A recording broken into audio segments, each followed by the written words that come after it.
Okay, welcome back to the live stream. And yeah, the stream is not yet here, the game. So I'm gonna play something for a while. Okay, let's just drag this here. I forgot the control.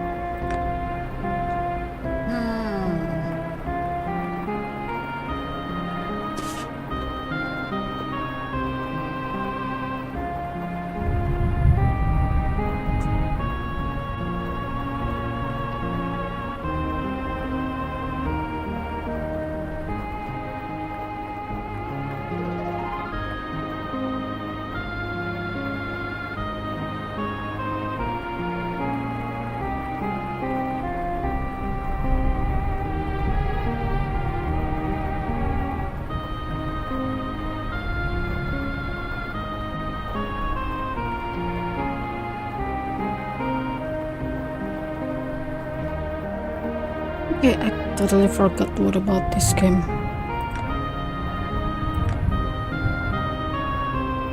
I forgot everything.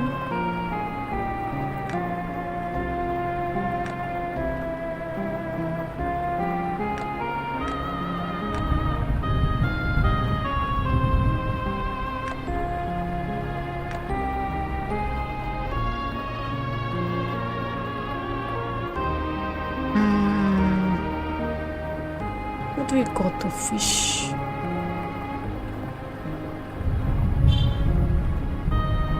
Choco cakey.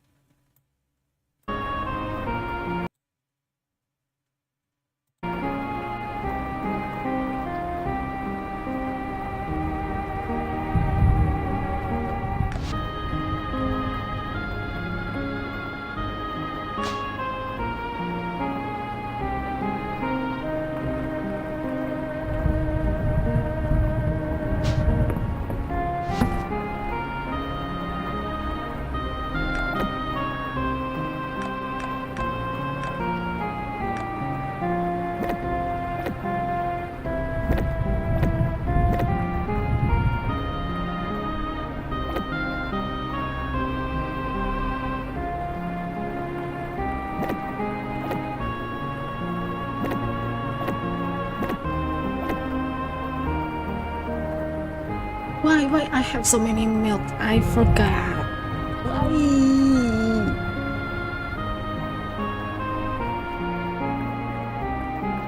Your first plate. Oh. Wait. I forgot everything. Honestly.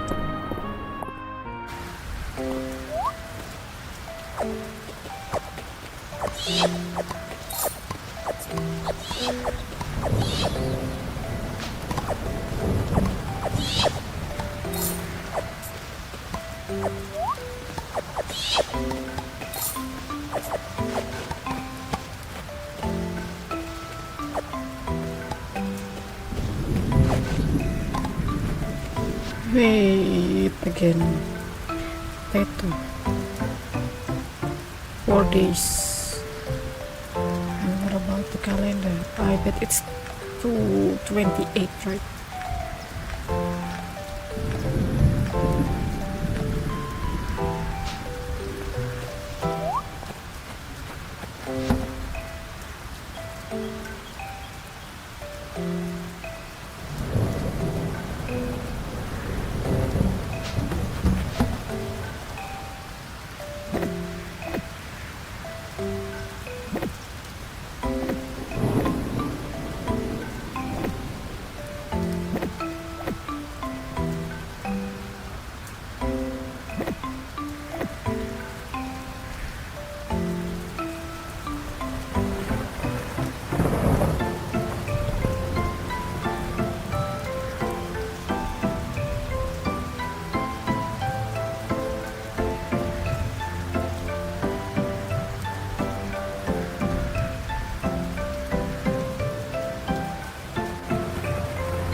Wait.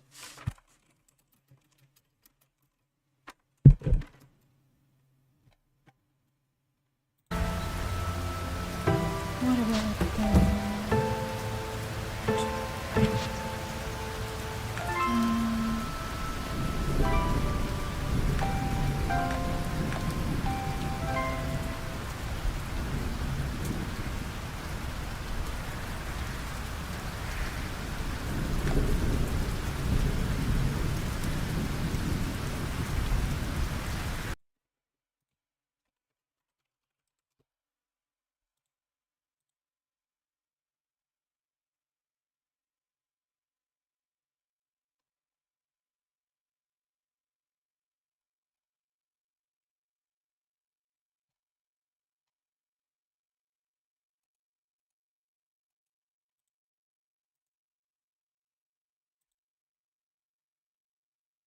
okay, so the tournament is not here. Not yet here. So let's play something. So since I forgot about almost everything in this game, gonna see zone.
Wait, where is the birthday?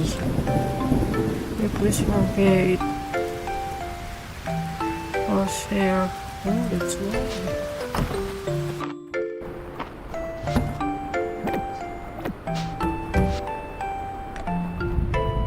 Sheep wool 6. Big earthworm. Duck. Egg. Perch. Striped bass. Mushroom. Don't know if it's found around these parts, but I'm looking for an mushroom. Yeah, how? The question is how.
You have to take a look around the museum, go right ahead.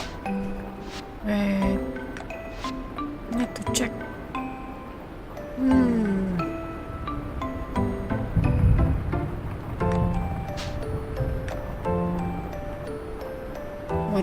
full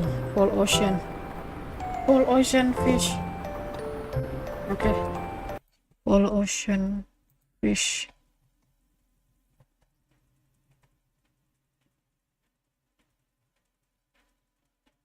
Distract this large white perch. Let's go fish then.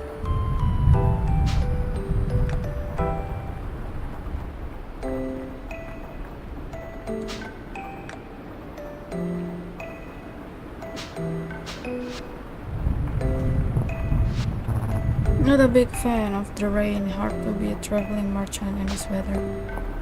And I forgot, where is the ocean? It's somewhere. Wait. This one.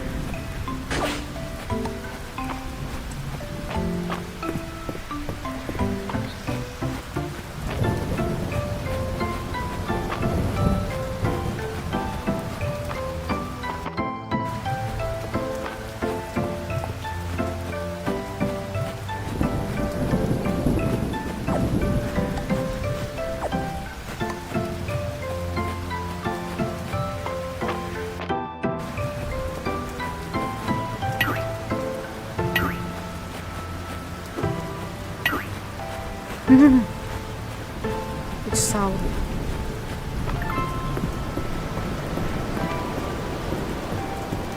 So it's supposed to be big. This one is 50.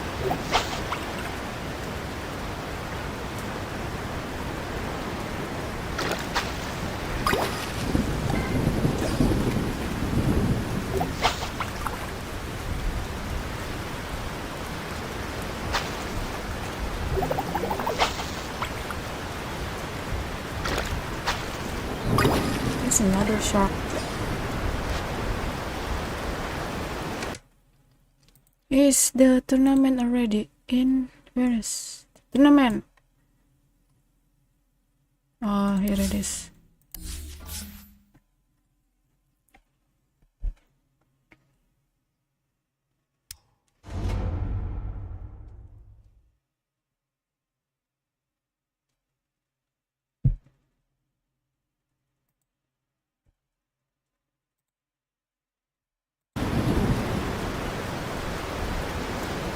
I don't know.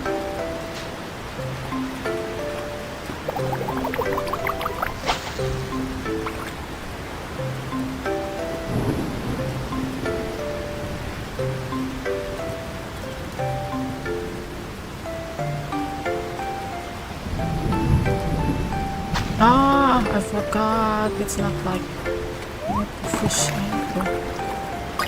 dive.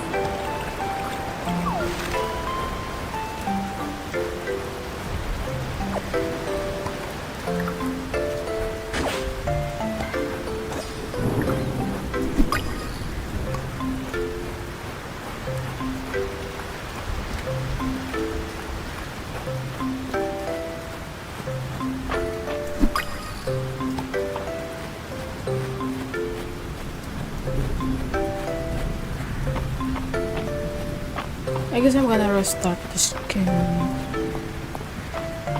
just to check.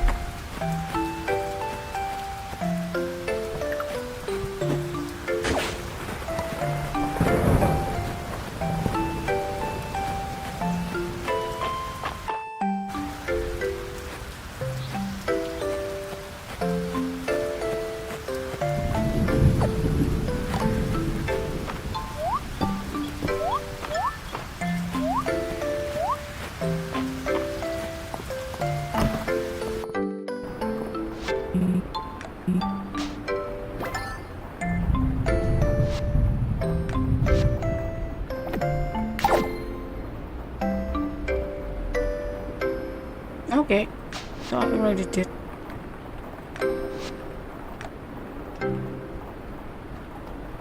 So the next is the winter.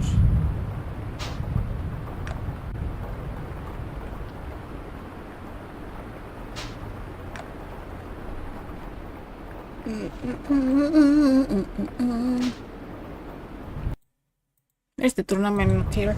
Okay.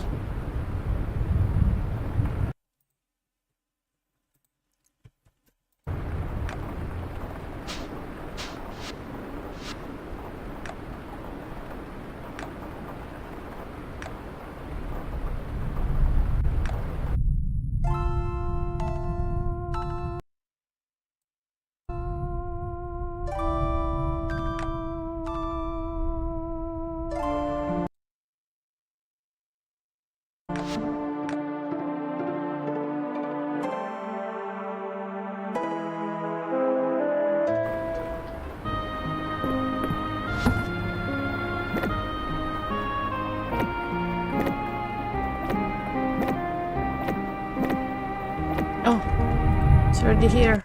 Right. 5 seconds. Dyer's ban.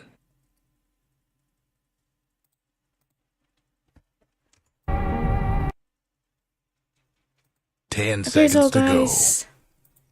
guys, But I want to see what Zeal is gonna be playing. welcome back to the live stream, and now we're gonna see AVULUS versus INVICTUS Gaming. Maybe it's not like really that hype because our Enigma Galaxy is already eliminated, but let's support the winning team. So yeah, it's AVULUS versus INVICTUS Gaming. I wonder about the thing happened with AVULUS and the Falcons, the case with Soneko and Amar, but well, I read both of the sides. I read how Soneko's approach and also Amar's approach, but I believe that this is some kind of behavior problem. Well, probably we gonna just solve everything in game, within game, of course, but I can totally understand how Soneko feels at that time, where there's the mockery, something trash talk is happening right on your face. To it's not really in game to with Soneko. Soneko also try to discuss, yeah, just talk everything out to Amar, but Amar's triggering Soneko's patience, so that's what happened. But it's not like really fighting though. It's not. I wonder, well, if Amar, if ATF's having this kind of respect to the older legend, I can say Soneko is a legend, right? The older pro player, then he will say just sorry or just apologize, but no. So since it's not happening, it's like really a behavioral problem at this point. And I'm sorry if I can't talk really loudly because I have a bit of flu. I'm still sniffling, but yeah, that's about Soneko and ATF. I still somehow I'm at Soneko's side, you know. You can really talk everything, that's the point. And of course, while you're fighting against another pro players, you can just respect, or even if you are close enough, you can trust talk a bit, but that's okay. If the one you trust talk about is feeling fine about that, so yeah, it's okay. But again, trust talk is gonna hurt your opponents, yeah, the people that you trust talk to. So I really suggest you to not trust talk with most someone, even in real game or in game. And I'm actually glad that someone can really confront ATF at certain point. So ATF, I hopefully, since he's still young, he still has so much room to improve, and I hope he can improve his not so good behavior. So let's leave it at that. We're gonna go back to AVULUS here versus INVICTUS Gaming Pgl Wallachia 2024 Season 2. I bet this is the round 5, right? Or round 4. Oh, let me check on the Wikipedia. So, it's round 5. Yeah. It's round 5. And here, the heroes that got banned is the Shadow Demon. Then the Timbersaw, Nyx, Invoker, and Huskar. Also Batrider, Beastmaster, Bristleback, Viper, and Lion. Invictus Gaming, they try to continue with the match with Mega Siren, Void Spirit, and Muerta. Meanwhile, AVULUS, they pick the Phoenix and Puck. Well,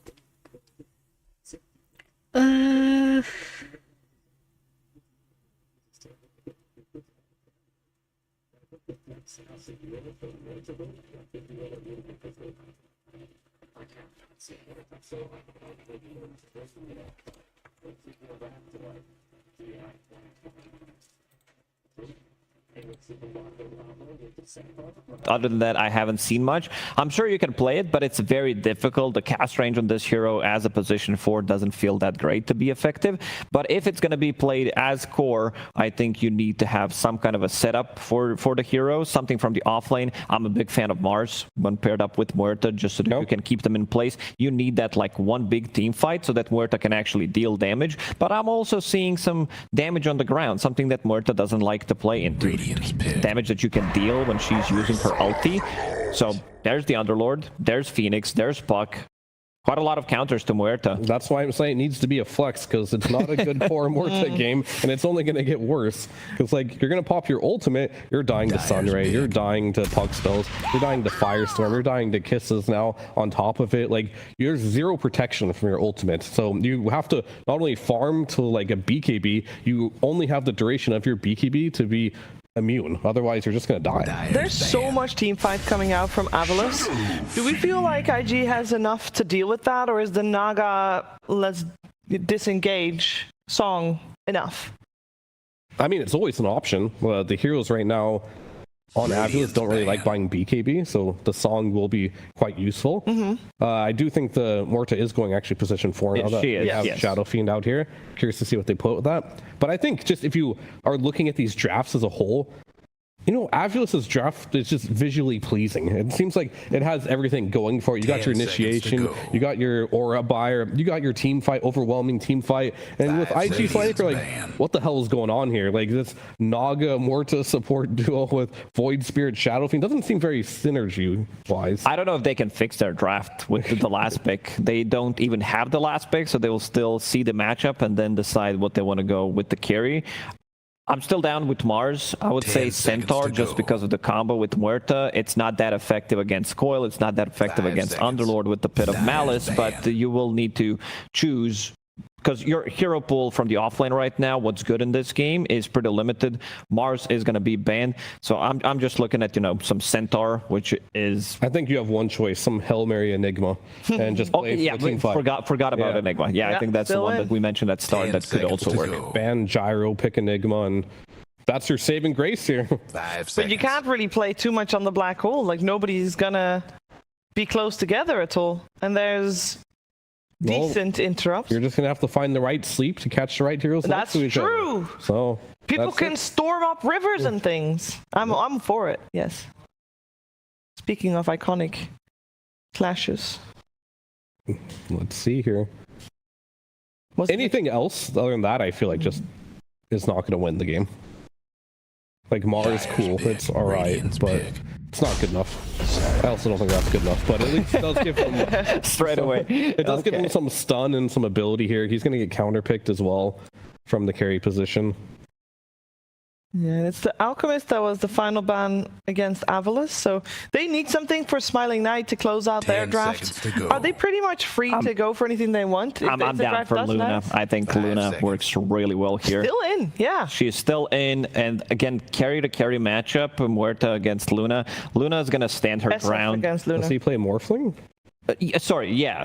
Does he play Morphling? I'm not sure about that. No, I have his Dota Pro tracker open. He did not play it, at least in the last 8 days. But yeah, I think it could be a really good Luna game. Yeah, I agree.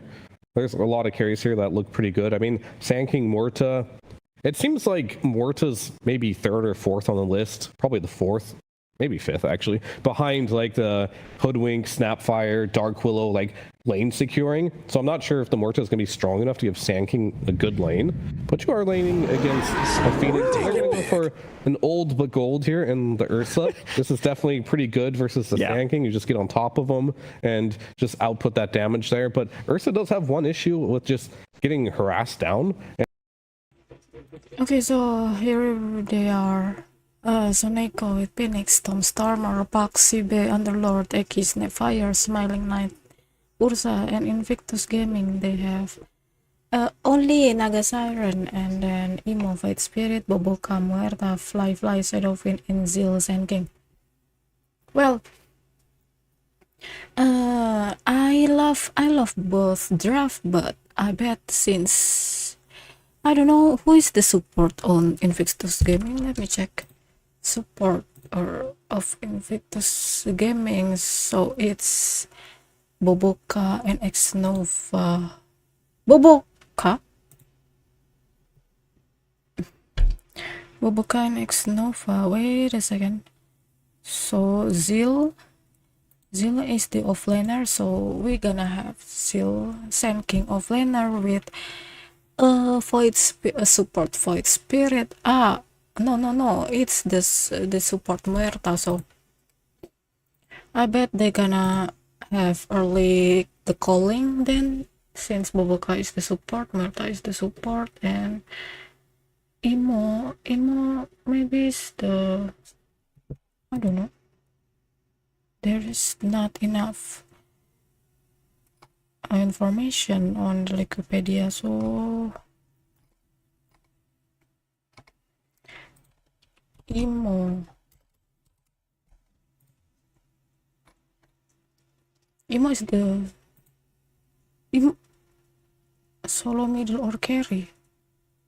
What the? Wait a second. So it's a mid laner Void Spirit. Wait, what happened with the draft?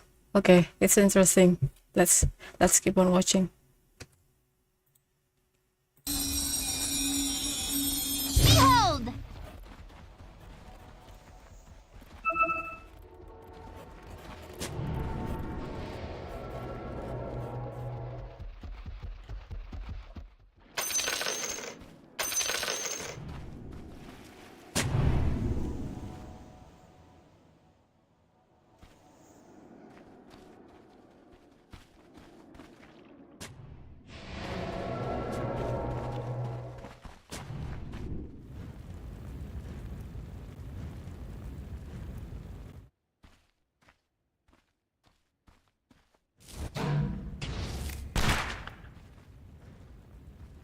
Is it Looking forward to see how that goes, because indeed it is a surprise, right? The Ursa only been picked one other time in this tournament, did not win that game. I don't think many people were expecting this to come out as the final pick, but what does it mean for the draft overall? Looks pretty good for AVULUS this game? Yeah, it looks great. Honestly, they've kind of ticked every box, and I think the Ursa, we said it the other day, if a player is going to ask for it, like when they picked the Slark, this is one of Smiling Knight's best heroes. He plays this like crazy. You can see it on the Master tier, and yeah, it's a lane that could... And here we go. It's a lane that could be a little bit weird for him, depending on how the first few levels go down, because it is quite a bit of burst damage that can come from Sand King, and with that Muerta, if they're able to get a good few levels, Soneko should be fine. And overall, yeah, Phoenix sometimes can, when you're not playing into just heavy right clickers, since they just both provide lots of magic damage, might not be able to secure the lane as good as possible, but their overall draft, it looks great. Good aura carriers, good aggressive heroes, good team fight. IG's just, like they were saying, it can be a bit difficult to execute when they don't have Song available. When they have Song, yeah, they have great wombo combo team fight. They can set up with Boboka on his greedy hero. I'm just questioned mostly about Boboka playing this.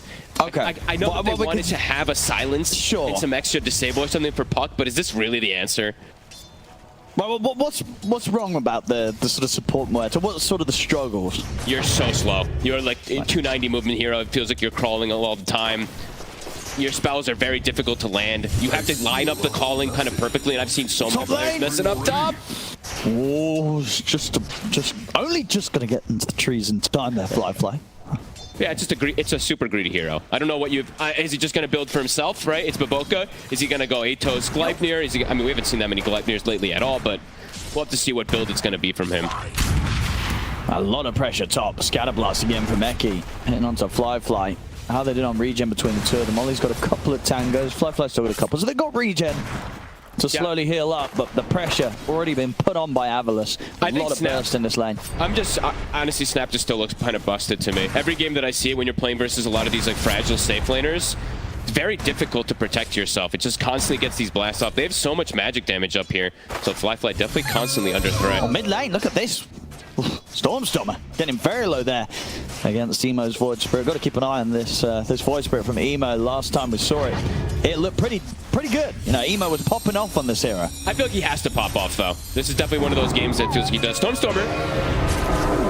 Give him the remnant, but he's got bottle. Nothing more to go with there. So Stormer's fine. CS though indeed, yeah. Emo getting that slight lead. Only slight. Only slight, it's though. Very, very close. Stormer's very good at puck, and he's just very good at abusing all the little mechanic things, the phase shifting of dodging tower hits and all these little ones, so. Although the lane should go Emo's way, I don't see him getting crushed on Stormer by any means. So far, bottom, they are handling, you know, the early magic damage that can come out.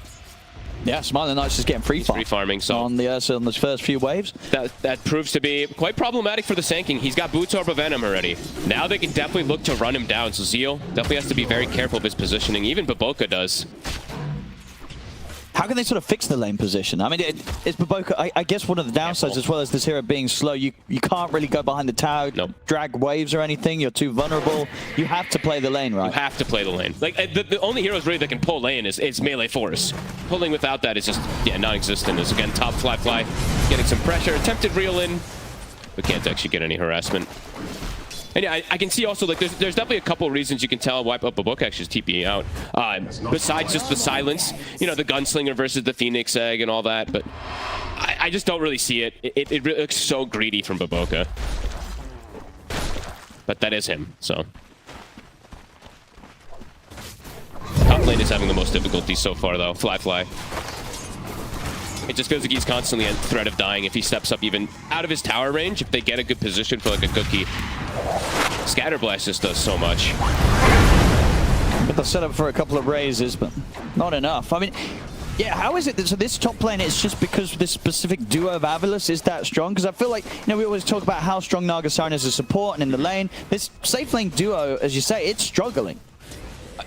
I think Snap is just, when you have a hero like the Underlord, one of these super tanky frontliners, you're able to do so much because you're always able to get your spells off. Naga can't really get to you unless you walk kind of right into the Miraki.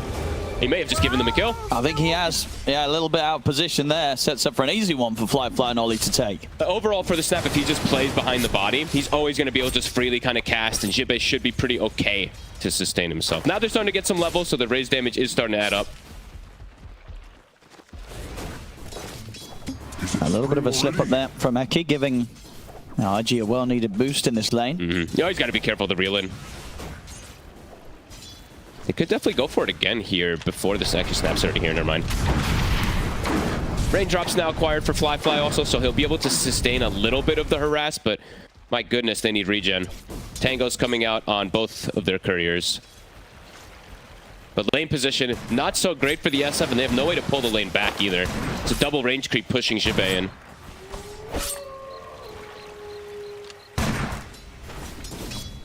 Now Fly sitting very low. Sentry set down bottom for Baboka. Gonna dive in, they get the slow off here with the grenade, allowing Smiling Knight to run down Baboka. I mean, if they weren't able to pressure Ursa in the first 2 or 3 levels, this lane is an absolute disaster as well, too. Zeal's getting something out of it, but the threat of kills is just constantly there with Phase and Orb of Venom now on Smiling Knight. And I already checked, they did block the Ancient earlier, too. Sinigo had put a Sentry Ward, so even just getting prepared for the sinking recovery outlet.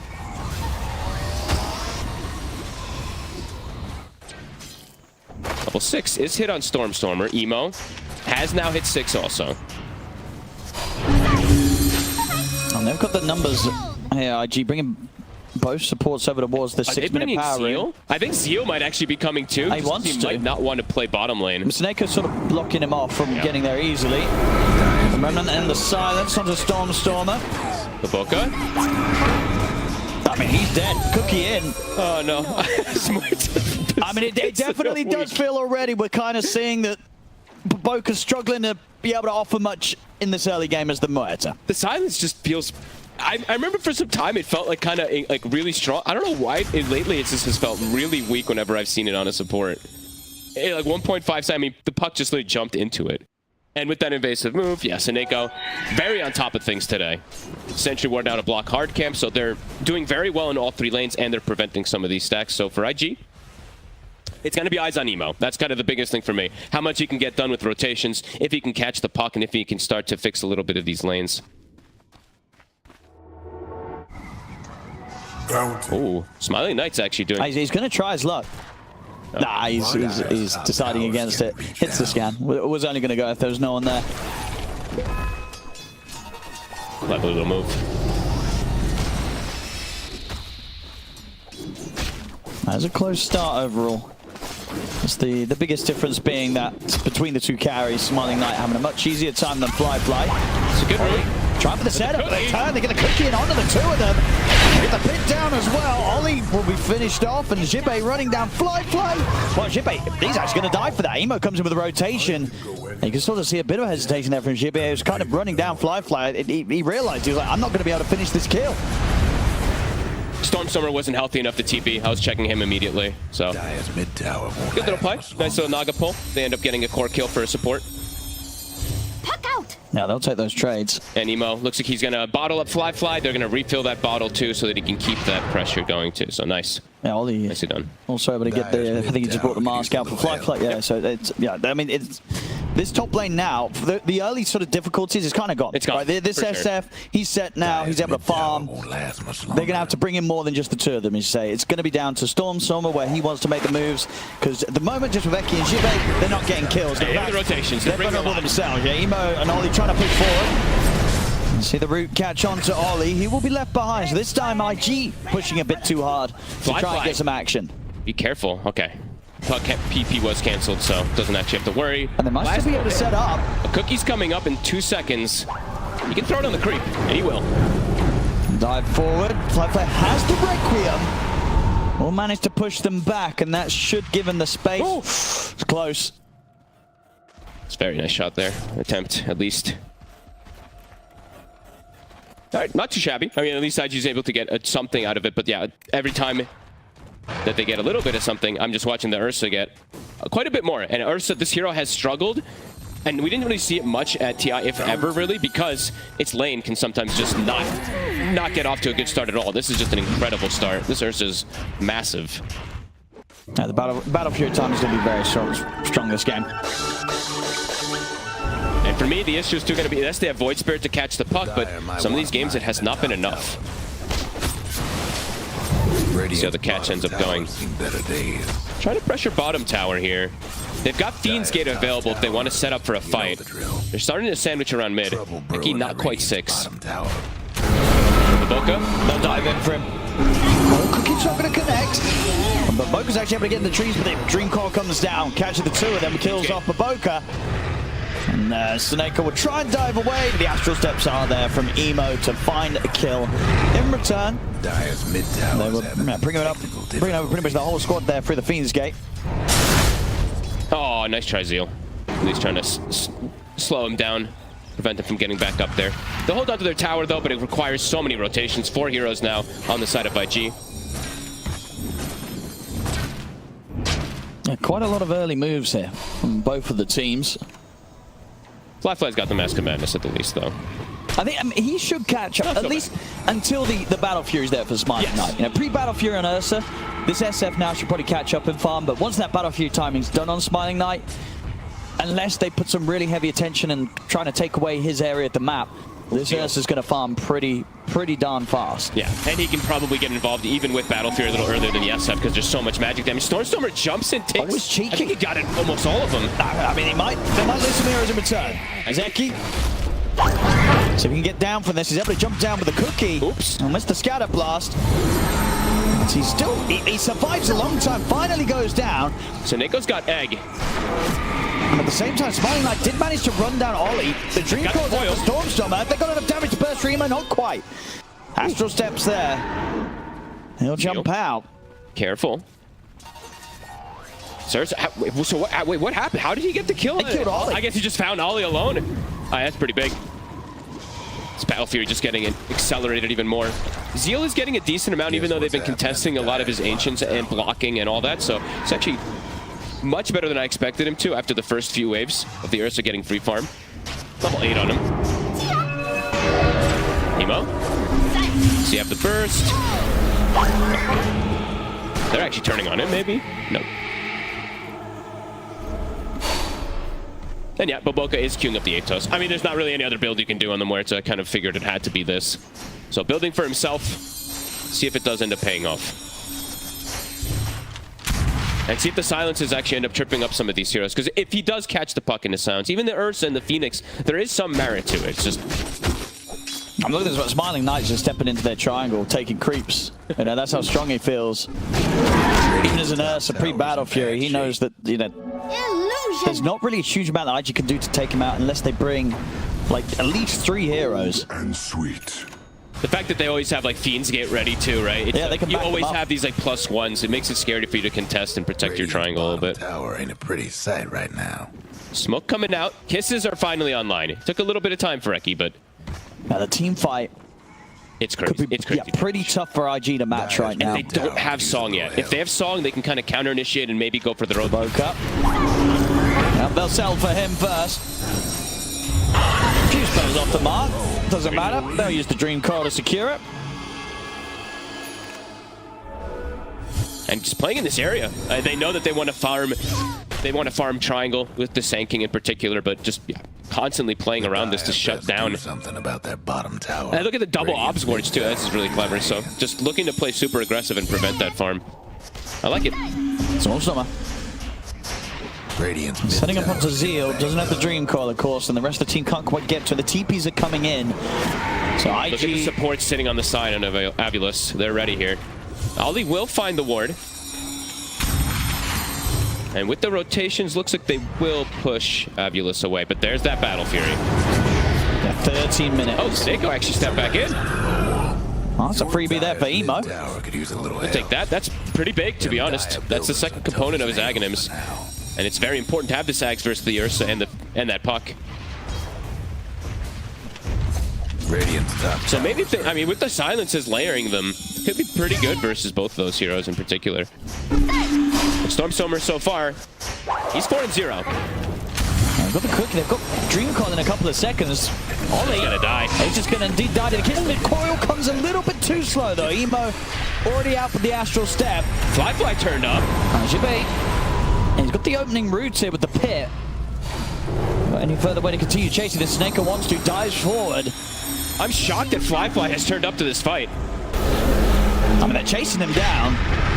They've got the pit again. He's got out once more. He's out. Stormstorm was the one to pick up the kill with the orb.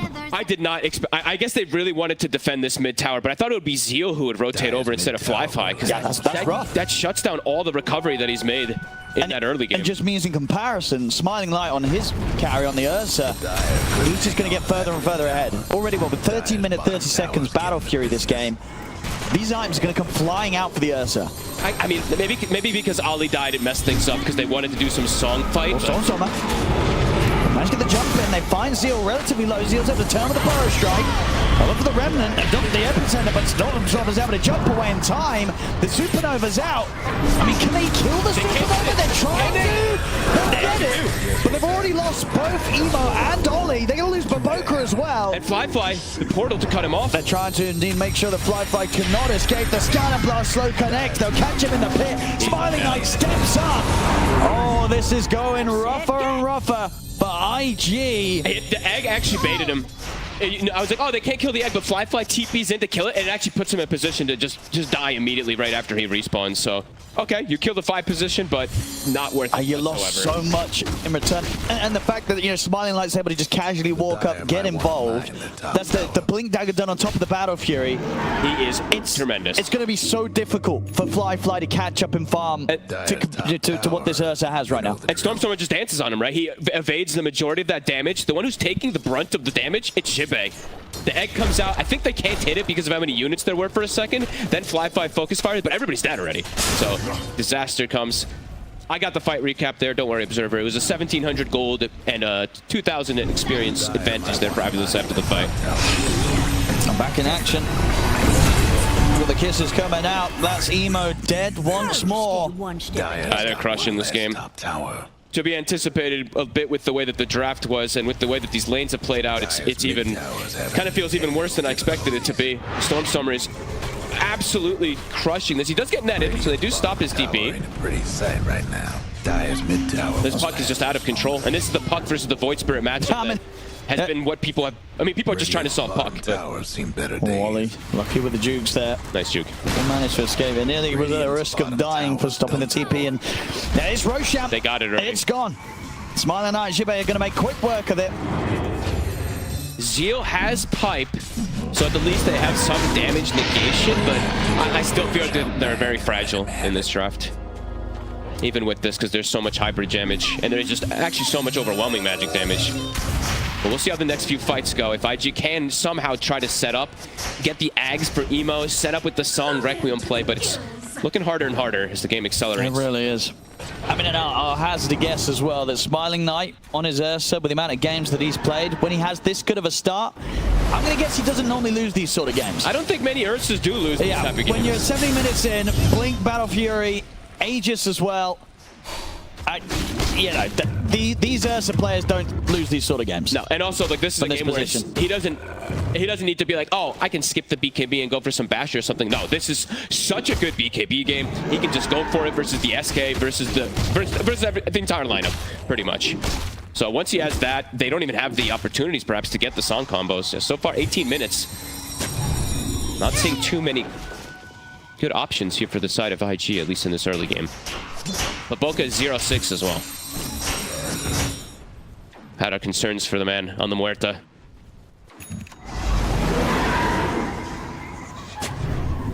Down the mid they go. AVULUS. Arcane Rune.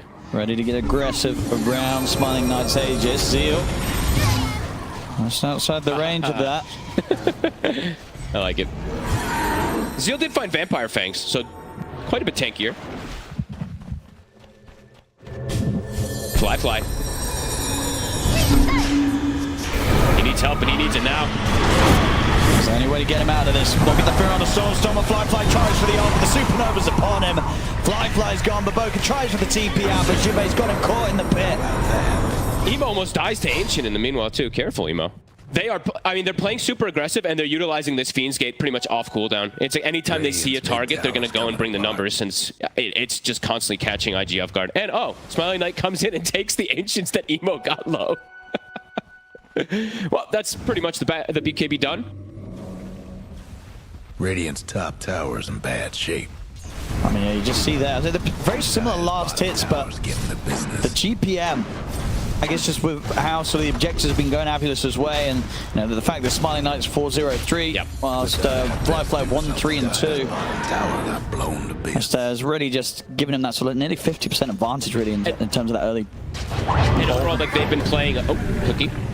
They've been playing to prevent the SF from getting to triangle. The Sanking has been farming most of that triangle. SF has been farming like small creeps and stuff. So it's limited for Fly to find options with how quick this game accelerated. They're looking for a fight, but this is into Aegis and this is into the BKB that's coming out. And Smiling Knight will jump in and take out the courier. They'll try and see if they can burst through the Aegis quickly. They can.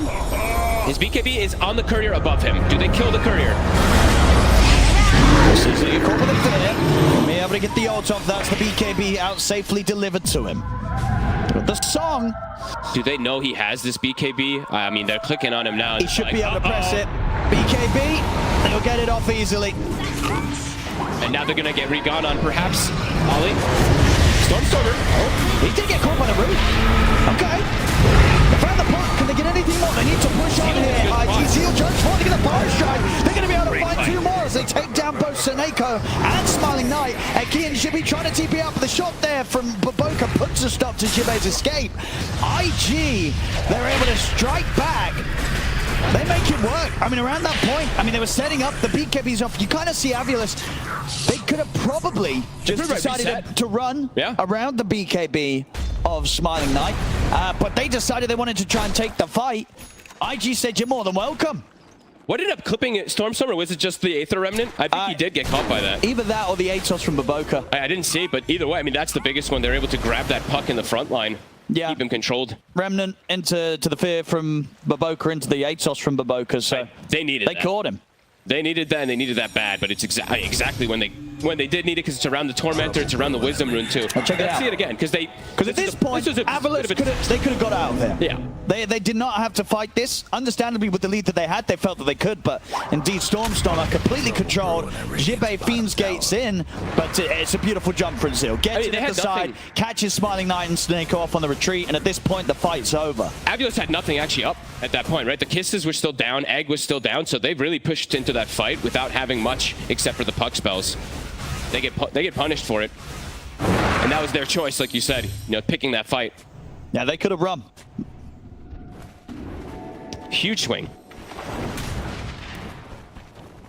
Yeah, absolutely back in the game, RG. Yeah, definitely gets him back in the game. It really does. I am still worried for the Shadow Fiend in particular, for Fly, but everybody else has now completely fixed their game. So much Void Spirit, Emo, I believe his Aghanimus is done. He's got an Ogre Club, or sorry, Mithril Hammer. He's still a bit behind the puck, but this could catch Stormstormer quite a bit here. But again, AVULUS is still feeling strong. Looking for these fights, bringing the numbers. Ollie. Radiant Out alone there on Smiling Knight, right now. leading the smoke. He's feeling like they just made a mistake in the fight. They're still feeling super confident to jump forward. Mid-tower's having technical difficulties. Eki is, I mean, every time I'm seeing these Snapfires, they're owning. Eki is really farmed. 6-2 and 10. He's queuing up the Aghanims. And they're getting 4 stabs. Okay, so I think he has the 4 stun, so we'll have a way to probably reset position of either the Puck or the Ursa versus some of these silences. Radiant's top tower's hurting. But still looking to play aggressive. Even though it's a 3K lead, but they did get Tormentor, so it's like they got the free shard. So it's like, we actually ended up getting that shard. It was the Naga. Okay, so kind of one of the most important ones. And Fly does have BKB now.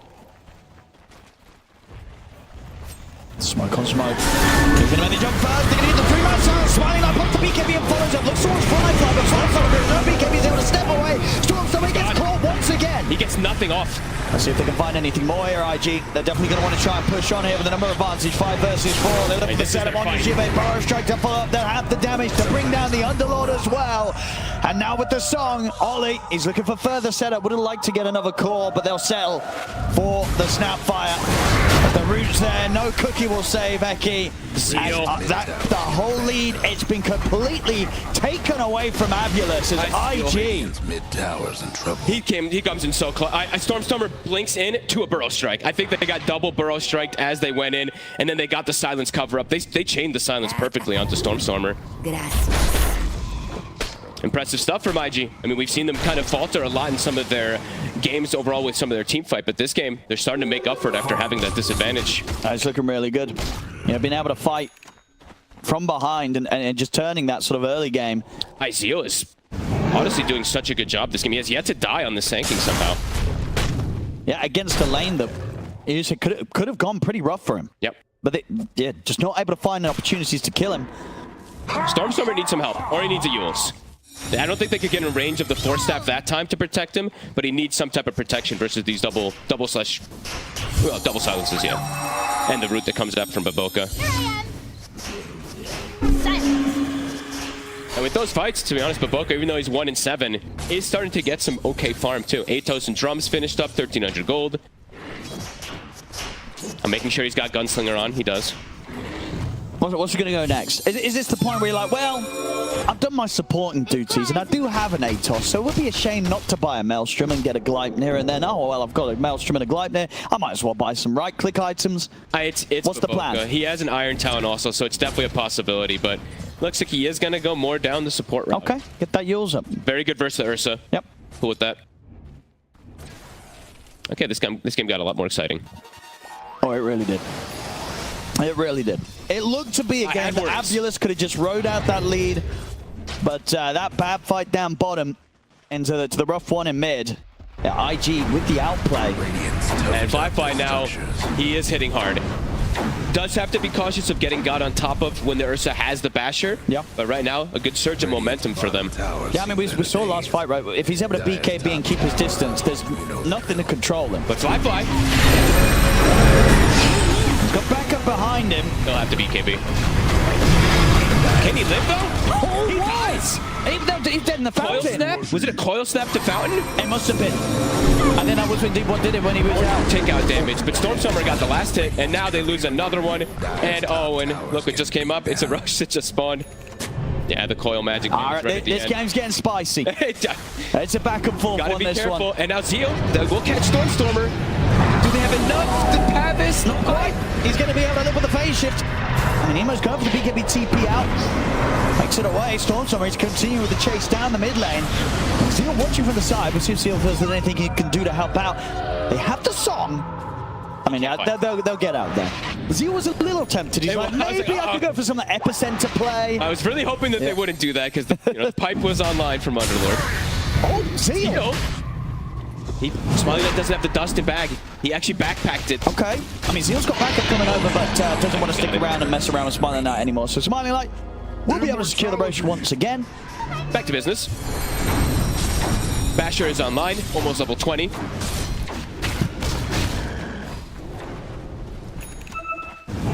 That's 20 talent. Dire's mid tower. Remember when that was a 15 talent? The Earth it was right. The Earthshock applies to Fury, so I'm pretty sure. No, I think it was, wasn't it? Yeah.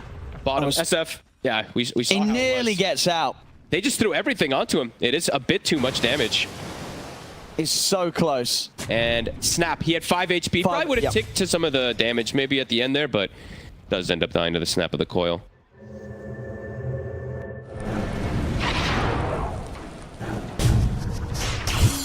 Giving the carries the wisdom runes in this game definitely makes sense because those 20 talents, I feel like a lot of these 20 talents are really big for most of these carries. So Ursa gets the double swipes, and SF, of course, will get the souls soon.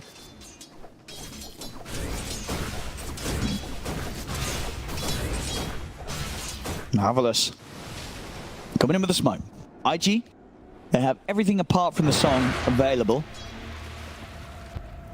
And That just has such explosive team fight. If they start the fight, a target is almost dead immediately. Yeah. Ideally for them, they'd get the jump on Fly. Oh, and speaking of Fly, Owen. They found him.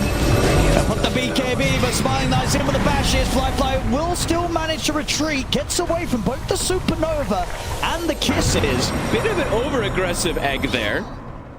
I mean, this is the outside of the bashes, there's nothing else to stop Fly from running away during BKB. No BKB, though, for 70 seconds.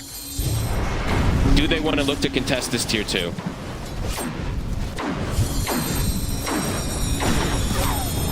It looks like they do. Fly is running right back to mid.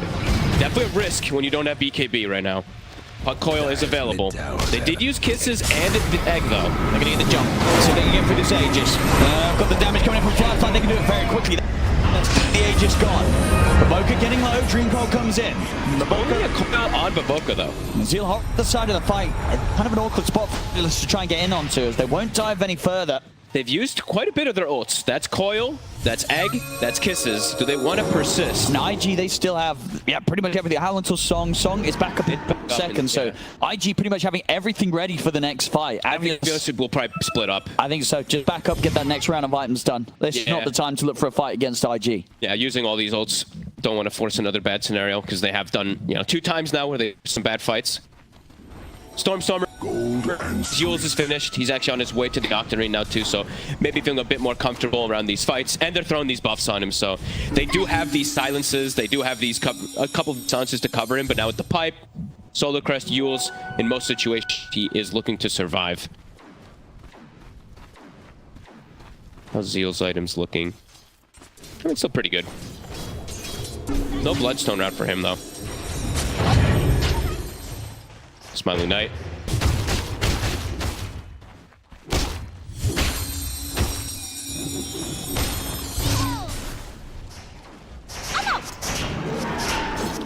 And ultis are back up. Does AVULUS have a smoke? They don't, so... They do have... There's that third over. Guard's done. Do they have the burst? He's got the opener. They certainly do. Stormstormer caught again. That's a gem. It's a pretty pickup. They're going to smoke immediately after that. That's, I think, 3 times now I've seen him be able to get this burrow strike onto the... Look, he's giving the X factor for the side of IG. I think so. I'd agree. This Sand King's been fantastic. Eki might also now get caught. Certainly will. And Azure, he actually gets the power strike over towards Smiling Knight as well. But he able to jump away with the Earth Shock. And they just completely destroy Snake there. With the hard hits coming in. Lasting presence, baby. The minus armor stacking up in that fight. One less top tower. Tier 1 tower. Yep. I mean, they're already looking over towards the mid. Poker, he's done it here, following up with those jumps. They're going to try and get through the Fiends. They've got a Yules to stop it from getting through, and they've got further back coming in as well. Jibe will not be able to escape this. They have the Yules set up once more. Jibe's gone. I mean, IG this game, anytime they get kind of one kill, they're doing an excellent job of just turning into so much more. AVULUS just gets one by one. Yeah. They kind of walk out save your buddy syndrome. They get punished for it. IG. Beautiful moves, great aggression, and picking up that gem and no hesitation. They got the gem, killed Storm, and it was instant smoke to find. With this Towers getting what for? SF. It had like minus 15 armor total with everything coming into account. BKB also coming out for Zeal too. As yet to, and that's going to help him a lot more. They may have to put more attention onto the Sanking. It's causing some problems. Yeah, I mean, ultimately, I feel like that sort of falls down to like who Smart Knight looks to jump. He's going to try and jump and knock down with the nut fire and the basher. You going for Fly or you going for Zeal? They're going to look to go in here. He might just jump and go for the easy kill first. How does he want to end the fight, Smiling Knight? He's eyeing up the options.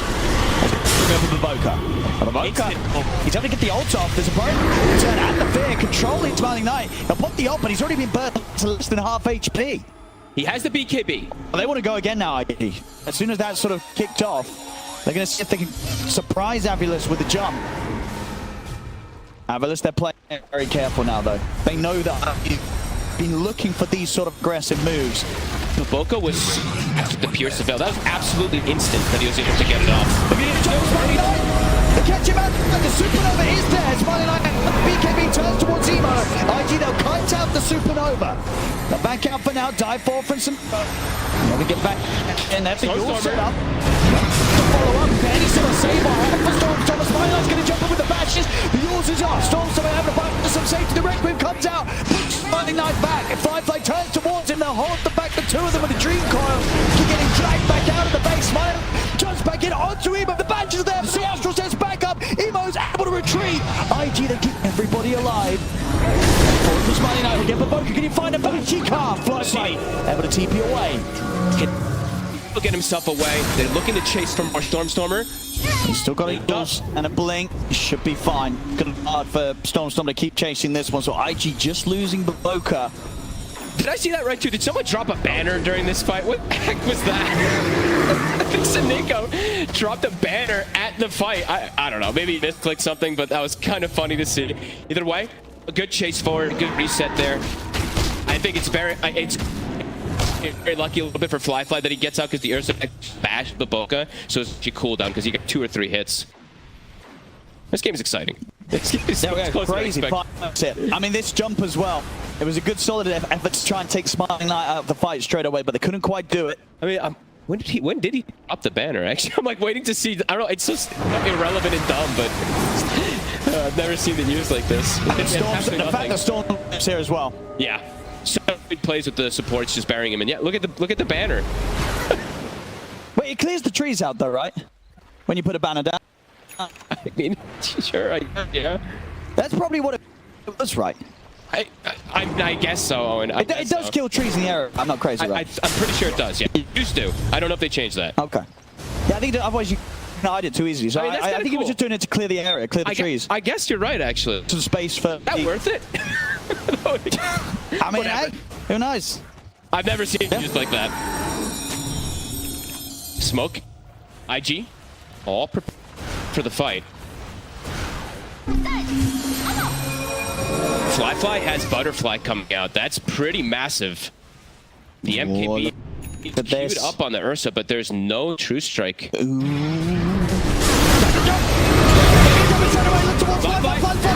BKB, Smiling Knight's in on top of him. Gonna continue to chase him down on the back. Also he gets caught. Once again caught for the Fly can't get the Requiem off. The team's losing a core at the start of the action. The Ursa's the big damage dealer. Right forward, jump forward again. Smiling Knight. Now back by the Yules. They do have the song from Ollie available. If they see a chance to reset or set something up. I just got to retreat. They do not want to fight into Smiling Knight right now.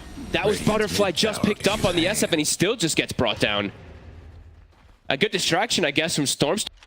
Where he kind of jumped, gave his life into the backlines versus everyone else so they could isolate the Shadow Fiend. And Fly's game is going to get so much harder now that the full of missiles there for Smiling Knight. Yeah, he does have the evasion, but Radiant. there's still going to be that lockdown. We see there's something behind. It's Smiling Knight. Creep camp. They're going to need to jump on him. Smiling Knight falls down to the side. Can he get out of this? He can. Oh, he's lucky to there. Did not expect ID to make that sort of jump on him that quickly. On the side, Burrow Strike not quite clipping Snake up, but the Remnant drag back. Well, Smiling Knight's back in. Jumps in over towards Zeal. Zeal getting healed up, and the song's there. Up comes in. Smiling Knight in trouble. Down in return. They've managed to get the catch on Azure. Smiling Knight, he's able to force Burrow Strike comes in, but again, he's fighting for it all here, Smiling Knight. He's able to blink away.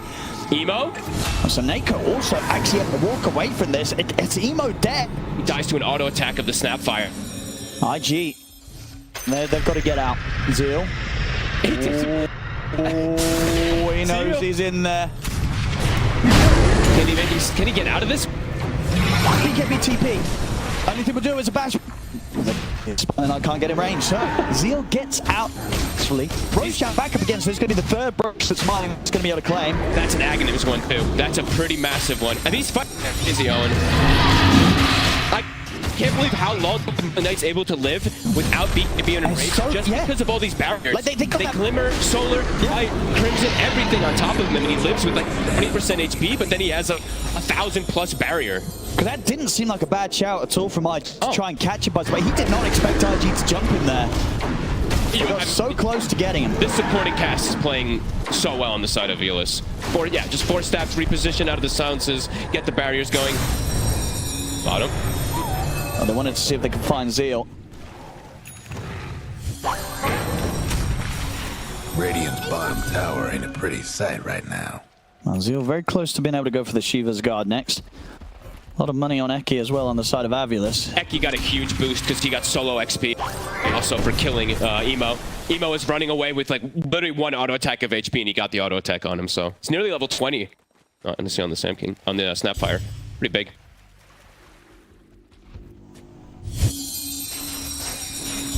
And now MKB soon to be on the horizon for Smiling Knight. And that's when the SF just gets eaten.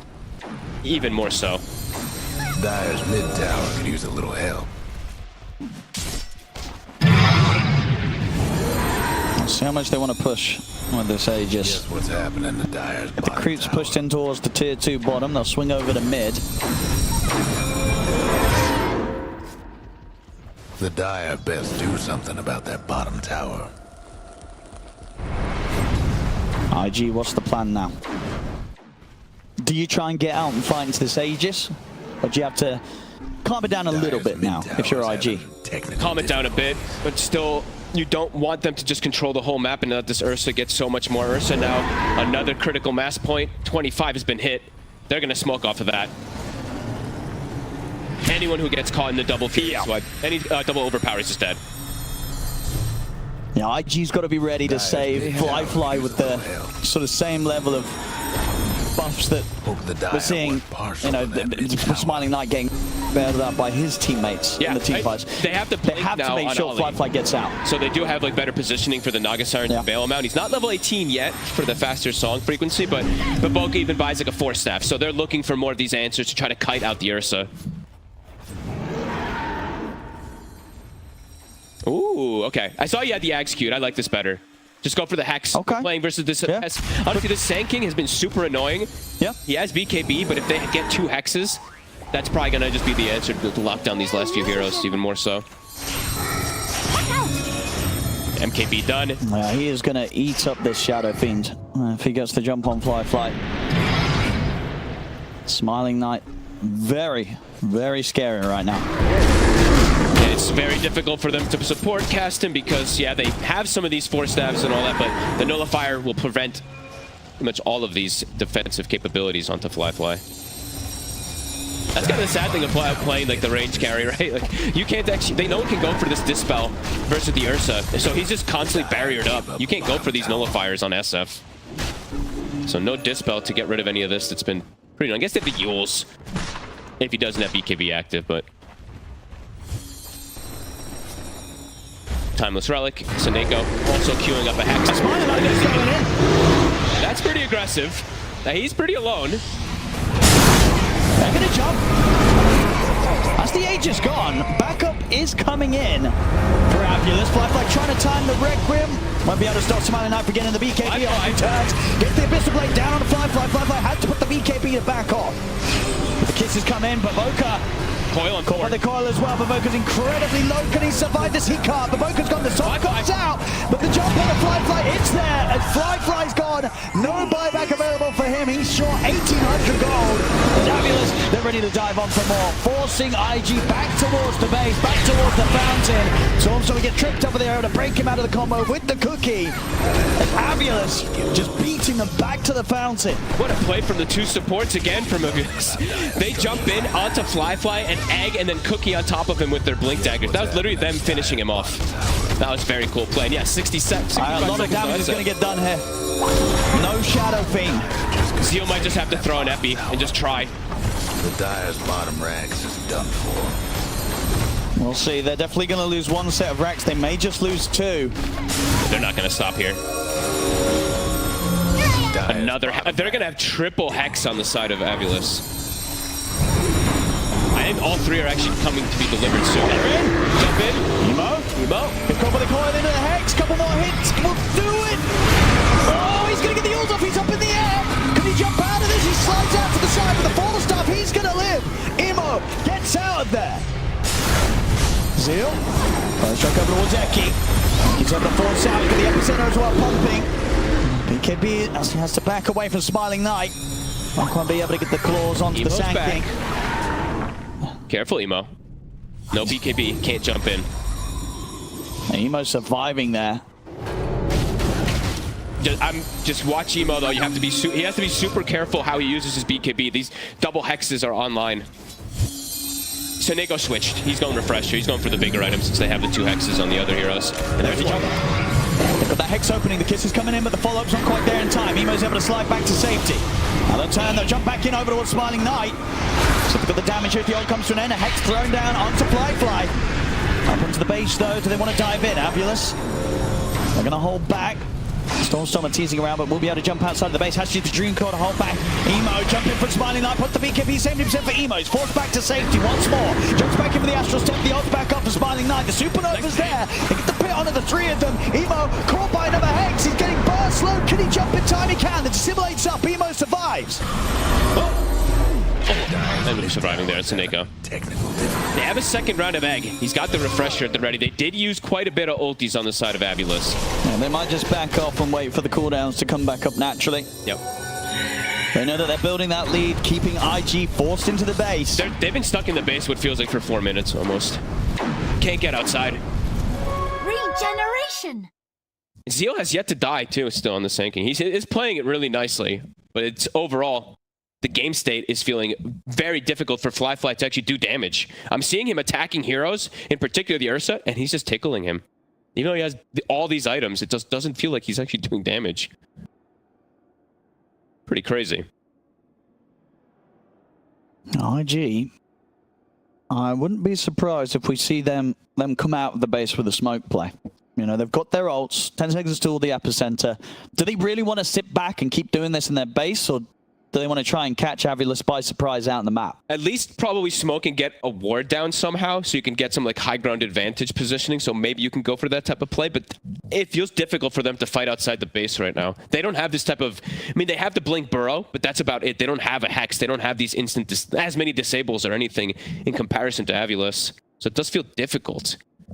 They can't really lock down a target and just kill them with the way that AVULUS has been... I mean, with the two supports, I have to give them the most credit with the way they've been bailing them out. The Force Staffs, the Cookies, the Glimmer Solars. I do want to see them at least get vision outside, though. Can't just be stuck inside the base. So Ollie, we'll definitely see him place at least 1 or 2 of these wards down. How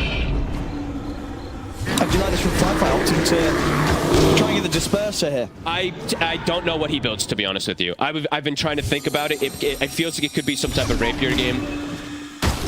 But but also maybe needs some type of positioning thing. I saw him queuing up Silver Edge as well, so he's just looking for something that can help him get in and out of fights a bit more. Sure. And probably just something that he can replace the boots with, but still have some maneuverability. Some extra mobility kind of So it's kind of what Disperser, or the more common one would be what the Swift Blink. I don't know. This one doesn't. I don't feel like Disperser it feels like enough, but maybe I'm wrong about it. Because he has the Aviana Feather, so he does have at least a little bit of extra movement speed coming from that. That's true. Yeah. A prize. I'm not sure. I'm just unsure what item he builds. I even had Lincoln's queued up, I think, at some point too. He's feeling that pressure of the Ursa. Emo will have his Lincolns finished up. Also, Emo has been, I think this is the 4th time he's been gathering Lotuses, so he does have another Greater Healing Lotus, which I think saved him in the last fight. The Dire might want to mine their top tower.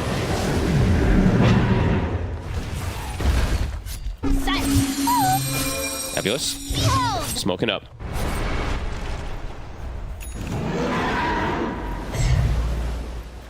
Both teams have got everything ready. See who finds who first. Just under 10 seconds, and Roshan will be back up on the Dire side. They got the scan connection. They know they're out here somewhere. Hit them again. They know pretty accurately where they are. Emo. Someone's already going to get the jump in. Reveals himself, so now they know what's up. Fly setting up in the trees. It's a bit tricky now for AVULUS to get them by surprise now, as IG are prepared. Didn't make it.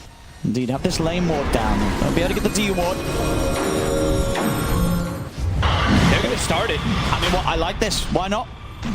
It's a risky play, but sure, you got to take this risk, and you don't really want to walk into the fight. You also know that at the moment, AVULUS are a bit scared about how they try and approach you.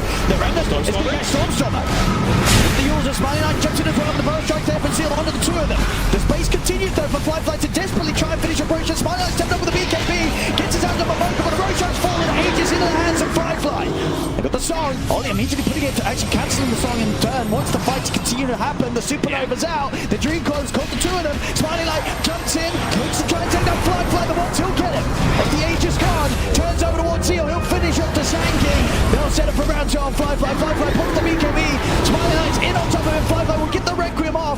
Forces out of the pit, out to the side, tries to turn towards Stormstormer, but they're falling so low. They've got nothing left in the tank here. IG, they just have to bail out who they can. They try and TP out. Ollie not going to make it away as he gets caught by the final bit of burst from Stormstormer. They get the roast, they get the Aegis, but the fight, they do not get that. AVULUS able to take them in the team fight. Zeal's brought back as well, so an expensive situation of events there for IG that do not benefit them. Who got the blessing? I didn't even get to see think the ESF. No. Did he? No, he Did they kill it? I thought I saw the ESF. I thought I saw a picture of it above the his head. I thought so too, but I have no idea. No. Oh, no, it's in the base. It's in the base. They have it. They're having the fountain. Oh wait, but how did it get there? Well, the SF picked it up. Oh yeah, you're right. And then just put it dropped it in stash. I was like, wait, what? So they do have the ice. Who's going to take that? Well, they're losing their base, so that's true. They might not get the chance to take it. Lost the top tower. If the push comes in, they'll leave it for the SF either way, I'd imagine. But Dire's top rank. that fight was a bit discombobulated from the side of IG. Also, the song came out very anti-synergy. It was like a song into an instant cancel. Not the ideal. Unsure if it would have made a huge difference, but I think maybe they could have used a song to like reset and leave the fight after they get the Aegis, but a bit of a blunder. Difficult to make that kind of call too when everybody's just in your face. But I think that was like, it was like 1 second. I like it. Emo, he said, I want the money. So sells his Aghanims, picks up the free one. So now he gets a nice cash boost. And can try and rush this nullifier. Oh, I like it. So they're discussing things clearly amongst each other. They're like, we need to deal with all these barriers, and saves, and everything that's going on the Ursa. So, all right, that's very admirable of Fly to give the mid as the carry. You know, give him the item to sell rather than take it yourself. That's true. Because with the Ags on SF, it's like, who cares about the ult? It's the fact you get more souls. That's the big one. You know what I mean? The ult heal is very nice. I mean, it is nice, but there's a reason why you're not buying or rushing the Ags when you play SF. Sure, not anymore. You know, all you care about is the nice little bonus. It's like, oh, well, if I get it for free, I get more souls. More right click. That was Zeal's first death, by the way. They finally were able to take down that Sand King. He's trying his best this game. He really is. It's a tough one. And ultimately, as we're seeing in these last few fights, just the fact that this Ursa, Smiling Knight, he kills anyone. It's the Ursa. It's such a huge threat for any of the heroes. It's the Ursa with the supporting cast. Because they're just buffing him constantly. They're throwing everything on him. I even saw the Underlord. He's, I think, almost every fight. I don't point this out because it's kind of irrelevant. It's irrelevant, but it's irrelevant. The Firestorm on him, too. So he's got like a Firestorm follow him. He's got everything. He's got every buff possible. I mean, it's just that the Ursa was the perfect hero for these heroes to support and save. And the 25s are being hit. Eki, the kisses, the +8. It's gotten buffed last patch. It's absurd how much it does. 25 on Underlord and 25 on Puck. So massive timings being hit for AVULUS as well. Top for IG. They did not hit any other real big timing except for the nullifier on Emo. How we're doing on the... Okay, so the treads have been sold, and he's actually just going to try and settle for something that he can complete, and just goes for an S and Y fly. Okay, yeah, just something. Something for the fight, because they know that this next fight is likely the last one.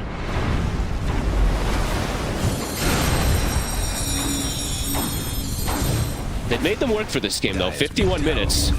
Yeah, there's been a lot of action. Quite back and forth as well. And now at this point, difficult to see what IG could do to turn this. They're going to have to come in with some crazy kind of sleep, burrow, epi, requiem setup.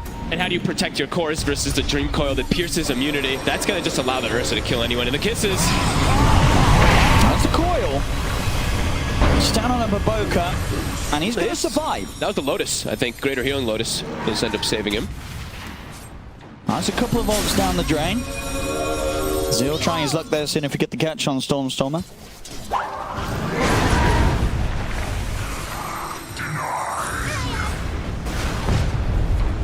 And they're smoked up IG. They used a couple ults, but I mean, the egg is still up. The double egg is up. The Ursa's, everything is up. There's a lot of empty gold on the side of AVULUS right now, so holding buybacks. 7,000 on Puck, 7,000 Ursa, 5k Underlord, 5k Phoenix. So they'll have the numbers. AVULUS certainly being very careful. I'm surprised Smiling Knight ate the Moon Shard instead of upgrading a Swift Blink.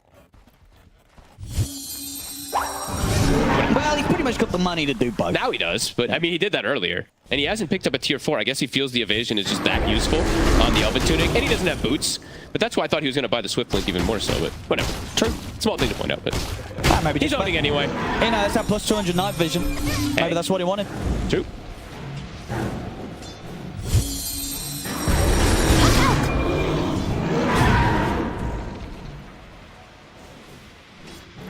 Elven Tunic is a very nice item, too, to be fair.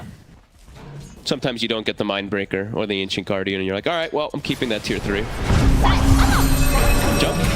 Sees Fly. And they're jumping.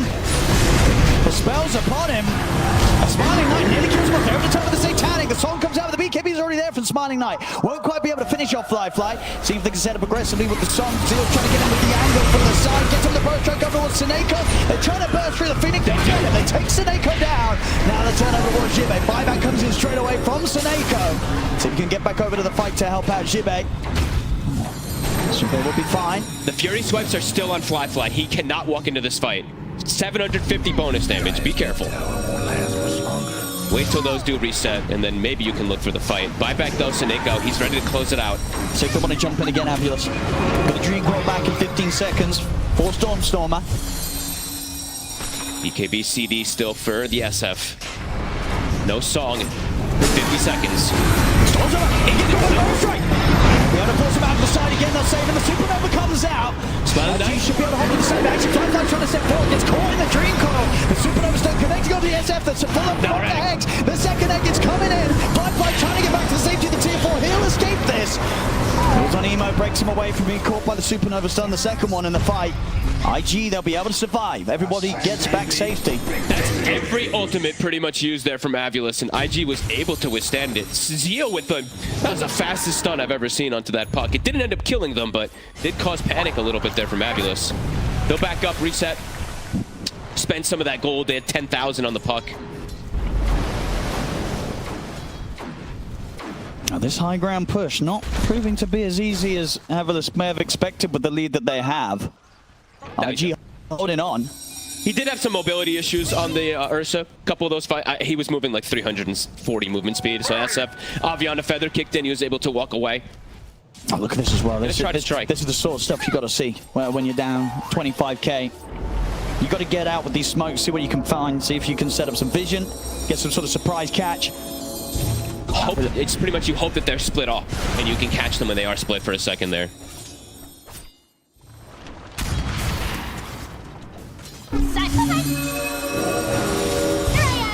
The waves are starting to shove in, though. Top wave, it's gigantic. Double catapult wave. At some point, IG is going to have to sacrifice his positioning.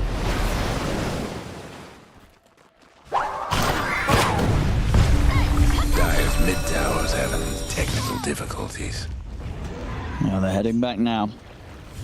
To have the Wisdom Rune and the Tormentor for the taking. Zeal if they want to grab that. Zeal is close to a Hex.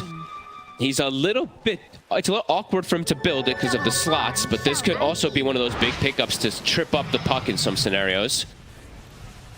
I guess what, he just gets rid of the phase and plays without boots? Or? Yeah, I think that has to be the option. I don't think you want to sell any of the others. Good. And then he's in for Fly, somebody from the BKB. The sword comes out from Oliver Smiling out his own BKB. Upstanding ground against Fly. He's able to take him down just in time. The buyback comes out from Fly. Jump forward for Zil, gets to the bonus drive, but the Supernova's there from Seneko.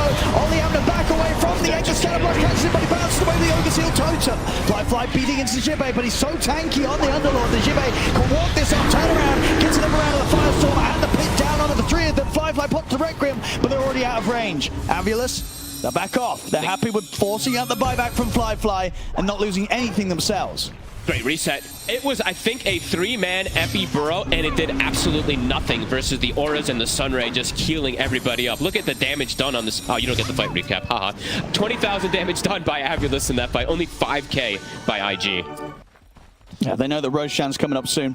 So AVULUS can hold off for that. 15 seconds.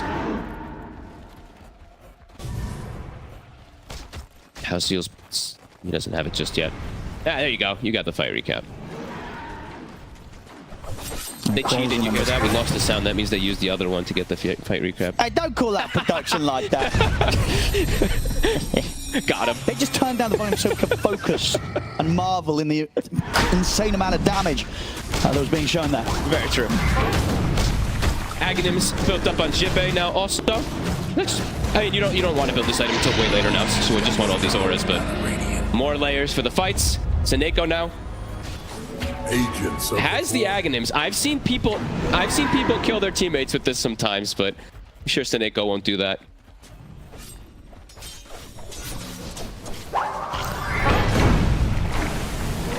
"13 hits. They haven't been able to kill this Aghan since way earlier anyways, but it's actually surprising he took. I guess Stormstormer doesn't have right-click items. He has Parasma, though. I don't know. I felt like Stormstormer getting that would have probably been a little bit more value, but whatever. Big wave's getting cut. Zeal dealing with mid. They have this top wave entering, though. Stormstormer. The one hero creep with the banner. Going for the Hex. It misses. A rare miss there from Zeal. Running whipped out to the two of them. Stormstormer dropped the Dream Call onto both Emo and Zeal. Smiling Knights in with the BKB. Look for a target. The song's there. Holly trying to get away. Can he survive? Bounces out with the Ogre Seal Totem. Will be able to disengage. Telephone does nullify down on Smiling Knight. Burrow Strike as well, but he's still able to walk away from this. Smiling Knight gets clipped by the Shiva's guard. Fly trying to focus down Jibe. They'll be able to bring Jibe low, but the Hex has been thrown out onto Fly. Requiem coming out with the eggs there. They're going to try and turn towards him, but they can't. They have to run. They cannot kill the egg. Maboka gets caught. He's out. No buyback as he's short 500 gold. Oh, what a play there from Seneko. Gets Jibe back up to full with the egg. That creep, that range creep, the hero creep, it's still alive from earlier. Okay, it'll eventually die, but that one creep survived that entire fight because the banner. And now and then with the push, the Hex on the Smiling Knight, they follow with the bonus strike. M-Center, Emo jumps over towards Jibe, but they turn towards Zeal. They tear him apart. He's got buyback available. He'll have to use it straight away. Second Supernova coming out for Seneko. Fight caught by the Dream Call and the Hex. He's out. He does not have buyback. Still on cooldown for 4.5 minutes. This should be AVULUS opening up the end of the game, and they have. GG is called. AVULUS will take 60 minutes here. Crazy game, but one that AVULUS will reign supreme in. IG made them work for it. AVULUS definitely making a couple, a good amount of mistakes in this game and getting punished for it, especially in these early game fights, around bottom, that secondary fight around mid. But overall, Smiling Knight was an absolute monster on this Ursa, and I have to give so much credit to the support cast, Eki and Seneko. Just so on point with their saves. These glimmers, forces, cookies, etc. Super cool stuff. Very, very team coordinated. But hey, not the easiest game by any means. It went to 60 minutes. Absolutely.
Alright, so on the first match, it's AVULUS victory. What I can you hear the war cry throughout the sky?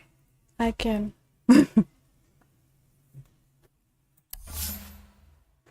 Well, for AVULUS and INVICTUS Gaming, I really don't think that this kind of draft is working against AVULUS. Well,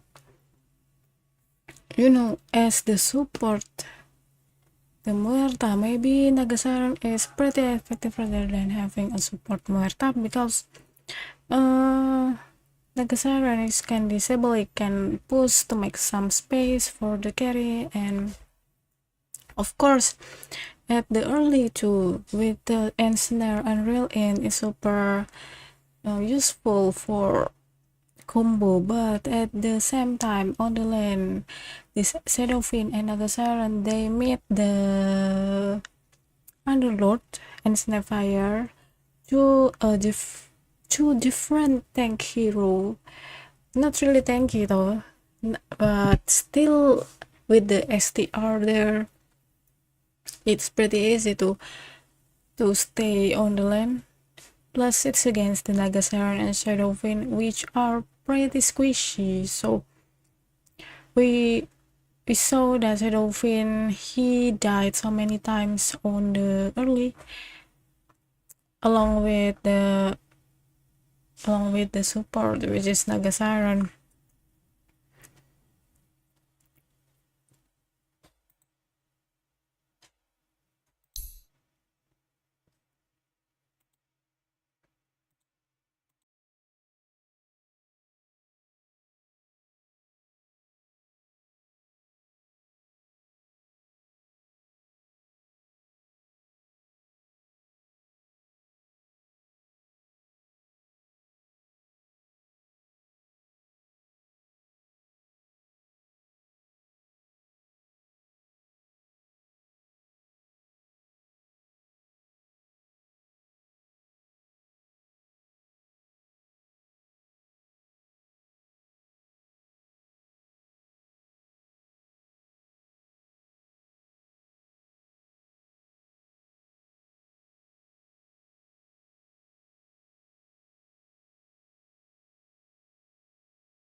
Alright, while we're waiting, let's play another Fields of Mystria.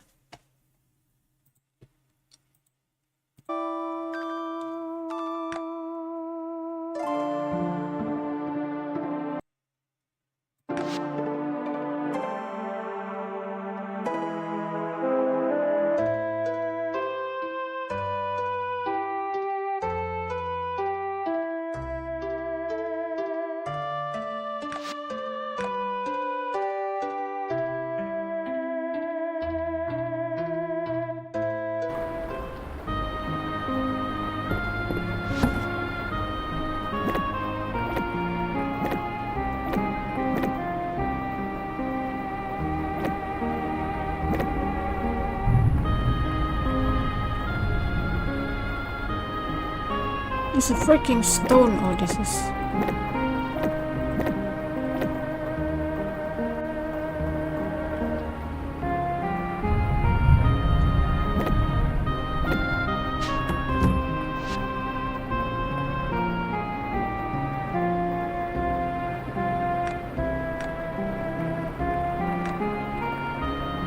worm. Where's the worm?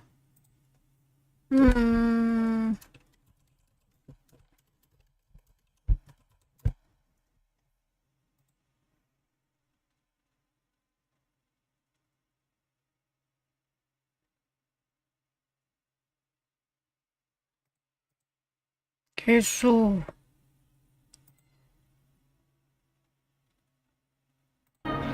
let's try to finish this quest.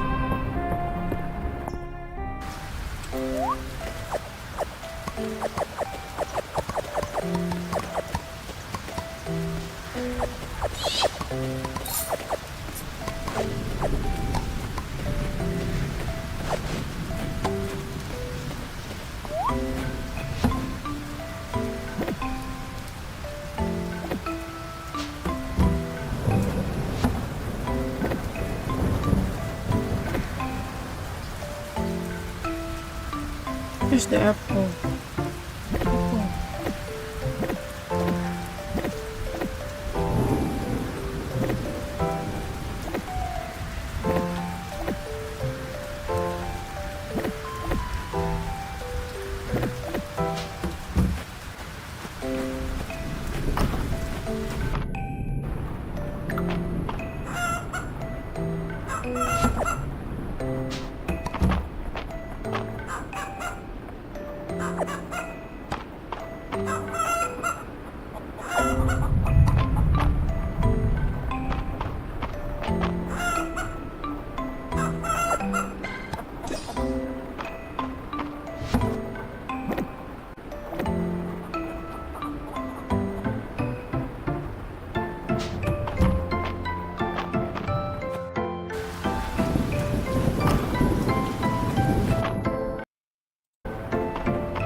It's smooth.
Just the worm. Oh. Where is the game?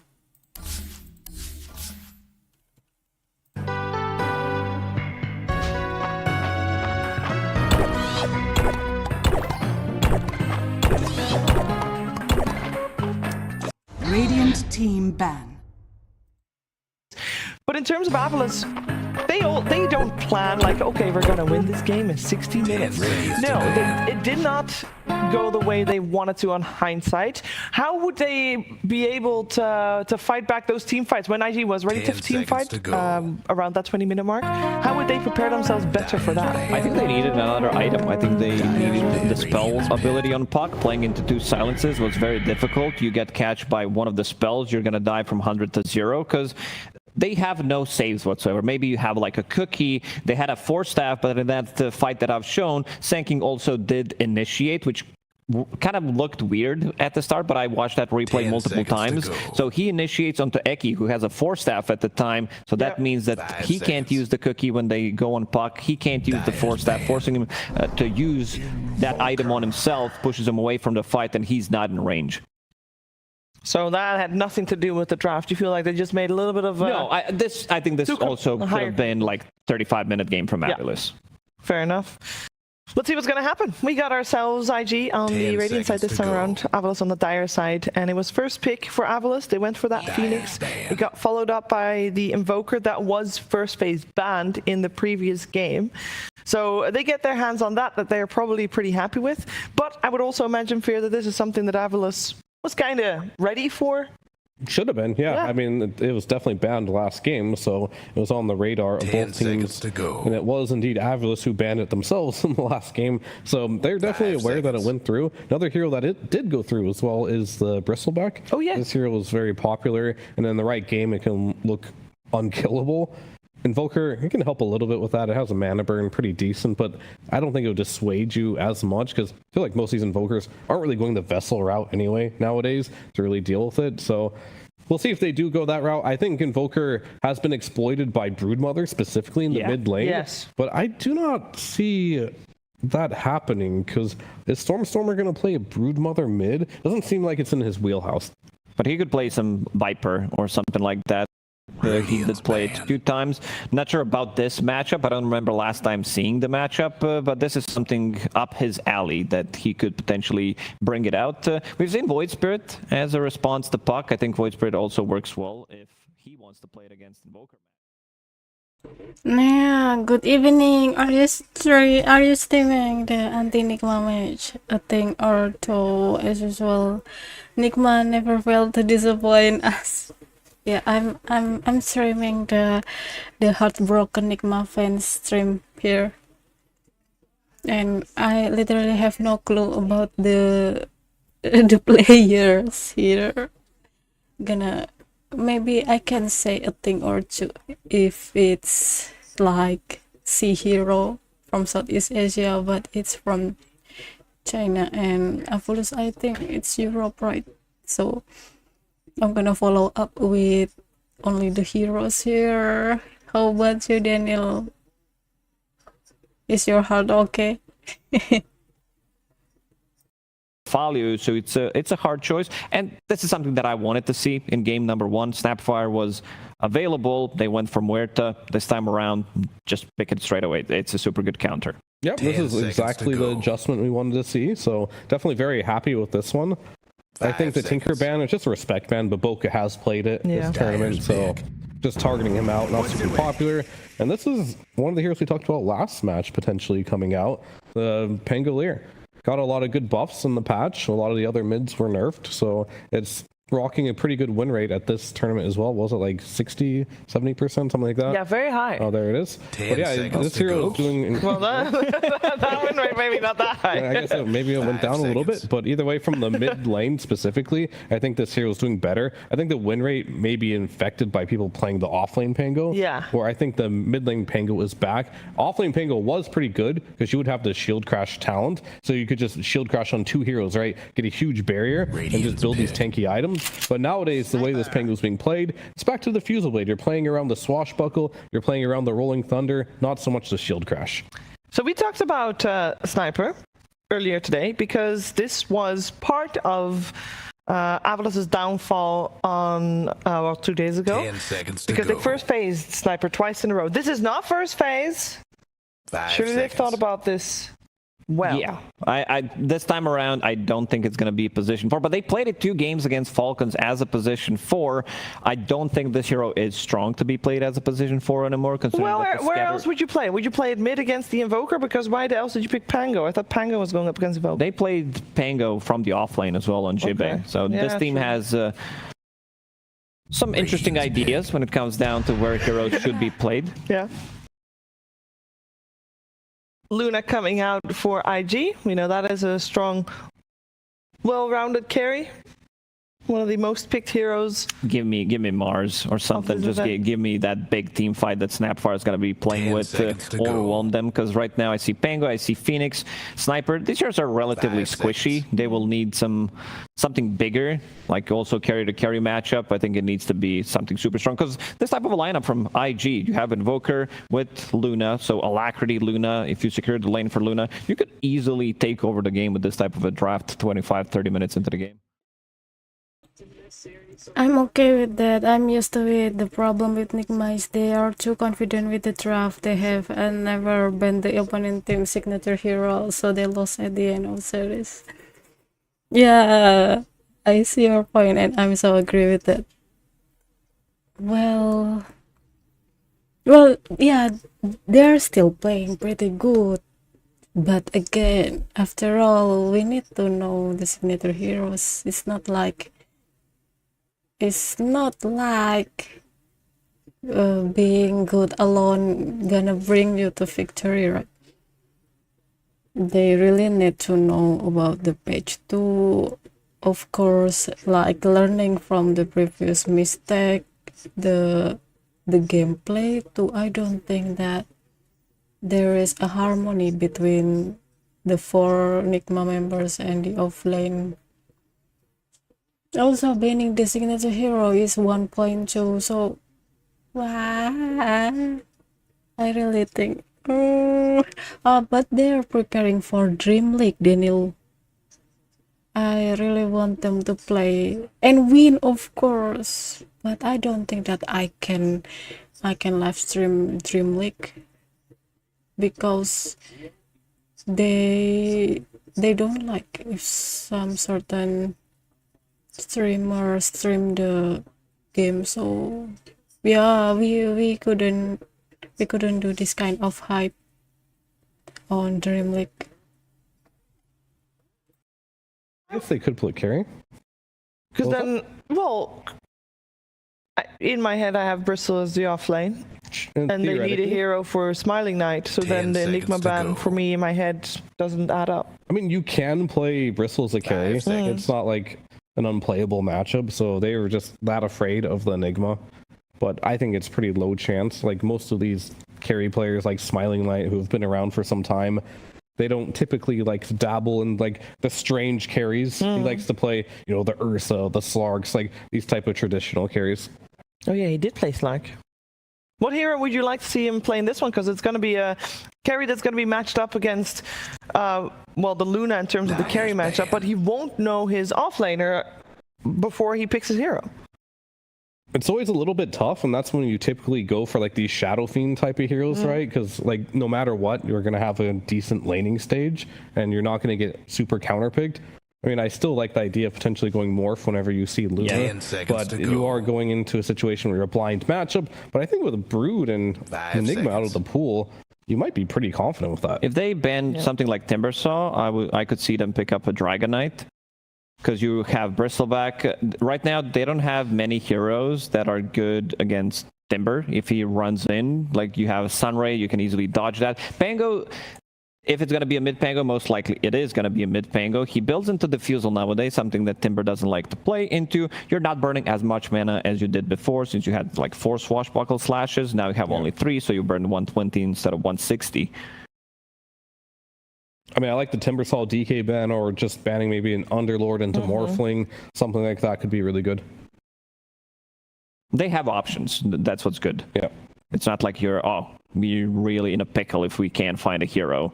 because most of the offlaners are like banned and They have options and they have time, and we can see that there's still a discussion ongoing on the screen. Pick. And they will ban out the Viper. that's, you know, saying Bristle wants to have a good game, but why not?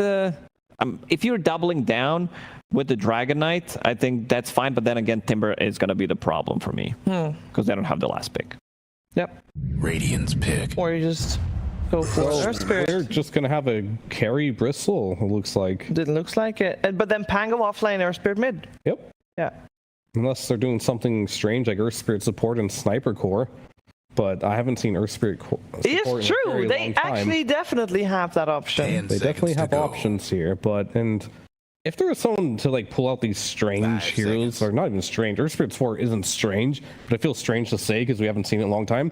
I could see Eki doing it. Okay? Like he's that type of guy where he'll bring out heroes that no one else really plays and try to make it work. So time will tell how they move this around, but IG, they're really just looking for an offlaner here, and that's the kind of strange spot you're in right now. Is IG, you're not really sure what you're laning against right now.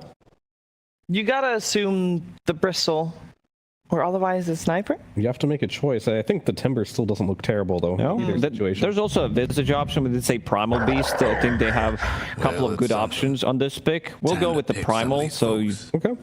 Something against Pango, which is going to be good, and it will be Shipe on Pango. You can Bristle later on the Sniper. Actually, pretty good. And it won't be swapped around. Alright, the draft is here now, and I'm gonna introduce the second match, Invictus Gaming versus AVULUS on Pgl Wallachia 2024 Season 2, and this is supposed to be round 5, so let's say that AVULUS, I'm gonna say on the draft again. Invictus Gaming, they have Emo, Invoker, Boboka, Snapfire, Fly, Luna, Oli, Clockwork, Zeal, Primal Beast. AVULUS, they have Sonecoin, Phoenix, CB, Pangolier, Eki, Sniper, Smiling Knight, Bristleback, and Stormstormer, Spirit. Okay, so it's pretty interesting. Very interesting. Smiling Knight is the carry, right? But he relies on the Sniper, on Eki to deal more damage. It's like,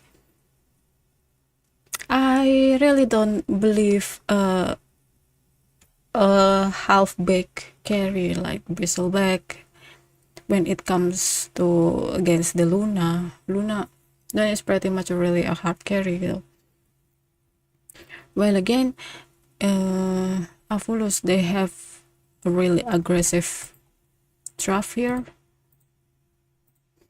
Maybe Invictus Gaming, they really need to roam very hard, or even covering for other lands too. You can see this, the Earth Spirit, the Bristleback Pangolier, and of course Phoenix. They can just easily deal you a lot of damage, but they lack of stunner, so of course they can rely on the Supernova or Rolling Thunder.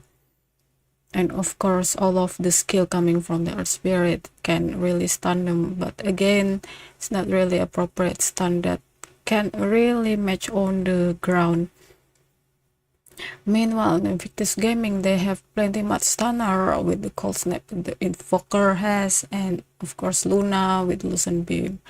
Primal Beast, of course, with the ult, and even the charge row is also stunning you. Of course, the cookies from Snapfire and Clockwork with the battery assault. So pretty much you can escape. If you got low HP, you can just escape from the threat coming from AVULUS. So I guess it's a big deal here. Invictus Gaming, maybe they don't really look like it, but I love Invictus Gaming's draft more, even if they have a little bit weaker draft here. But let's see, maybe is it going to be 2-0 or 2-1? So let's watch together. That's the one thing I'm kind of looking at with the combos, but it doesn't look like the easiest approach for Smiling Light. You know, EMP can be pretty obnoxious. The Primal Beast in particular can be a bit annoying, but we'll see the execution because they do have some crazy team fight on the side of AVULUS again. Yeah, they really do. We've seen this Spirit in particular, how much can come out from him. Stormer on it. It's, you know, the hero's in good hands. Yeah, there's still a lot of team fight on the side of IG as well. It just sometimes, yeah, this Earth Spirit and Pango in the early game can be a bit annoying if you don't have, in particular, like the Primal Beast in position for most of those fights. Because if you get these two get into the back line, it's going to cause issues. Yeah, we shall see. I like this Primal Beast pick for me was super good, though. I think it ticked almost all the boxes that I wanted to see. I know the panel was asking for Timbersaw constantly, but it was first banned, which was pretty hilarious. Calling him out, yeah. I have to because it was Lacoste.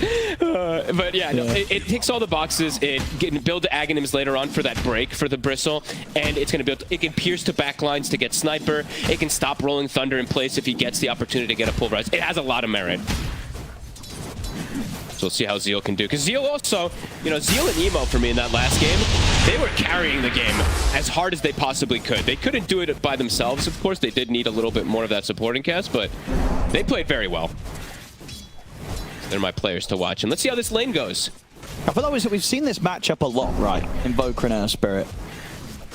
As the levels build up, it becomes pretty good for that Invoker. You just get so much sustain. But the first few levels, Earth Spirit can CS very nicely.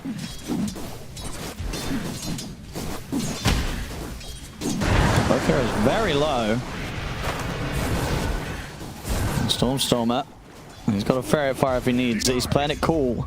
It's always deceiving how low the Invoker is because he gets so much heal from the Quas. That flat lifesteal really starts to add up, especially once he's got now the 2 points in Quas. It's what, 12 per hit, I believe, so.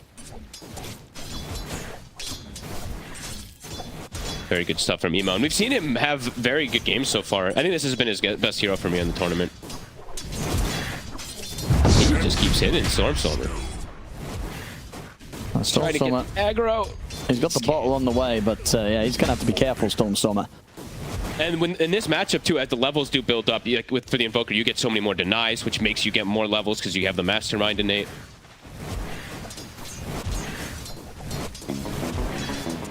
Very difficult for Stormer to step up. Bottle will now make its appearance. So. Should be able to get sustained, but yeah, Emo, double Wraith Bands online. This lane's going to become pretty easy for him. And he can constantly get the EMPs, even when Stormer does have that bottle recovery going. No, Emo's playing this perfectly. Yeah, he's doing this is some nice stuff on the Invoker. So far bottom, though, they're doing a good job with the Sniper and the Pango, and that's what you need to do with this Sniper. I think we've talked about it a billion times now at this point about this is a laning phase dominator. So you usually want to, and you kind of have to have that good, strong laning phase in order to apply pressure, because later on you do become a bit underwhelming.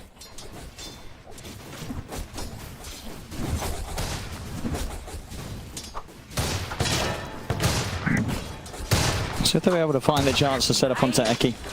They just got level 3 though. I mean, it's level 2 level 2 shrapnel is online. It's very difficult to push into this. I refuse you. On top lane, Smiling Knight having a free start once again. This time on the Bristle, of course, but not slowing down this Bristle's farm whatsoever. That's definitely a lane where those two have to be careful, Zeal and Baboka. Zeal very low at the moment. I'm sure Smiling Knight will use Seeing Red, the Warpath this game, right? Because we had Zeal the other day literally not use it for the entirety of like a 40-minute game, but I assume he will. Get on Eki. They do. Well, he's trying to chase him down, but Eki's got a distance now. He's going to be ready to turn. Throws in a blood grenade. Oh, but he expended all 3 shrapnels and they don't get a kill out of it. That hurts quite a bit there for Eki. Over in the river. Stormer. He's been found. Emo gets the backup of Baboka. The setup's there. Emo not only like doubling what he's getting out of this lane in CS, he's now just been handed a first blood at this as this mid Invoker. I mean, this is as good as a start as you can hope for. The absolute dream. For Emo. Zeal will be able to get away too. I love that Baboka checked the rune. You know, he's playing with a hero mid that doesn't require bottle. You're playing versus a hero that's pretty much getting nothing and needs to get these bottle refills, so goes for that gank. Sets up Emo for more success. I was actually thinking Emo, like, just because it's Emo, I thought he might actually go Midas this game. Just because he's so far ahead, but he goes Treads. He's being sensible. No Midas is allowed. Someone took out the Radiant's courier. Fly. Will bring Seneko through the portal. They should have him. Denies the neutrals. Ooh. Close. Indeed, the burn damage there from Seneko, finishing him off and back over underneath the tower. They'll get Ollie as well. Cool rotation from Seneko. Careful. Catches them off guard. Luna, a bit fragile. They're doing excellent bottom still. They didn't get the initial go with the first 3 shrapnels, but much for the he'll kill the courier. Okay, he just walks up and is able to snipe that one from Fly. All right, rips out. Is really struggling. Only 18 CS at 5 minutes. Look at this mid. They're going to try and get the setup on a Storm, and they'll do it. Cold Snap, Scatter Blast. Can't roll away from those interruptions with the Cold Snap laid down onto him there. And they know there's a high ground ward there. He's able to get that cold snap because that Baboka ward that was placed right there. So they're gonna have to de-ward that pretty soon. Eki, see if he finds it. Should be able to. Yeah, he knows. Yeah. He'll give it to his Earth Spirit though, at least for that XP maybe. No, he's gonna take it. Okay, I was gonna say. Don't save it for your boy. He stacked the hard camp, so he'll stack. So yeah, Stormstormer, it's gonna be recovery through rotations. Azil is going to try and get Seneko. We'll get it, but I don't think he's getting out. One more right click and the Quill Sprays will do it from Smiling Knight. So kill Seneko, but it's feeding more to this Bristle. Yeah, and he uses TP. I think he should have probably just accepted his death. It's a pretty bold one to go versus the goo. Well, Smiling Knight will be happy. He's now level 6, super early on this Bristleback. They don't have any stacks yet at the ready, but they will get some going, I imagine, pretty soon with the sniper. So yeah, that Bristle comparison to that Luna net worth about 1,000 ahead. Dire's mid tower. But then you compare the Invoker to the Earth Spirit, 1,500 ahead. So far, some trades coming out from teams. Ollie, Baboka, looking to enable Emo more, playing around that mid lane. Dire's mid tower could use a little And definitely a game where we're going to see Mage Slayer plus that pipe. They're playing versus Bristle. They're playing versus Earth Spirit. So IG, if they can get good timing on those two, it could prove to be problematic for AVULUS' early team fight. And with the Emo start, I mean, he's going to have probably one of the earliest Mage Slayers. They're tanking with the salves, keeping the catapult alive. They'll get denied, but it's a 7-minute tier 1 mid. Bottom lane, the dive once more. You know, Baboka trying to pick up some action from this. He's going to get a bit more than he bargained for by the looks of it. Jibbe's going to have a shield crash in a second. Should have. Oh, okay, off the mark. And that's going to allow Baboka to get away. And mid. We're in onto Stormstormer. Stormstormer getting a lot of damage out in return. He does die. Oh, Seneko's going to get so much XP. He is. He's going to be able to clean up the XP from both in return. So, Seneko, level 6, Supernova's online. 7 minutes and 40 seconds. Stormstormer giving his life for the supports to thrive. And Jibbe, rare miss. And also to point out, he did go double jump. I actually didn't see that at first, sorry. We've seen pretty much every single one of these Pangos going for the Thunderbolt exclusively. Must just be because of the lane, right? Just wanting to have more of that barrier as an offlaner, I'd imagine. But yeah, I think that probably also comboed with the fact that he's not playing against any sort of heroes with a high level of mobility, right? Sure, yeah, you know, that's true. That's true. It's been in a lot of games where there's been like these pucks and things where just been that much quicker, trips them up. This game, there's not going to be people jumping around all over the place. No, that's a good point. Seneko with the 6, they want to use it. They want Fly, and they're bringing Smiling Knight. Fly is in a dangerous spot. They get even one of these disables onto him, likely to go down. He's going to try for the TP. He's out. Very heads up there to immediately go for that one. Fly. Dire's top tower, you know the drill. Very nice TP.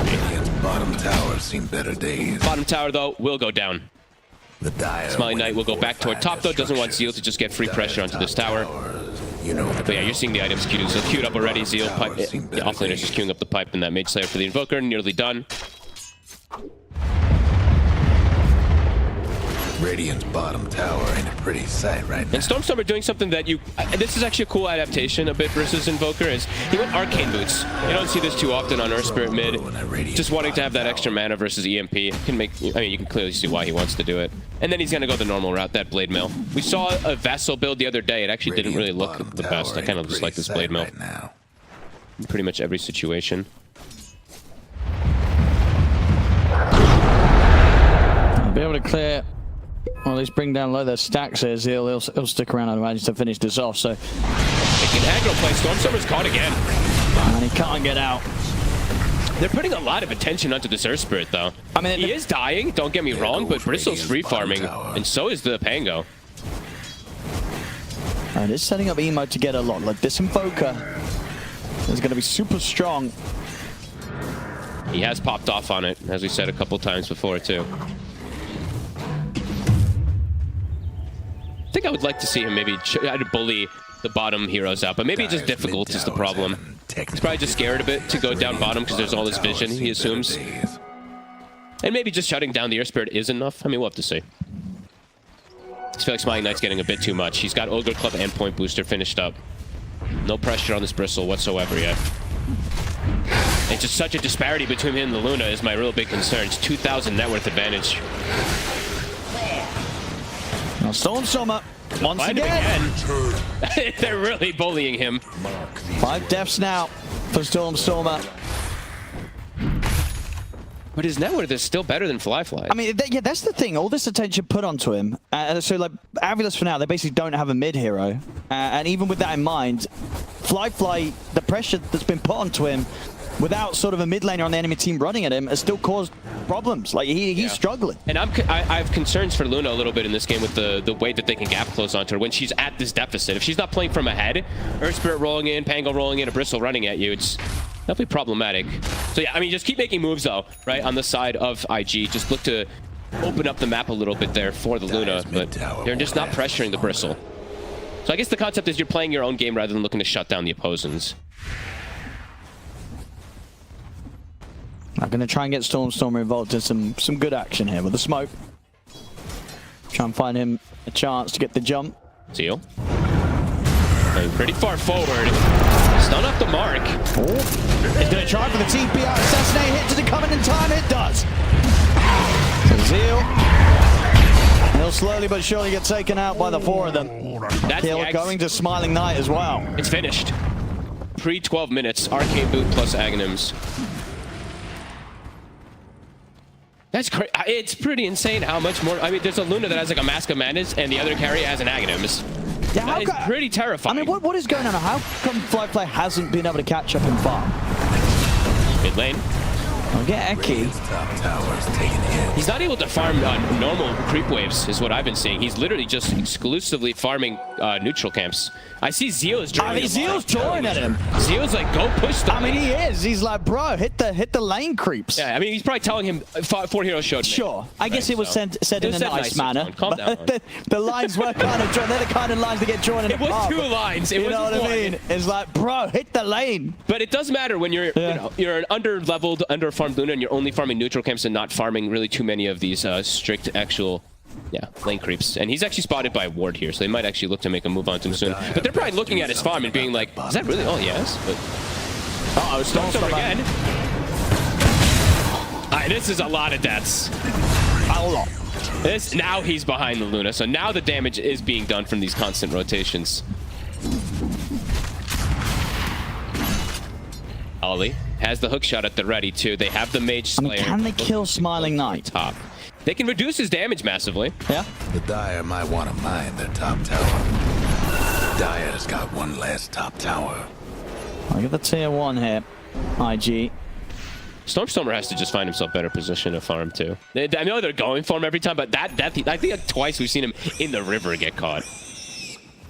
But I mean, that just is the really crazy thing, you know. Stormstormer's died 6 times, and he's, as you say, he's just not that far behind Fly, who's been AFK farming.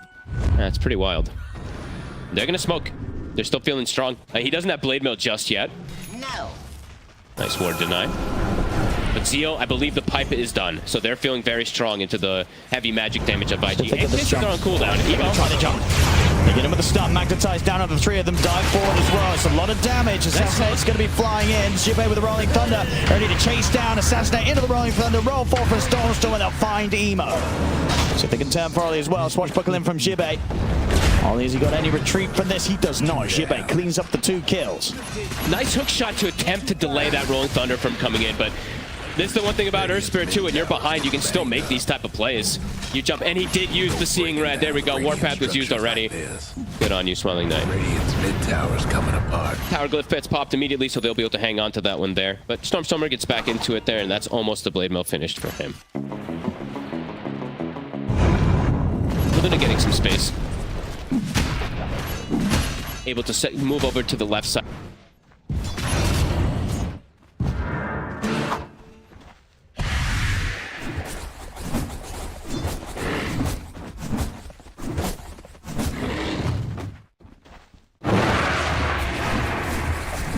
Mid tower could use a little help.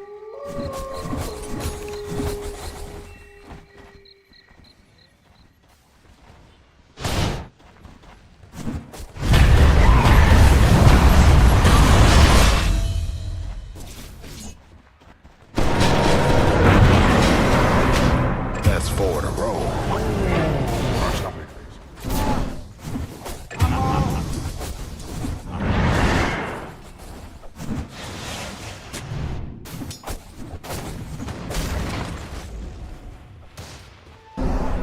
Dire's top tower's getting beat down.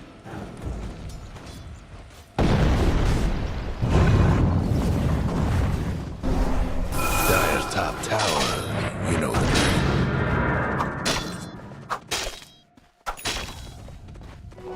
Amazing what you found. The Dire might want to mine their top tower.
You've been sorted.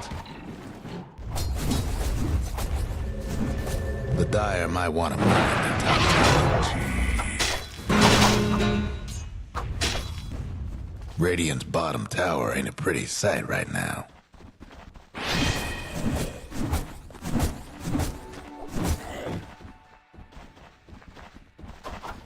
Radiant's mid tower could use a hand.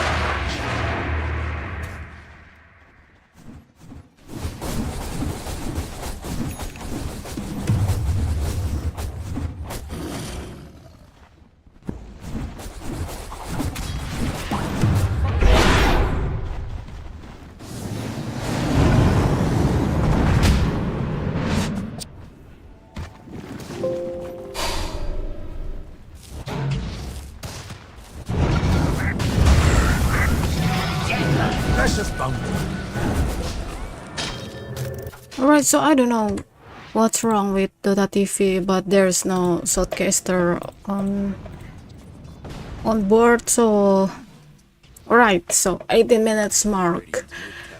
AVULUS, they make such significant advantage on the network with 3K, and the Bristleback is leading on the network by not so wide 2K, but it's compared to the Pgl, which is on the same team too.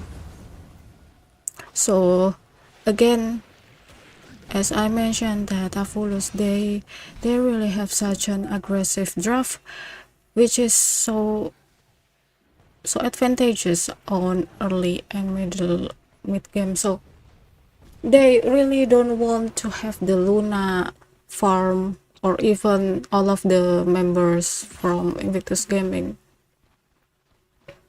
As we can see now, Luna is climbing on the second place, so AVULUS, if they really need to secure on the second place on the victory in this match too, so they really need to push Invictus Gaming back to their place. And yeah,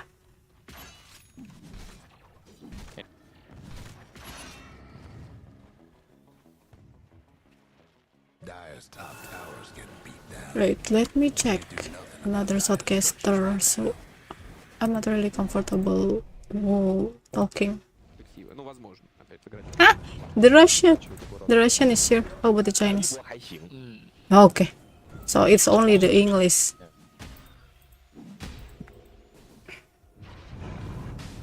Well, so far, Bristleback, he already has the Bloodstone and Aghanim, so it means that he can attack while tanking. But again, since he doesn't have something built in or even item that can initiate, he relies on the Earth Spirit. And of course, if the Earth Spirit is unable to present, then Pgl can provide a significant vision, also good amount of disturbance for the enemy. Is the first Rosan? For Team AVULUS, even if there's some flare coming from the clockwork of Invictus Gaming, but there is no sign of Invictus Gaming's friends that they gonna engage on the fight on the Roshan edges for the Bristleback. Well, so far, what Invictus Gaming need to do is just making space for Luna. But AVULUS, I wonder if they really want that happen to Invictus Gaming. Well,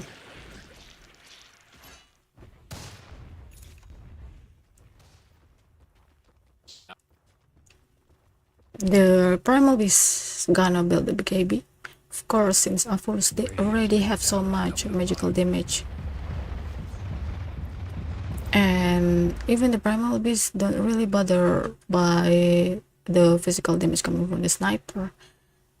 We prioritize the most damage on the AVULUS, which is the magical damage. And now AVULUS try to engage on the middle lane while pushing on the top lane. Of course, try to take the top tower, but I could sense that there is no fight for the tier 2 top tower. Yeah, the Luna and Invoker, they try to farm very safely, while here in AVULUS they march to the tower 2, the top lane. And well, so far, since it's not really a wide amount of network advantage for AVULUS, so they see Bristlebacks there, Invoker with the invisibility, and again, they should be very careful on this.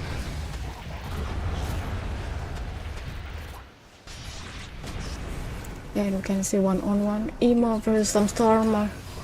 With Emo activate the BKB, but their Rolling Thunder is not effective under the BKB, so Emo successfully catch the Earth Spirit. One beautiful Invoker right there. And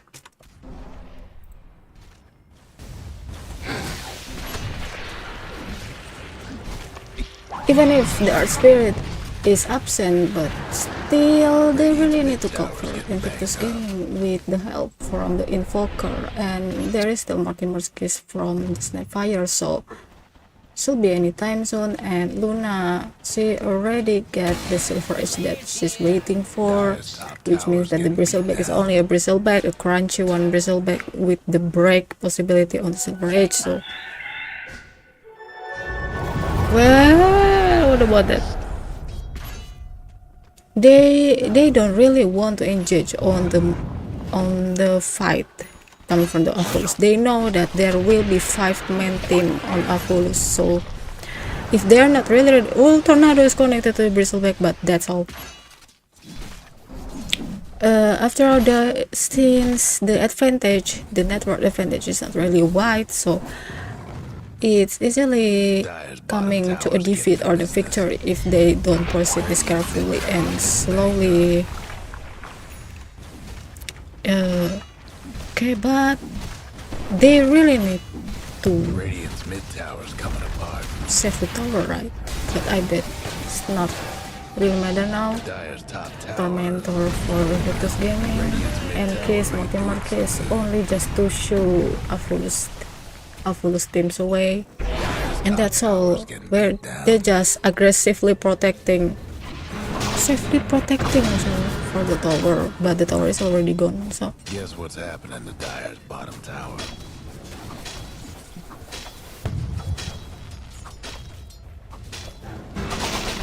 well, in this case, Dire's top tower. You know the drill. the Them clock. Dire buildings are tough as nails. Ooh, that one's so good, the cook. Right, so this is the plan. Making space and safely return back home. So, Dire's top towers. Primal Beast successfully gained tower. But again, Primal Beast, he still has the BKB. If it's possible, then he can just BKB back home. Of course. But there is a stun from the Basher. Okay. Apa?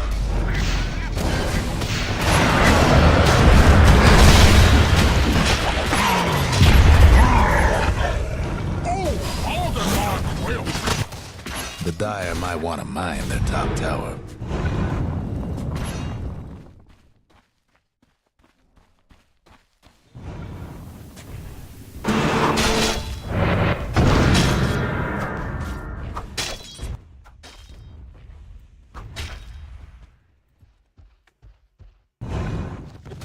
That's the plan. Just destroying the tower one by one, little by bit. And well, hopefully gain Luna's more advantage for the gold and of course the experience and level that they're waiting for. Meanwhile, at the same time, Bristleback, he insists on building the assault cuirass, which means that it will be a lot of physical protection for the team. Also, some aura buff for the enemy, so it's pretty good. Even if Invictus Gaming so far, they don't really engage on the fight, but still they really hopefully can gain so much timing and chance to fight back Team AVULUS. They know that with these current items that they have, they can't really fight Team AVULUS.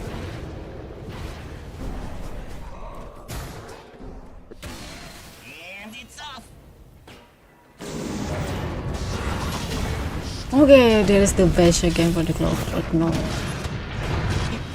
Even if the Clockwork, he doesn't have the BKB, but the basher from the Slash Buckle is enough to cancel even BKB, so the Clockwork without BKB is really vulnerable enough to make the space.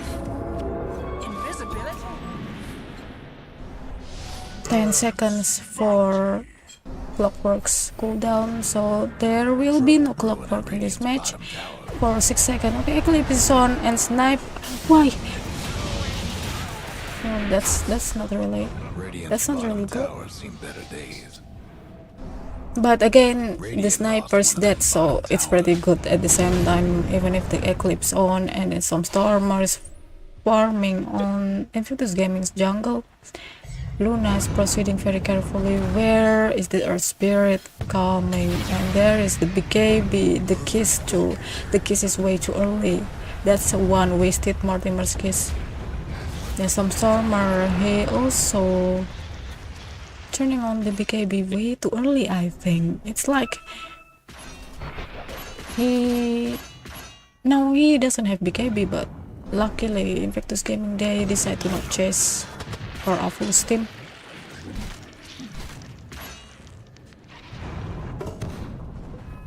Well, at this time,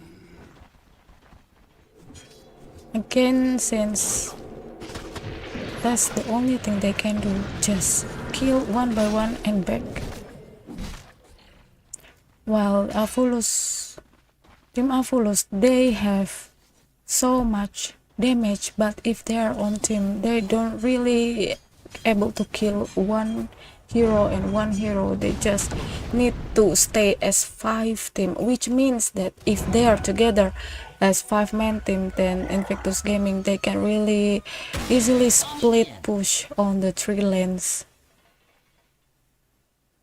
And with the help from Clockwork's Vision, the Flare, and I bet it will be pretty easy enough for them to proceed.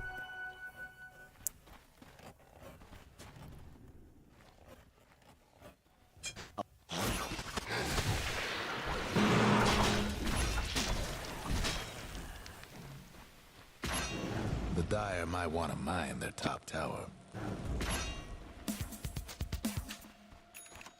So far, Bristleback still picking on the network, controlling the Roshan.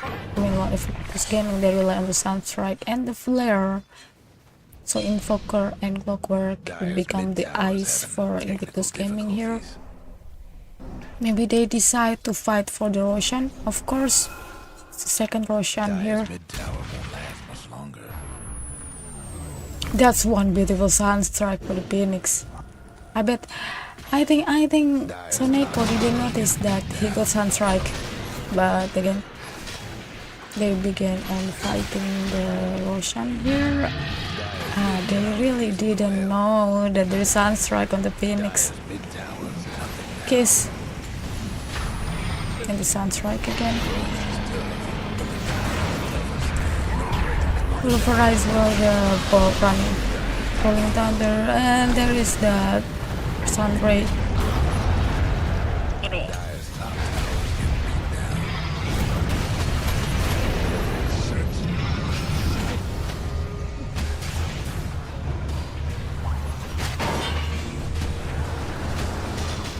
Ooh, that's beautiful save.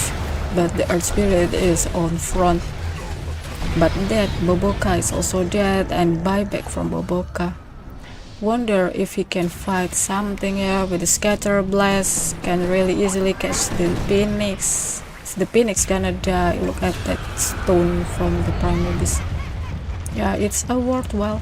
It's really worth it for the Snapfire to follow the charge in, and there is Lucent Beam for the Pangolier. Look at that damage. Sunstrike in. Nah. Physical damage from Luna is plenty enough to destroy the Pangolier. Mega kill ended for Luna.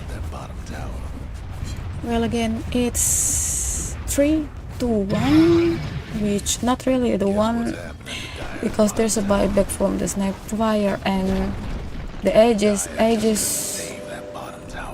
on the hand of the Bristleback.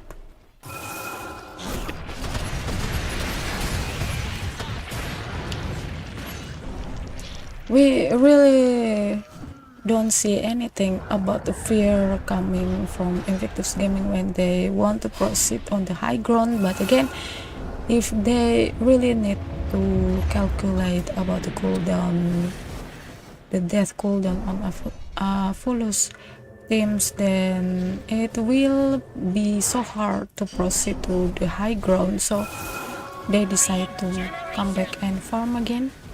And again, since Team AVULUS, they proceed as a 5-man team, they really don't have that kind of ability or time to farm. They can only march together. Maybe they rely on the sniper to gain more damage, but again, look at that sniper is 0-1. There is not a really significant chance coming from the sniper. It's like, well, as well, the sniper, you can just join us.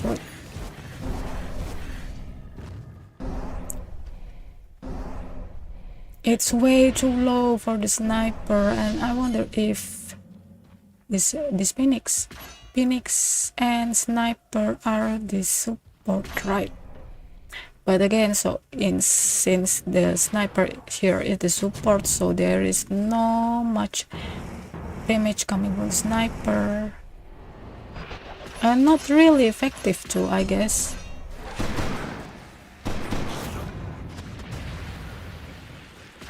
Yes, the words way. Here it is, Lucent Beam for the Bristleback just show the back, but yeah, Tornado is in, Stormstormer, the Earth Spirit with the BKB just to disarray the whole team with the Rolling Thunder too, but that's all. At what cost? They don't really have the ult anymore. They don't have the Rolling Thunder, even if the cooldown is pretty pricey and cheap. They can easily get another cooldown again. I'm here just to say hi. I need to finish some work before we can fight and get well soon. Yeah. Thank you, Bachop. My voice is not sounding really good here. I feel favorized too, but I want to stream. Oh, after this is Tundra, Bachop. Good luck with your work and task and assignment. Whatever you do, I believe in you, Bachop. Look at that sniper. Yeah, this is just the basic sniper support, just building the Aghanim and for stuff, but again, at what cost? The Assassinite's not dealing enough damage. Plusly with the pipe coming from Primal Beast, it's like full main team of magical damage of the AVULUS team, so easily can counter.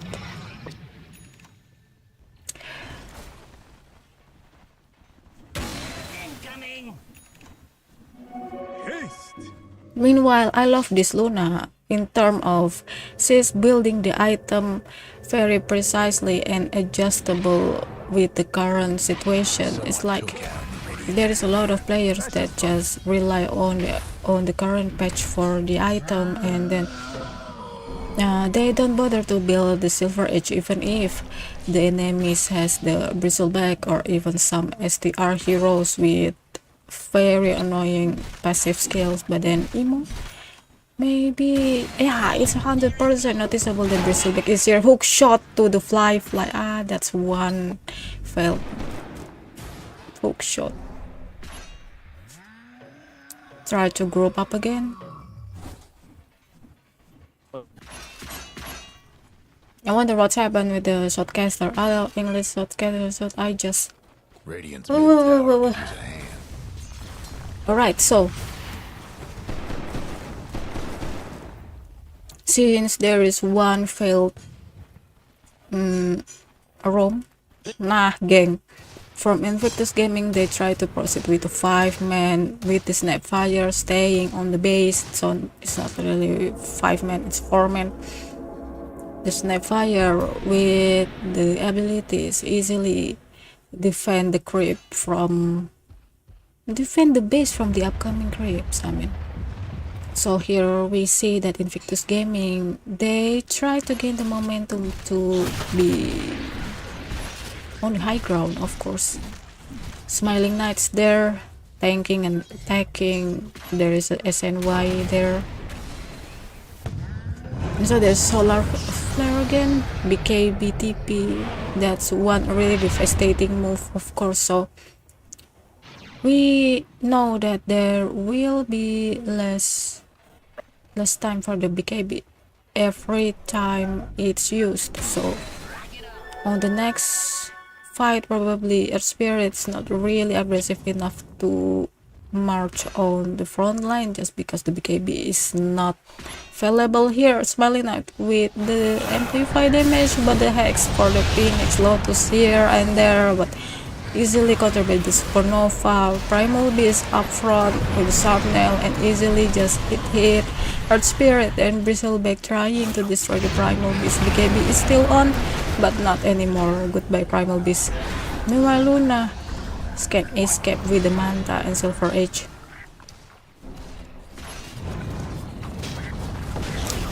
Well, if they have enough damage to destroy Phoenix just within the Hex effect, then it will be a good chance for Invictus Gaming, right? But I guess there is not really enough damage. There is some members from Invictus Gaming that they're not ready enough to attack the Phoenix. They spread the damage all around the AVULUS team. So Phoenix death is not sure. And there is the Eclipse, but BKB is on. Again, the Earth Spirits here with the BKB. Clockwork is maybe the next victim, but they won the Luna. Clockwork is down. Emo try to defend the team, but there is the support. 2 supports die from Invictus Gaming, and easily the gem. Thank you for the gem. Smiling Knight is really smiling. Tornado not connected. And look at that Ray. And just to heal the bristleback. I don't know what they heal, but then again, Lotus there. And Rolling Thunder is not speedy enough to catch the clockwork. It's not really in a good direction too. So that's it. They are satisfied enough with the destruction of melee Barak on the bottom lane. This is one of the reason why Team AVULUS, they really need to non-stop charging to the Invictus Gaming, because that's one big power they have. Invictus Gaming, meanwhile, they really need more farm, but this farm they really need to calculate within the AVULUS charging time too. So if they fail to farm or even catch one by one for the AVULUS Gaming, so it will be goodbye for their team. Okay, it's the third Roshan for the bristleback again. I don't think that the bristleback is the problem for AVULUS Gaming. Basically, the bristleback, he just stands there protecting the whole team. Meanwhile, Archspirit and the Pangolier, they just continue to march on with the rolling they have. 2 rolling they have, the Rolling Stone and the Rolling Thunder there. And with this kind of distraction, Invictus Gaming, they really need to just proceed 1-0 that they want to kill. It's either the Pangolier, which is pretty hard, or it's the Archspirit, which is also pretty hard.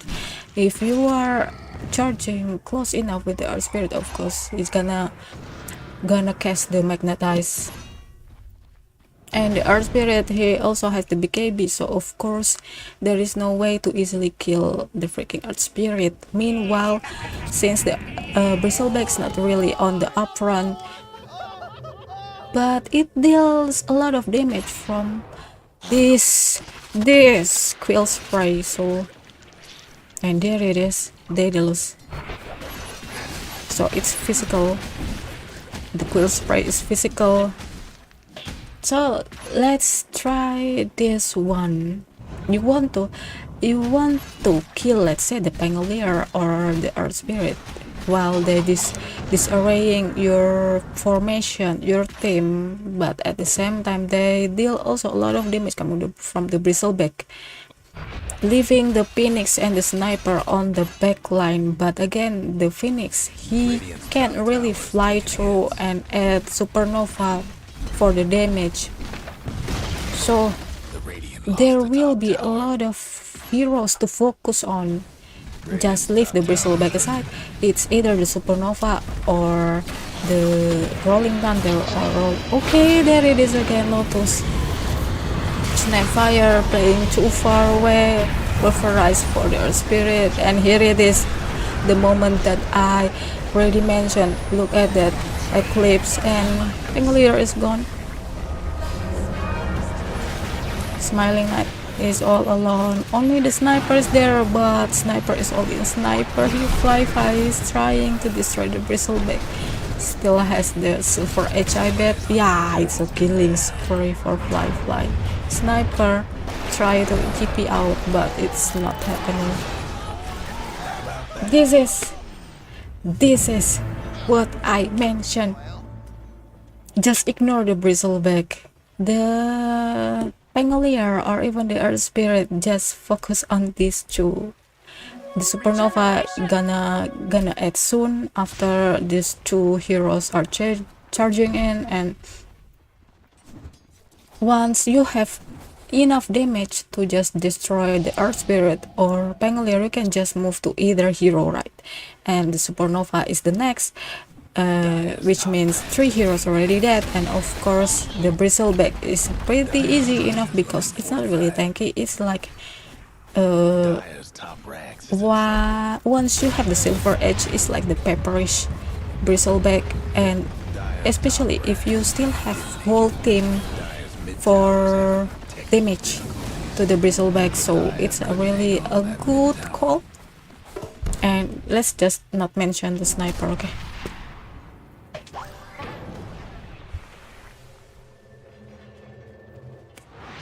So far, Luna's 26 for the hero level. That's one big fight on the top lane. With again 12k net worth advantage for Invictus Gaming. They don't really want to engage on any kind of fights. They just try to protect, and if they're lucky enough, they can march to the high ground.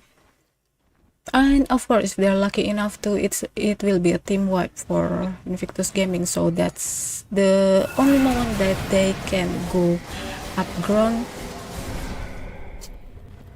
The shard for clockwork here, which means that the clockwork can easily run again. Buboka has the hex, and there is the divine rapier for Luna. No wonder the damage is pretty deadly.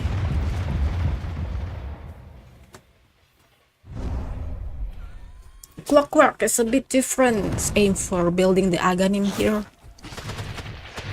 And within the 46 minutes mark, it's already bad enough for AVULUS.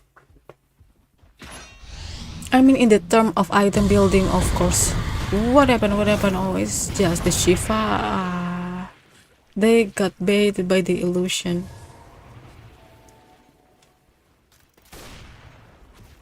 We see that the bristleback there, he wants to attack. But again, since the dagger comes very late, it will take some time for him to proceed with newly fresh made blink dagger.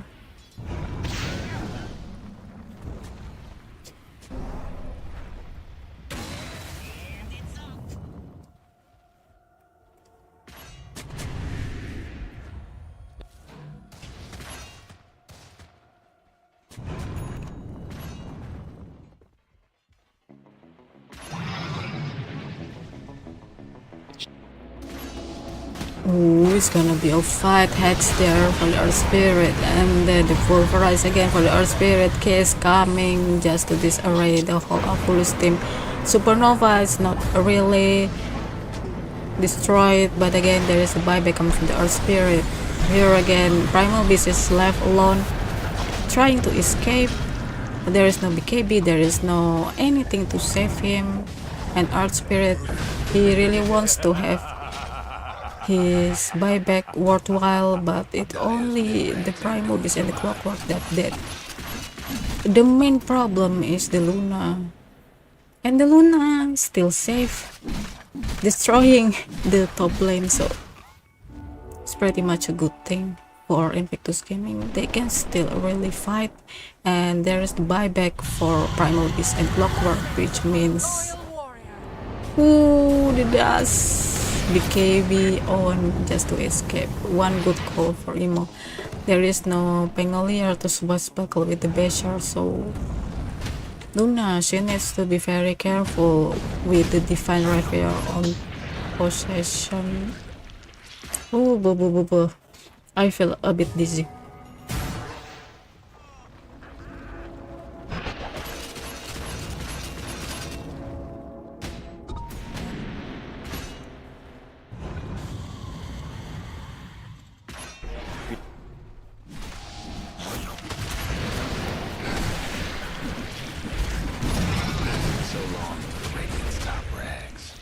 It's 15 seconds for the Primal Beast to respawn, but there is the attack coming from AVULUS. Only the Lucent Beam. There is a hook shot for the Pangolier, but I guess it's silence. Ghost Scepter. just to escape from the death. Clockwork stop the Rolling Thunder, but there is not enough damage for the Clockwork, yeah. Team AVULUS, they need to charge once more with the full team. They really charging full team, but Invictus Gaming, they only have 3 members on the high ground, but it's still not enough for them to destroy the position from the Invictus Gaming. They really have very good position there. Okay, since the Invictus Gaming, they decide to attack at this point after so many times they play very safely. There's smoke from AVULUS. There's the pulverize again. It's pretty much a good thing. Ooh, Hex for the Phoenix. It's a disaster. Tornado try to catch the bristleback, but not. That's one very good reflection from the Snapfire. This is the 4th Rosan with additional refresher off and Aghanim, I guess. Yeah.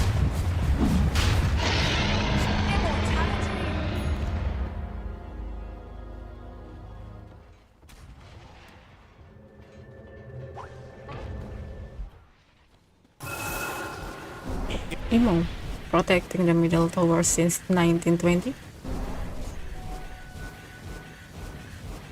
Well, that's really needed, so maybe he can really connect with the middle, from the middle lane, of course, with the team here. We gonna have 16 minutes match on this match too. Stormstormer TP back to the home because he knows that Invictus Gaming, they will reach their home soon. And then Luna with the protection of the Lincoln Spear. There's a Rolling Thunder again and the Earth Spirit. There is some meatballs there. Of course, the Sun's right to look at that, just easily destroy the edges. The Tornado is in, but there's still BKB. Smiling Knight. Luna is ended, and then the Ray under the Supernova here. Clockwork just TP away. Not really happening. Hook shot in. I bet it's that too. Yeah. That's one very disastrous. Turns out Luna is not really tanky enough. I wonder why Luna is staying up front. Just rely on the Primal Beast right now. Primal Beast comes second on the previous fight, so they really need to just have the Primal Beast on the front line. But Invictus Gaming, they save enough gold to buy back. Yeah, buy back coming from Snapfire, stone for the bristleback here. Smiling Knight easily destroy the tower, and the barracks only 3 hits. So there's the Hex, Lotus so late, and then the break here. Primal Beast trying to just shoot bristleback away, but Primal Beast with the silence to Rolling Thunder in. It's pretty tanky. Trying to destroy the Earth Spirit, but there it is, the Aghanim from the Earth Spirit, not good enough. Primal Beast still try to charge the Pangolier. Pangolier is the next one to get destroyed, I think. Yeah. Is that a hedgehog or a pig? But that's one big move. But I guess there's a lot of buyback, or it's the only buyback, right? Yeah. So the Luna, Snapfire, and what else?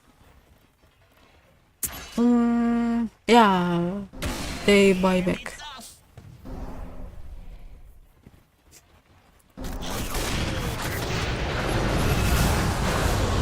Supernova again with the Ray and Primal Beast. They try to just destroy the sniper on the back line. Smiling Knight try to protect the sniper, and he successfully destroy Oli and Zeal here. Phoenix not really safe because it's Supernova, what we expect, right? Eki. Eki is here. Eki. To Sunbeam in and just one kill.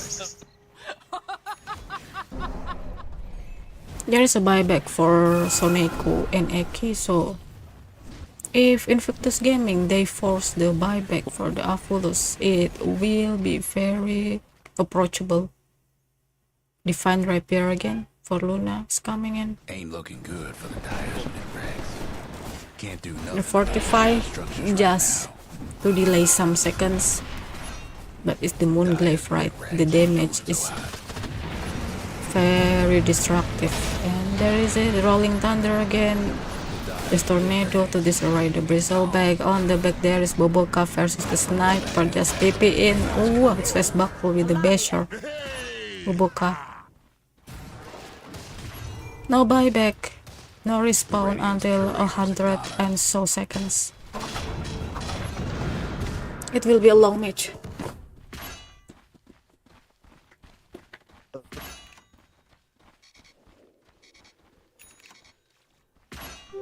Invisibility.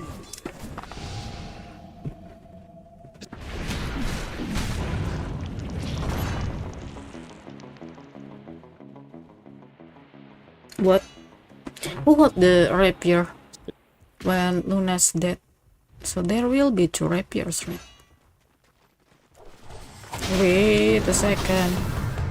Okay, AVULUS, they know that if it is gaming, the Snapfire, she doesn't have any buyback, so there is the Tornado, the Breakthrough, and the Hex, the MP, and the Meatball, double Meatball, and there it is, a lot of Eclipse, and Smiling Knight somehow still standing so strong there. Primal Beast somehow get destroyed, and the Earth Spirit playing too far from the home, just turn away.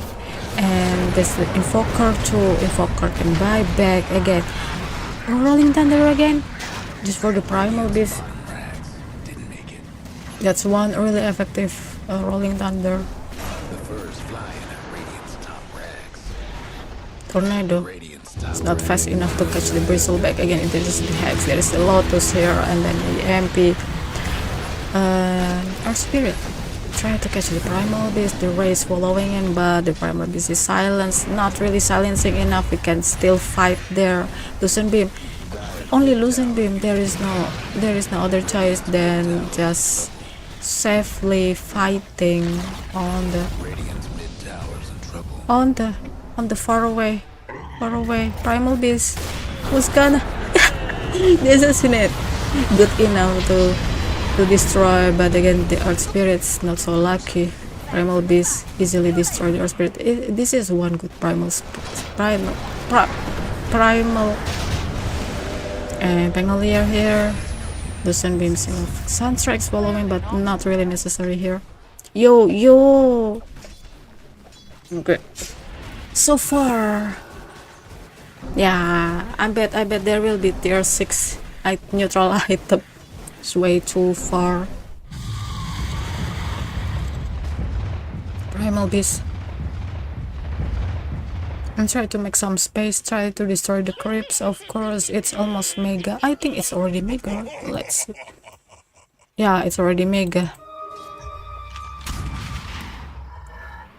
Even if there is 13k net worth advantage for AVULUS, but still there is hope for Invictus Gaming.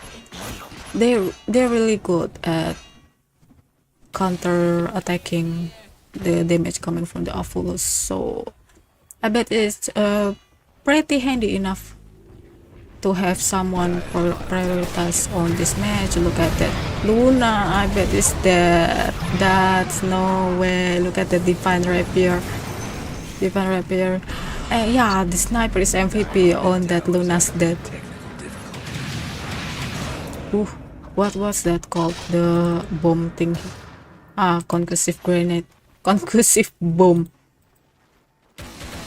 Why it always Luna that stays up front? Just let the primal beast do all of the damage on front. Is tanky enough. I bet Luna. Who's Luna? Luna. Ah, fly is not patient enough. Please be patient. Or maybe it's the destruction of your team. Smiling Knight on the Hex again. There is a lot of skill for only the bristleback, but only is that Aki's there and the Supernova there. Look at that Supernova. Just okay. There's the GG. So 2-0 Team AVULUS victory. That's one really unfortunate. Maybe there will be grand final AVULUS versus Falcons, maybe. Don't know. So it's Sonico versus ATF. And the Toro, yo.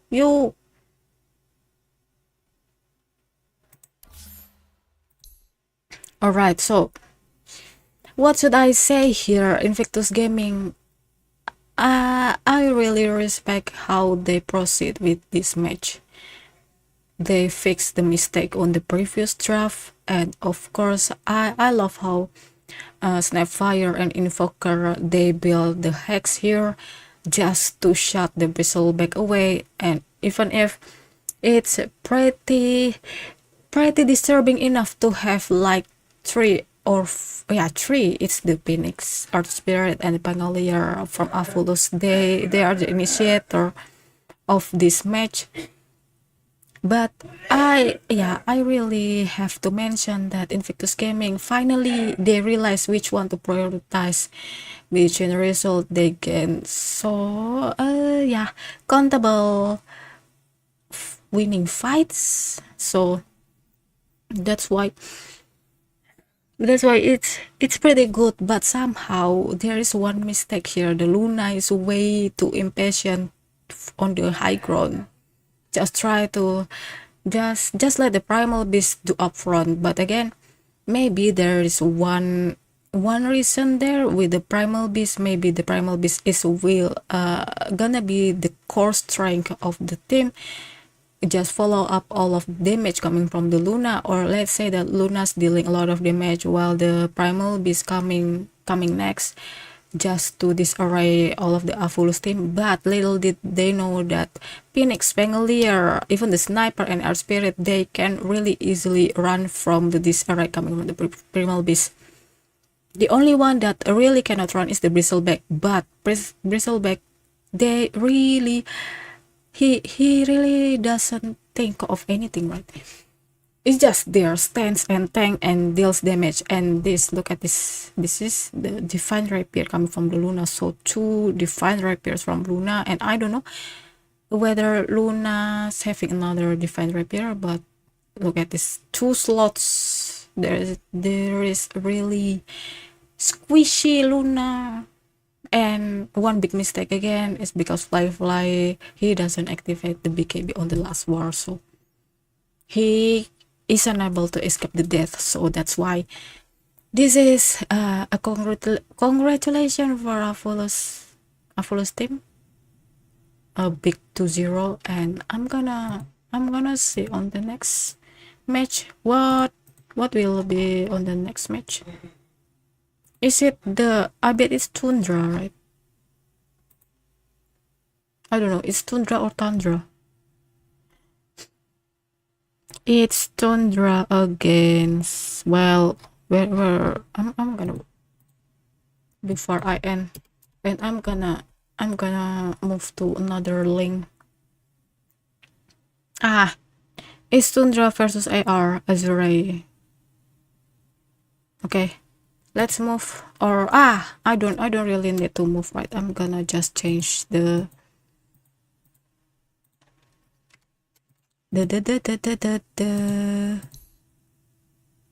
where is they're still preparing. This is Enigma Galaxy versus Infinity. No.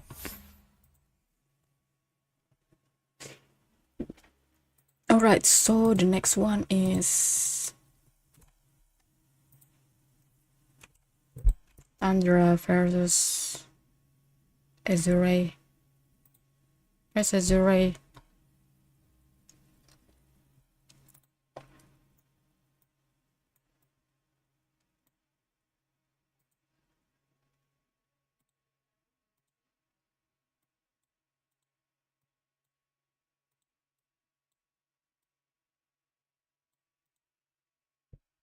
Tundra. So White Moon, right? I'm actually excited for Tundra.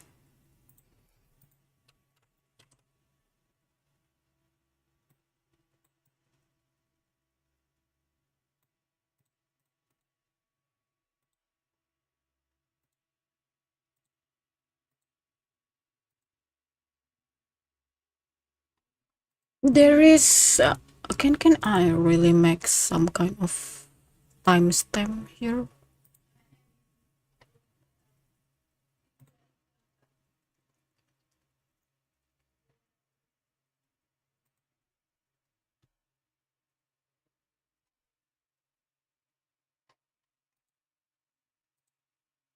All right.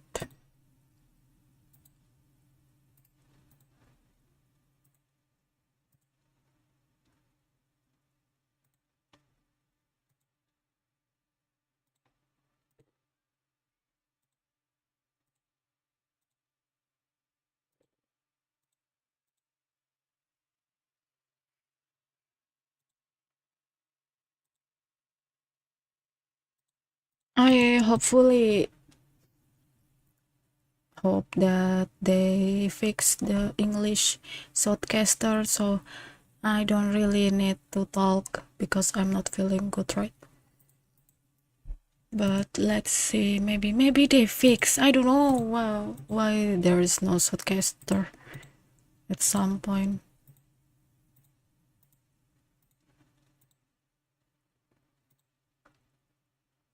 Okay, let's just take a break for now.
Tundra Esports turn to ban.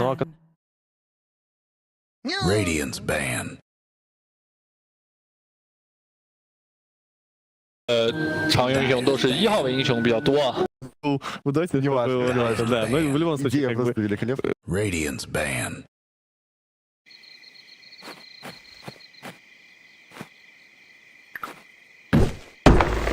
Ten seconds to go.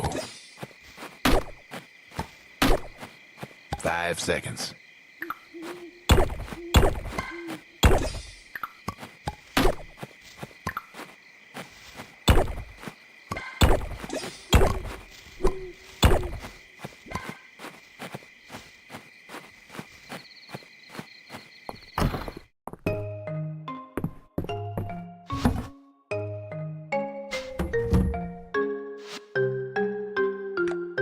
Radiant's pick.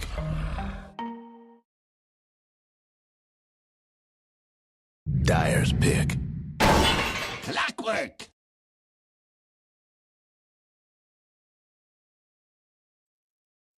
Alright, so welcome to another match of Pgl Wallachia 2024 Season 2. And here we're gonna spectate Azure versus Tundra Esports. with the let me check the schedule. Radiant's ban. I wonder if there's another match. Well, so there is Navi versus Alliance after. So Alliance they use another logo. That's interesting. Dire's ban.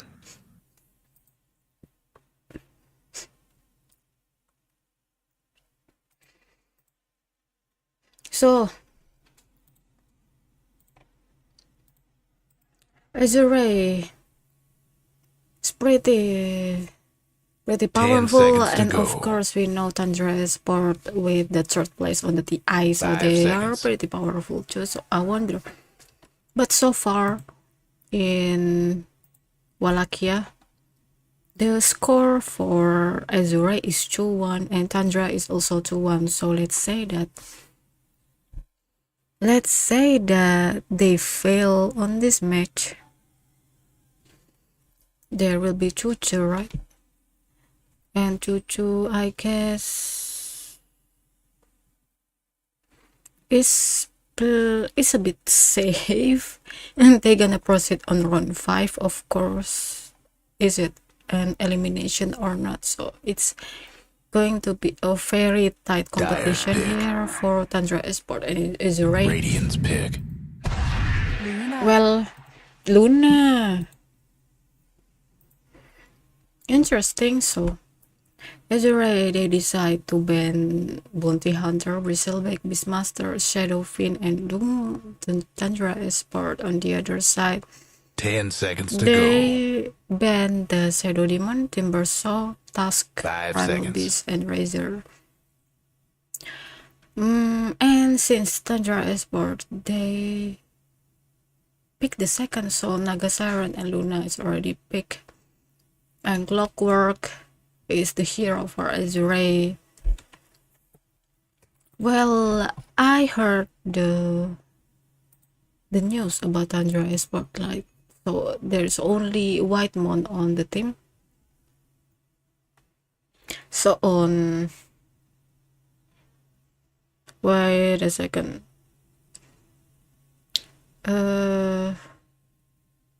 Radiant's The pick. loan of Pure and so Ramses and Pure, they are only the loan, the player loan for Tundra Esport, so it's already expired.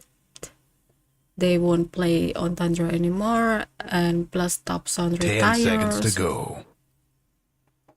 And then on September 27, 5 Chitri seconds. rejoins the team while Saksa returns to the active roster. And Lorenov joins the team on loan from Aurora. So Seth and Mid-1 will stand in during Pgl Wallachia. Seth and Mid-1. So there will be a stand-in if there is something that really unpredictable happen again. Nightfall joins the team and the team parts way with 9 class. So 10 seconds to go. so far Nightfall gonna place on position 1 5 and then seconds. Lorenov, the lone player, on position 2. 3 on 3, Saksa on 4 and Whitemon on 5. So far the only one that doesn't change is Whitemon. And I wonder why 3 is coming back. But again, I don't know anything. Dire's pick. And where is the English Southcaster? There is no sound from the English.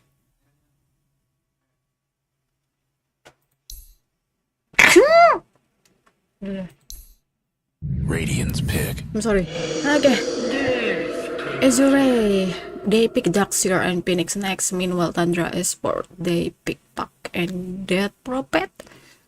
Dead Prophet is rarely seen on this tournament and even on this 10 patch, seconds to but go. I see how they want to really move to 5 seconds. the aggressive side with the tower, possibly making a maximum effort with the exorcism.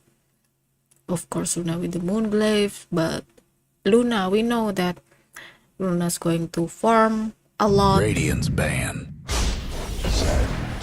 Well, Nagasaran with the image, maybe she can really be a company for that prophet in terms of pushing and writing. So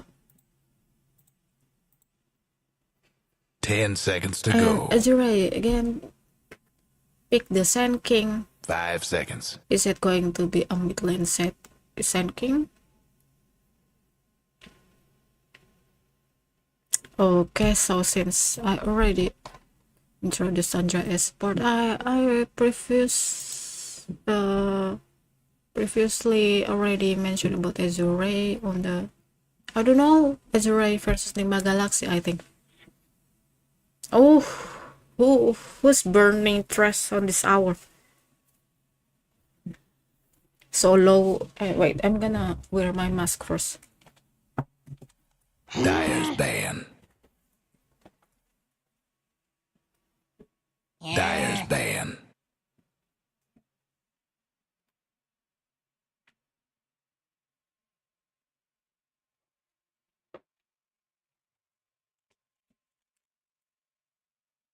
Radiance ban. Alright, so on position 1 we have Lu, and position 2 we have Han. Lone player new on 3, Planet on 4, a lone player 2, and Yuya Chun for position 5. 10 seconds to go. 5 seconds. Radiance pick.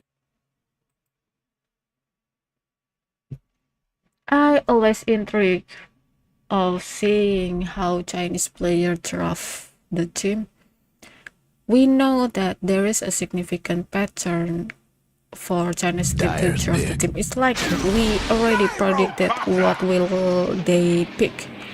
Let's say this gyrocopter before, it's not really the common view on this current patch and on this tournament, but Chinese team, they've been picking this hero, the gyrocopter, and Azure, I bet it's like 5 seconds. the second time they picked the gyrocopter. Correct me if I'm wrong again, but I already saw 2 gyrocopters from Azure. And the gyrocopter is not like your additional hero gyrocopter. It's like the really devastating gyrocopter one. So alright, the draft is in. Planet, Clockwork, New Darkseer, I don't know, Phoenix, Han Sand King, and I don't know again, gyrocopter on the Azure, and then it's low gyrocopter, yeah. Tundra Esport, they have white mode on Nagasaran. That's one beautiful Nagasaran set. And then Shat with Luna, mid 1 pack, Saksa that Prophet, but 3 Pangolier, so they're gonna use the stand-in on this match. The mid 1 is playing. What happened with the trash? Oh my goodness. The smell, guys, the smell. Well, again, I'm gonna take some break on, I don't know, because it's already night, so I need to, but I wonder if I can choose either Russian or Chinese to be the additional shotcaster, but I'm gonna come back after I take some rest, okay? But so far, I'm still here.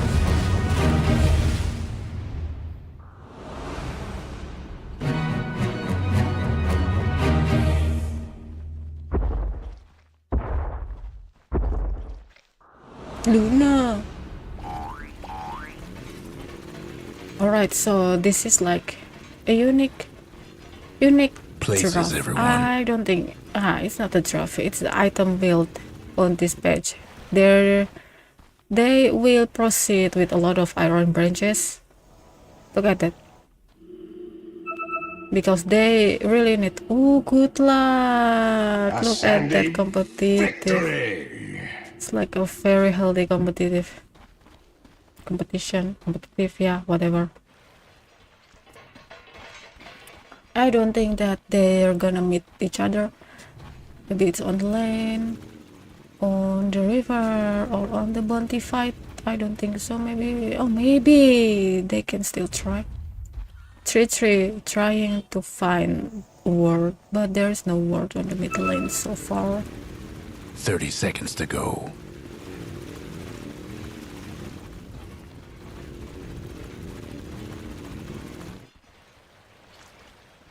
Whitemon, I think you're in trouble. Oh, that's one good move. If only Sand King is the one that stay up front, then Whitemon probably can die. But sadly, the one that's leading the march is not the Sand King. And away we go.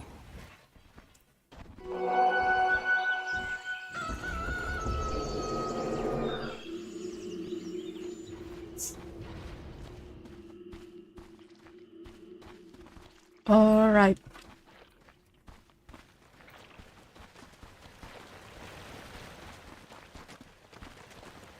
So far, so 3-3.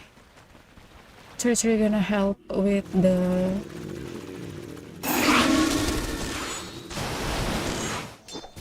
cover, and Han here dealing with mid one.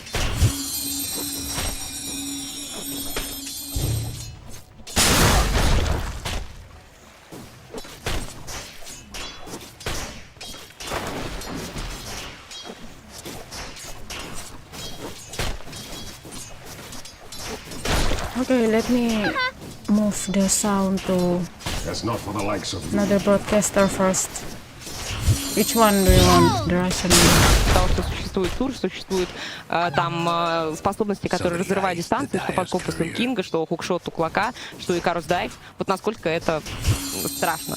Да как будто вообще не страшно. Я думаю, страшно это просто два сайленса. Здесь нет ни одного героя, который покупает себе Монтастайл. Здесь только герои, которые покупают БКБ. Опять же, на гирокоптере рано поедется, на остальных нет. И когда ты смотришь на всех этих персонажей, которым нужно кастовать что-то, все они не смогут это делать, потому что Сайлент чуть ли не перманентный, учитывая кулдауны пака, будет совсем грустно. Тем временем Whitemon проливает первую кровь, смогли убить Клокерка. Любопытно. Тут такая линия получилась обоюдоострая. То, что с одной стороны у тебя два миличника со стороны команды Azure, с другой стороны это вот такая уже заезженная немного комбинация из двух миличников, которые будут под щитком плюс суржом действовать. То есть здесь просто нужно потерпеть первые парочку-троечку левелов, а потом дело пойдет на спад. Согласна с тобой насчет сайленсов, вот то, что это действительно может сыграть большую роль. Тем более, что у ДП один из самых долгих сайленсов в игре, тем более он АОЕшный, и, возможно, это решит в драке, если Сакса будет в хорошей позиции в нужный момент. Все-таки из минусов у сайленс такой. У ДП проджектайлом летит какое-то время, прежде чем положиться на место. И не сказать, что у него какой-то огромный рейндж каста, поэтому нужно будет очень аккуратненько подбирать время и место для того, чтобы действительно эффективно его дать. А вот у Пака с этим проблем нет. Очень интересно, насколько ДП будет эффективно в пуше. Если не ошибаюсь, ей в последнем патче добавили на первом уровне парочку. Возможно, это стало причиной, почему хотят попробовать Тундра этого героя. Вообще любопытно, такой важный матч за выход из группы, вернее, да, из группы в плей-офф. Но они вот рискуют. Они уже попытались как-то рискнуть с Пугной, например. Вообще не пошло, там их герои раскатали. Здесь соперник-то тоже не из простых.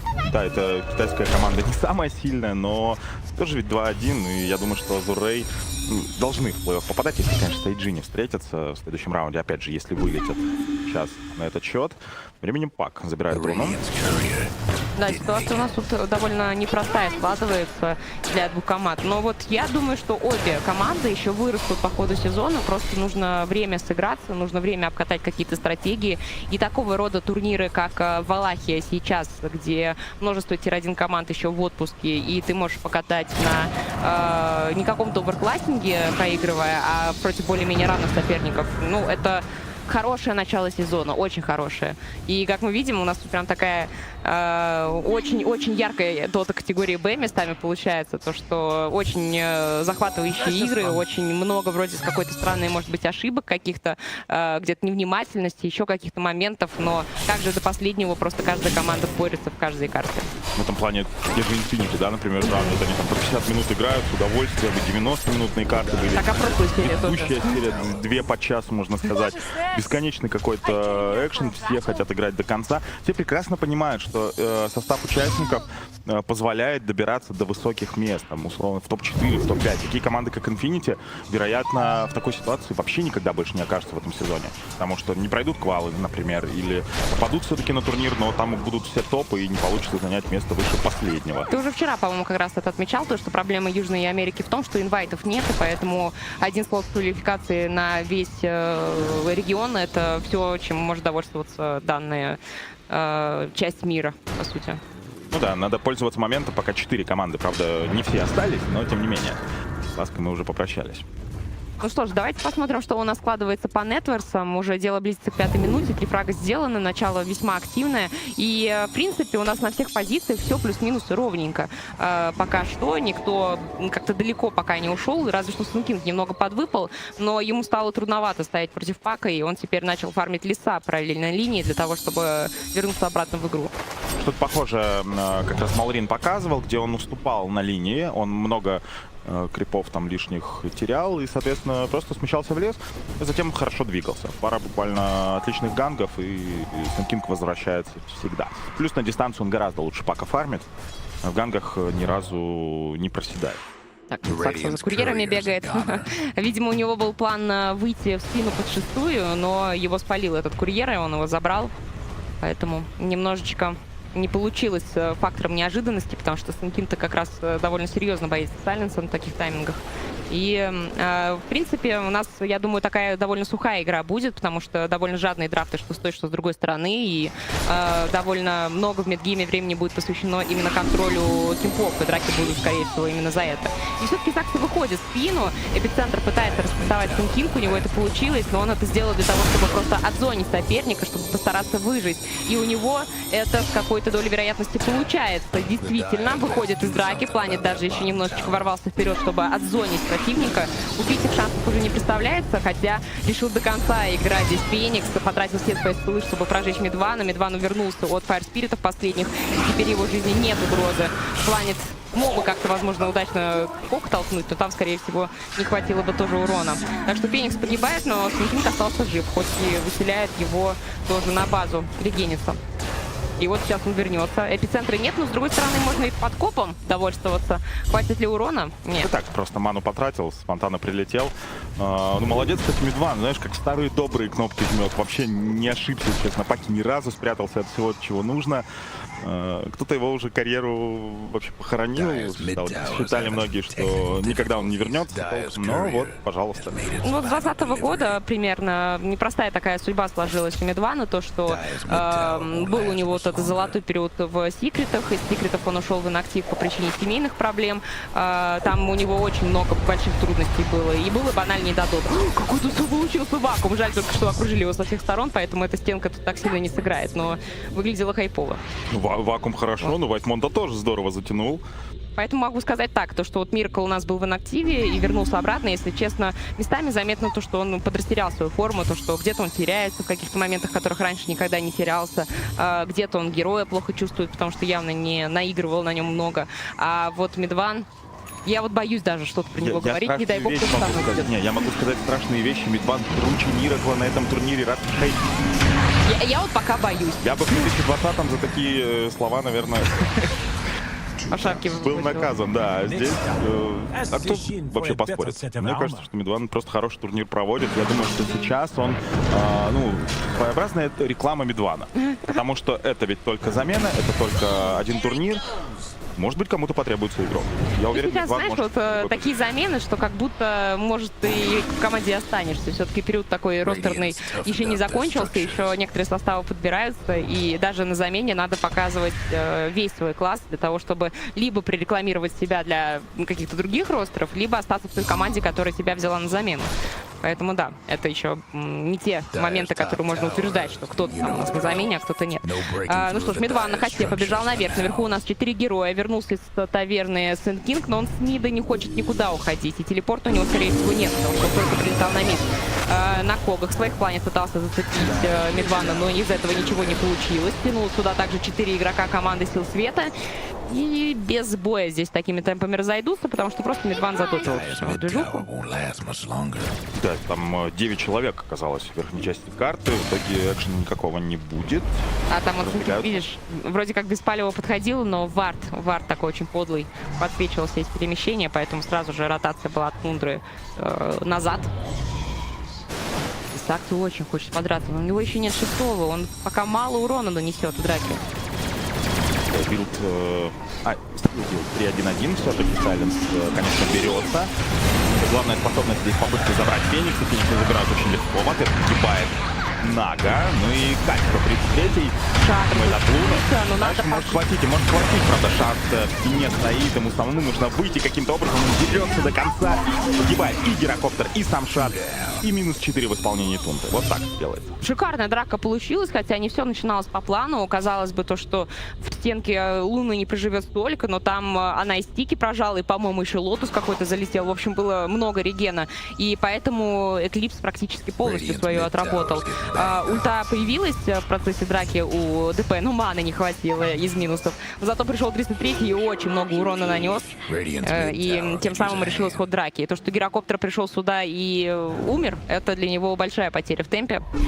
Все-таки тут у нас такие жадные и на тройке персонажей, и на миде, и все они очень хотят фармить лес, и поэтому лишние смерти сильно будут мешать жить.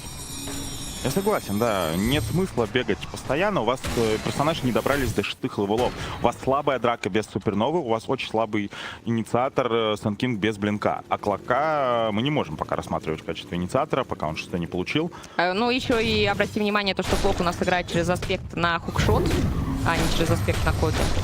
Вот именно этот китайский саппорт предпочитает сугубо этот аспект. Пока не знаю, насколько это может хорошо читаться, потому что у нас были какие-то минус-арморные стратегии через аспект на хукшот в союзников, но в данной ситуации вроде никаких связок такого рода нет. Но в будущем в лейте где-нибудь это может хорошо посыграть под Клока, потому что Луна, как лавкач, очевидно, будет иметь много армора, и надо будет ее как-то простреливать. Феникс получает уровень 6, у Клокверка тоже есть. Право мы видим у всех ультимейты в наличии. Значит, драк за горами какая-то. Хотя, опять же, с такими героями вообще не исключаю, что драк будет довольно мало, но зато когда они будут серьезными. Да. Вот я обожаю в этом плане такие тандемы, как гирокоптер против Луны или что-то подобное, когда таких два лейта, которые хочется, чтобы рапирки нафармили себе, все вот уже аганимы съеденные, 6 слотов, и как они дерутся друг против друга, и каждая кнопка решает исход файта. Сакса, в него врывается планет, отлично его закрывает, Саксу можно очень быстро разобрать, и это выходит сделать, и помимо этого фраг фору достался. Нио должен вырываться вперед, на его плечах здесь будет вся защита команды, будет он собирать ауры, и они должны будут появляться как можно быстрее.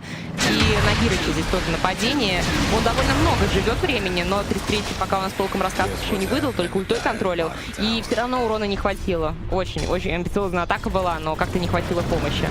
И даже не близко там Вайтмон летел. Точно не Нага должна помогать убивать гирокоптера. Нужен какой-то дэмэдж-дилер. Пока полезность ДП, да, не доказана. Вот видишь, здесь в этом плане два саппорта в совокупности. Вот даже если бы они оба пришли, не факт, что урона похватило, потому что ему обоим нужен какой-то левел, им нужно немножечко покачаться, какой-то слот себе набрать. Все-таки Нага, тем более, она вообще не об уроне на саппорт-позиции, а ты о контроле больше. О контроле карты, о контроле в драке конкретно, и там под сон какие-то камбухи разыгрывать. Но здесь этих камбух хватает, справедливости ради, то, что под классный дримкойл здесь можно будет очень много суеты навести. Ну а Сакса нажимает свой ультимейт для пуша Т1 вышки, которая почти фуловая стоит.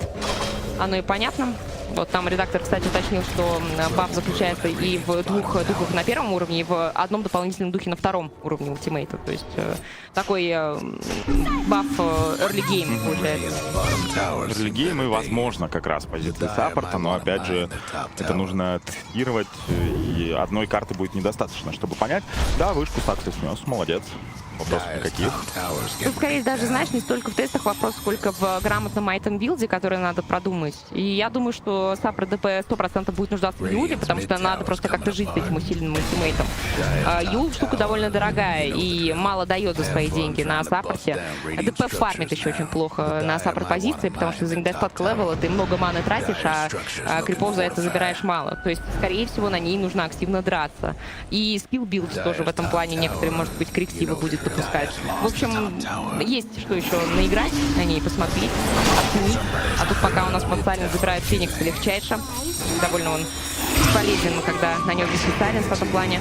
И есть инвиз, который Хан успел забрать, но сразу же с новичком его пытаются засветить, но из-под новичка он выходит. Но дальше все равно его отпускать не намерены. Разбирается с ним команда Тундра, набирая дополнительный сноубол себе дальше. Пока у них драки прям шутя тут, я смотрю. Я не понимаю, как игроки Azure вот так просто выходят, фидят. Либо вы обороняетесь и пытаетесь защитить вышку, да, пятером, либо вы не лезете по одному. Потому что мне это напоминает. Очень странно они действуют. Игру против героев это мне напоминает. Видимо, у них через день какой-то хороший день, и через день также плохой. Но справедливости ради, друзья, во-первых, хотел бы вам напомнить о том, что наш генеральный партнер FunBet предлагает вам подарочек за факт регистрации, за то, что вы такой красивый и умный, можете получить себе до 15 тысяч фрибетов. Просто регистрируйтесь либо по QR-коду, который видите на экране, либо просто вводите промокод Pgl Dota, и все, фрибетик ваш. И во-вторых, что я хотела сказать, я уже забыла, забей. О чем я там начинала? Я думаю, что я тоже не помню. Ты так рассказала, да, про эту замечательную акцию, про то, что прибет еще и безусловный. Без депозита. Так, у нас тем временем наконец-то Azure собираются вместе. Я жду от них какого-то движения, хотя бы одного. Они как-то совсем остановились, ничего не делают. Когда эта комбинация должна работать? Локвик, Сенкинг, Дарксир. Втроем куда-то сбегать. На слотах все умеют. Ты без слотов попробуй. Но без слотов довольно трудно, потому что у нас Azure в этом плане сейчас явно лишние драки принимают. Возможно, именно из соображений того, что, ребята, у нас сильные скиллы, у нас есть эпицентр, яйцо Феникса. Давайте попробуем это все вместе нажать. Но пока все эти драки только в минус идут. Можно, конечно, набанить. Блин, сейчас будет попытка его реализовать. Блин, был, кстати, уже минуты 3 назад. Он просто ни разу не использовал. Как раз в центре его, когда убивали, он уже был с блинком. Хукшот плохой. Контратака пойдет от Мидвана. Блинкуя по Фениксу. Фениксу нужно из контроля постараться не выпустить, но он ставит Супернову. И что делать? Пытается Александр расставать Сенкинг, но ему пока это не дают. Подкапывает Хана. Нет, не сломали, да ладно, вам как не хватило-то тычек? Погибает сразу же ДП и слип не вовремя. Но слип помогает спасти. Так что возьму на то, что другие коры жили. Как они не сломали? Ну, там некому особо было бить, потому что Сенкинг очень таймингово подкопал. Я как раз думала, почему он стоит в дринку или пака не подкопаешь, чтобы он его не бил, потому что ХП очень стремительно заканчивалось. А он, оказывается, дал яйцо Феникса, чтобы подкопать Мидвана, которая очень хотела разбивать это яйцо. И получилось очень красиво. И, кстати, интересно, Дарксир у нас первые ауры берет себе уже фулл собранные грифсы. Довольно дорого, сердито, но непонятно, насколько это сейчас будет оправдано, потому что все-таки пайпу обычно предпочитают первые собирать. Я думаю, просто сайленс бесконечный. Снимать себя, да? Угу. На последнюю тычку пака по супернове прокнул мисс, говорит у нас редактор. Вот это хорошая новость. Рандом небольшой решил в том числе. Получается. Метлан с руной готов уцеплять, и теперь цепляют его. Прыгает дальше планет, из контроля нельзя выпускать пака. Пак старается уйти. Ну, выпустили, все. Выпустили. А нет контроля в большом количестве. У вас самый надежный контроль — это подкоп. Все остальное — это то, что пак спокойно доджит. Ну, то же самое можно и про Хукшот сказать, но проблема в том, что слишком маленькая длительность этого контроля. Феникс у нас, я смотрю, то, что Глиммер делает тоже, чтобы как-то теряться в драке хотя бы в каких-то моментах. Ну и 33-й. У нас в последнее время довольно часто начал использоваться Пангольер, причем преимущественно на 3-й позиции, хотя раньше только на мид его котировали и больше никак. И обрати внимание, что он собрал себе довольно недефолтно для тройки артефакт Spirit Vessel. Интересно. Но это будет в любом случае хорошо в Сенкинга, который будет выходить в Бластоун. Он просто плохо работает без Бластоуна. Против Феникса, который хочет себя захиливать с Санрея. В общем-то, мне кажется, что... Купит послезавтра. Хочется иметь чуть пораньше. Ну и да, там еще когда-то будет Станику Гирокоптера, Дарксир. Тоже прилично так лечится. Под Фениксом ребята играют. Поэтому абсолютно правильный айтем. Тут вопросов никаких. Тем временем атака на Нагу у нас пошла. Там нужно быстренько забирать. Нага не сможет слить в КД. Но даже если бы не был в КД, его было бы мало смысла нажимать, потому что он все равно бы сгнила от эпицентра, скорее всего. И ставить на кулдаун такую кнопку ради сомнительного шанса выжить. Хан, бывает реагировать. Вот к Хану очень много вопросов было по ходу этой групповой стадии. У него были абсолютно провальные карты. Он на некоторых героях круто встал, чуть позже, потому что здесь Супернова снова ставится.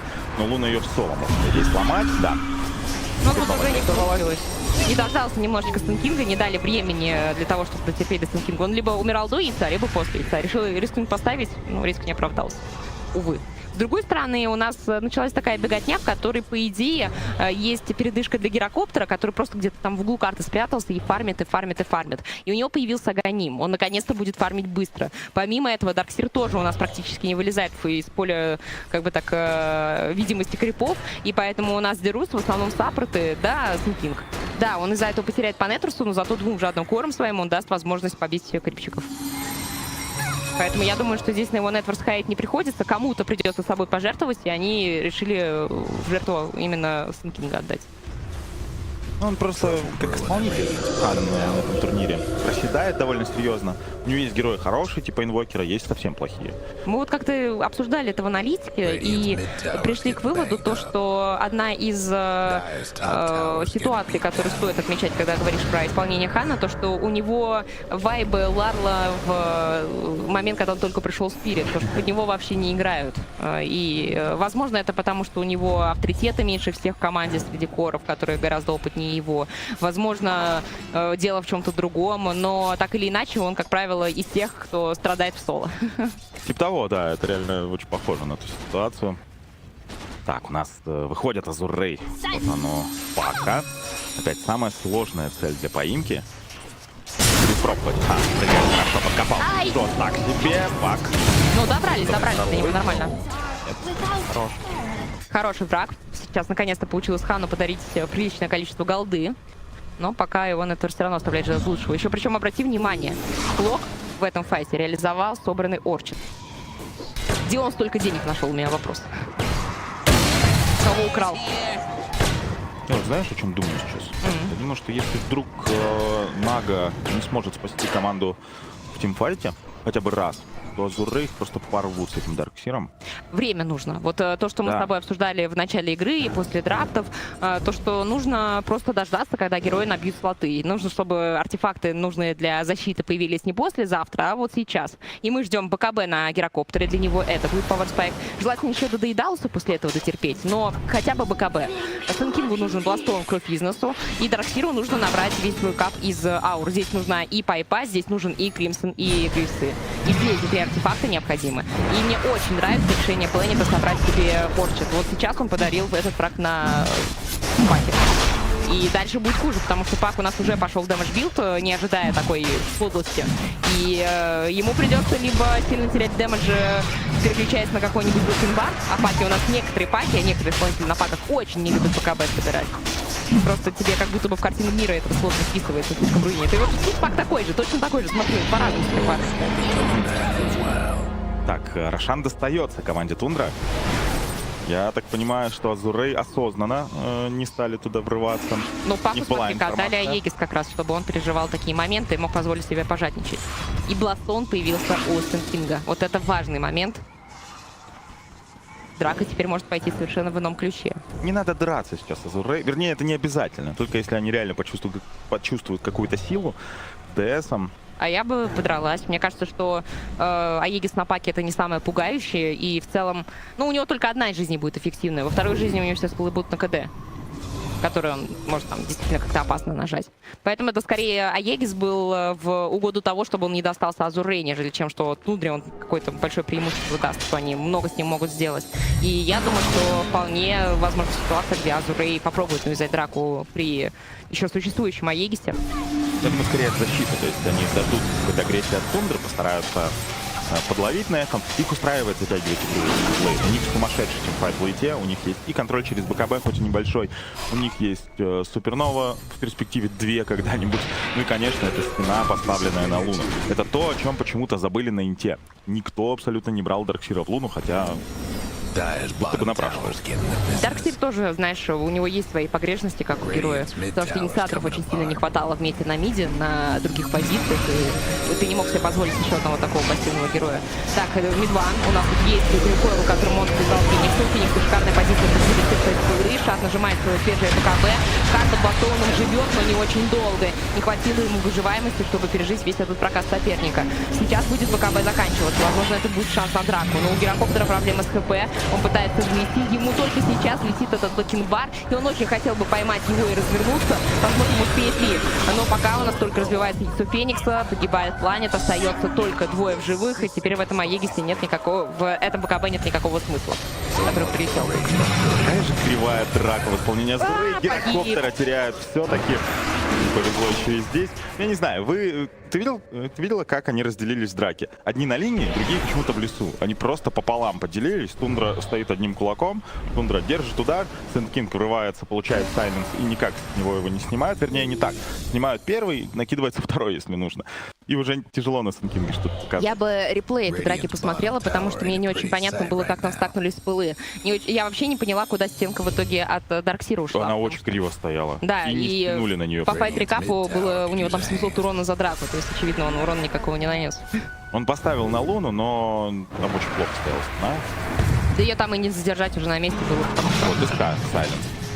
Radiant's bottom tower seemed Да. Вот она, стена ставится, но она плохая. Туда никого не Да. стянули. Там даже, по-моему, если иллюзия появилась, как-то Шат ее моментально разбил. Да, и потом одна иллюзия. Alright, I'm back. Естественно, тоже So довольно what's слабо. happened when I'm away? Гирокоптер Ну, видишь, он ждет как-то... БКБ. Is the English shortcaster already in? Nah, still broken. Okay. one last top tower. Alright, so far, Luna's leading on the network. It's expected, okay, with the skills on Luna's build, and so she could easily farm, and there is gonna be cook for the pog and silence in Rolling Thunder. Destroyed, box destroyed, but it's only the Aegis. And Eclipse coming in. Darkseer maybe is not safe, BKB on the Luna. But again, hookshot! Fuck! He can still save, but it's still on the low HP. Meanwhile, Gyrocopter trying to destroy the running light mod. And this flare, oh my god, why my mod? Whoa. So it's only one death for the Sand King. And it's expected, of course, because Sand King is the one that initiated the whole fight. So Team Tundra, they don't hesitate to put the end for the Sand King, of course.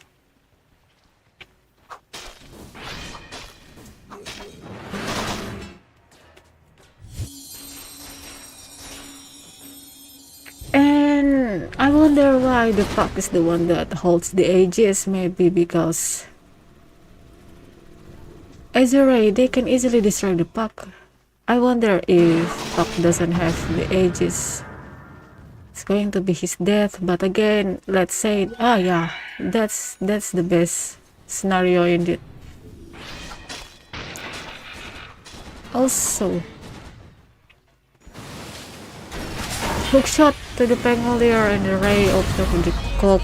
There is the song to save the Pangolier, but Rolling Thunder in, but they get stunned from the Gyrocopter. Dream Coil for the Sand King again. Sand King is under invisible, but it's only the Glimmer, so soon is dead. Again, White Mon is left with the low HP here. Clockwork. I wonder if it's gonna dead, but it's a Glimmer again to protect. Planet is not really survive. Gyrocopter is next, but there is the BKB TP. Glimmer still trying to hold the Phoenix down. Phoenix is survived too. Okay. So that's one beautiful song from Naga Siren, from Whitemon. The follow-up to the Pangolier is not is very beautifully done. Beautifully done, yeah. And Radiant's bottom tower. that's very necessary to do for the follow-up after the song. And Azure, I bet they gonna calculate more about the mistake. It's not. They really wish that they can kill the Pangolier with a beautiful hookshot, but again, what they didn't know that the Naga Siren is coming close with the song. Maybe they really need to consider the cooldown from the song. So if they want to charge in again, this will be the time. But since they already lost few fights before, they really need to proceed very carefully. Again, I should mention the Glimmer Cape is very necessary for the fight too. It can escape the eclipse, it can escape most of the damage too, even if exorcism's damage still coming with the Glimmer Cape on. So but again, it's a matter of running away on losing fights. There is the orchid, maybe. Is it the orchid? Okay, clockworks got silence, but there is the effect from Darkseer and it's gone. And Gyrocopter is playing too far. There is the ult from the Gyrocopter, also the Glimmer Cap to save again. Well, Dead Prophet to cast the exorcism very carefully. It's okay, the Sand King on the difficult sandstorm and a Glimmer Cap, but it's not really useful. Look at the Rolling Thunders, enough to destroy not only the Sand King but also the Darkseer. He can't really escape. Radiant's mid tower's getting the what for. That's a beautiful follow-up.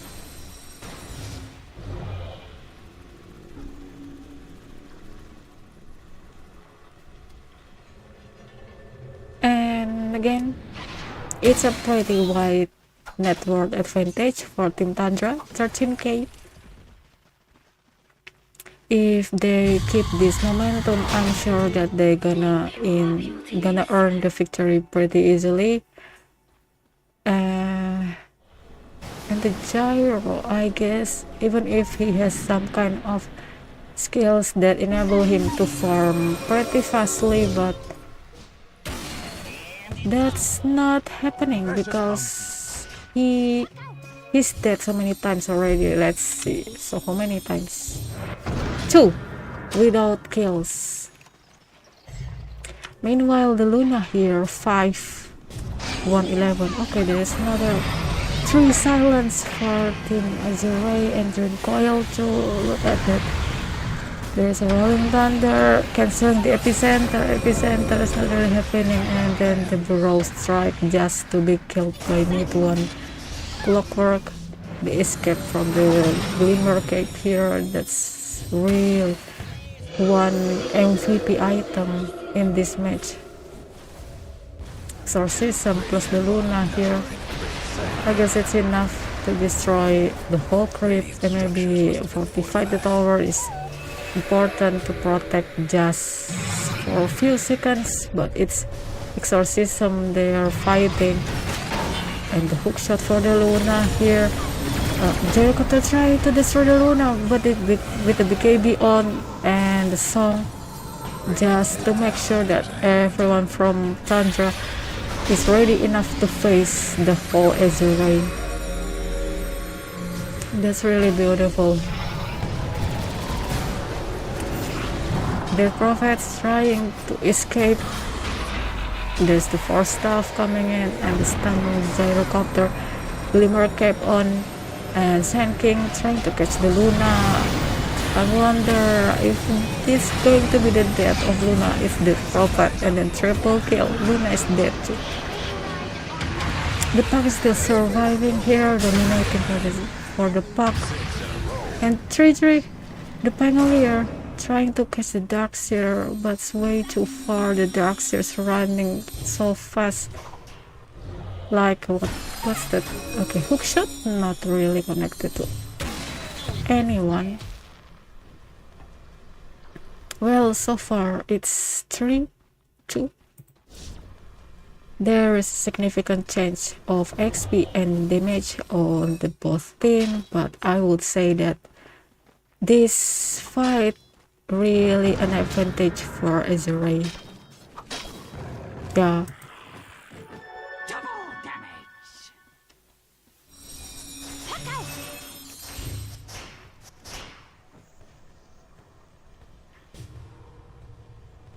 You know the song from previous war.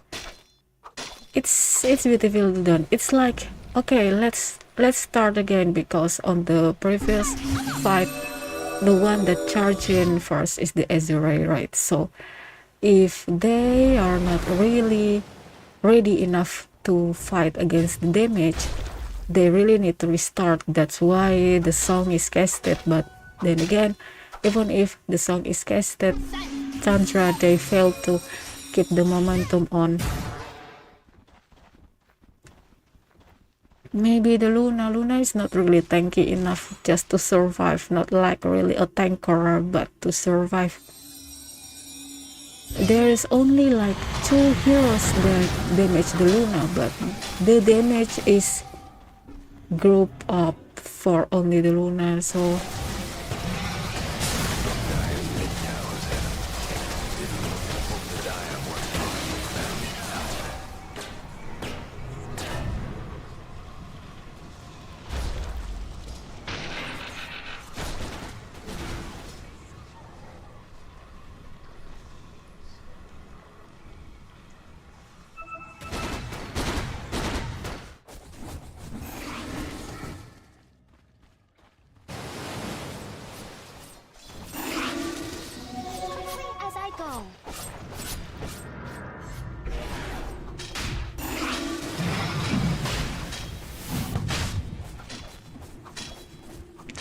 it will be another ages for Tundra. They're still ready to march in again, but you can see that Gyrocopter is so ready to build a Satanic with the Daedalus here. And BKB is also ready, so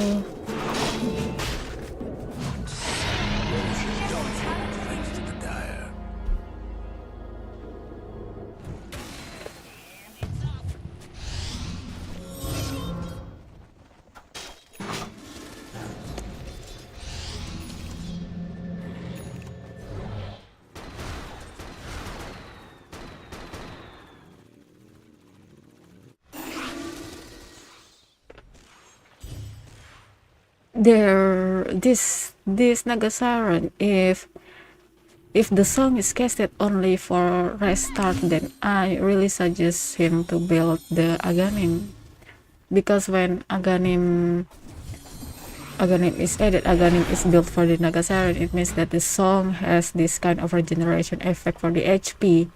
So if on the upcoming fight that she really needs to cast the song. Oh, Gyrocopter is all alone, look at that, and the silence is in, BKB is on, but try to just escape with the BKB TP. So there will be no BKB for Gyrocopter for 83 seconds. There is the Sand King, Dream Coil is casted, and Sand King is leashed. There is the Yule for the Sand King just to make some space. Not really much. And not really happening too. I don't see there is any movement coming from the Gyrocopter, even if for farm. And there is the Exorcism for the middle tower along with the Luna.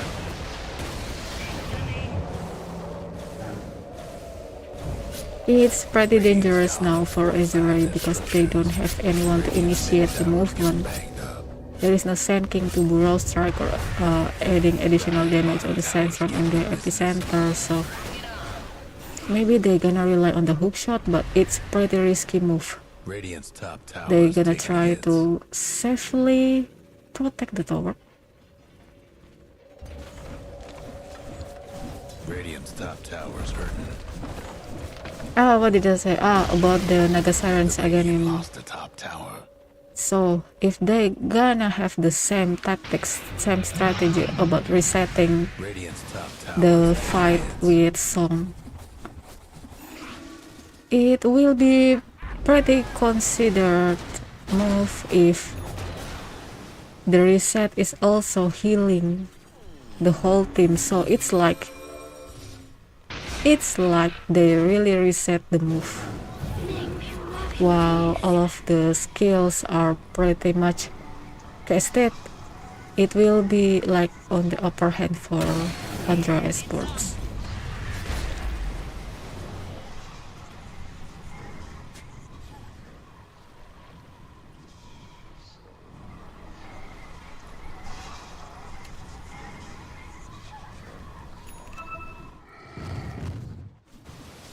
So Tundra Esports, they decide to not come to the high ground, try to farm for a bit. They probably know that there is not enough damage for destroying the gyrocopter, because if they don't have enough damage to deal with the gyrocopter, it means that the gyrocopter will destroy them next. Especially look at that, with the Shivas and Rolling Thunder, all of them just to destroy the gyrocopter, just for some stun. But there is not much fighting there, so it means there will be no Rolling Thunder for 60 seconds. Meanwhile, on the buyback status, most members from Azure, they don't have any buyback.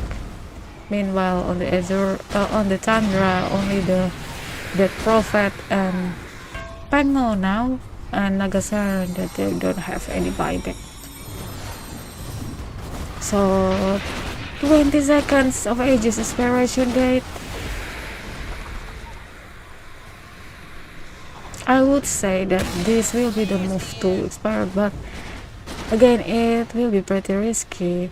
So moving in with the time almost up on the Aegis is not really a good move, but at the same time it's a really good move to. Okay, so it's now gone.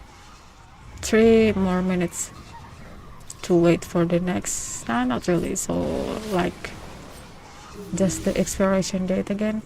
There is smoke from Tundra. They know that the Aegis is already not in. And the sinking is caught, even if with the BKB, but Dream Coil is on, and there is so much skill coming from the gyrocopter. Ray on the Phoenix too. I bet the Phoenix soon need to cast the Supernova, but at what cost? There is the Glimmer here, and the Exorcism and Silence. Gyrocopter, he's caught by the Ensnare. Okay, he's gone. Not really lucky. GG is called. Alright.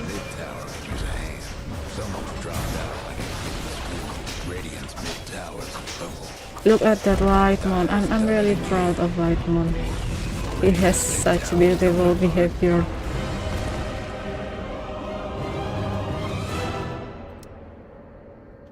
Alright, so it's to Tundra Esports victory. I really want to proceed on the next match. What? Azure, Tundra, this one. I really wish they fix this English shortcaster. Oh my goodness. I bet my voice not sounding really good. I'm sorry for that. Okay, let's talk about the match one between Azure and Tundra Esports. So actually Gyrocopter, he deals really a lot of damage, and he builds the item very goodly, I would say. He can really just attack everyone from Tundra Esports. But again, this one thing that maybe he didn't consider is the illusion from Nagasaran. So if it is needed, so what is, let me tell the skill. The skill is the flag cannon. Yeah, the flag cannon. So Gyrocopter, he really relies on this flag cannon, right, to just dealing the damage. But again, since it's randomly attack the enemies, with including the illusion, so of course Naga Siren's illusion is included on the damage, which means that there is lesser chance that the hero itself got attacked by the flag cannon from the gyrocopter. And of course, this flag cannon, they can easily just run away from the flag cannon, right? There is no significant movement coming from the gyrocopter. It's only the hurricane pike here, just one force, one push, and that's it, all it takes. And again, well, I would say that Tundra Esport, they really do very good on this match. There is the strategy that they have, and it's not the one that's so commonly done. This is my first time I see that the Naga Siren stop the charge, stop the attack, stop the fight with the song. It's so rarely done from the previous Naga Sirens that's done from the other pro players here. And yeah, basically, and the Dead Prophet also, that's one so uncommon hero that's been picked. So I bet Azure, they gonna consider another hero. Maybe they gonna pick another Dead Prophet, or even like they gonna see wider range, wider hero pool, and it will be pretty much a burden for Azure. But let's see here.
Все брали секонд-пик вообще поголовно, потому что у них был и ласт-пик, и закрывающий во второй стадии, и там еще какой-то плюс был, я точно еще уже забыл, потому что у нас уже вот это новое.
Не давать ему разгоняться, потому что он тебя может очень легко затемпить.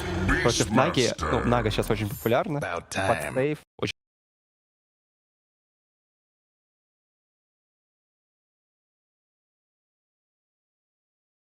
Контролилась Нага, прожимается слип, и вы выходите. Еще и всех выхиливает. Еще и выхиливает. Бистмастер открывается у нас. Он очень сильный. Бист нравится, учитывая такой талант у него сейчас, да, 10%. Талант приятно.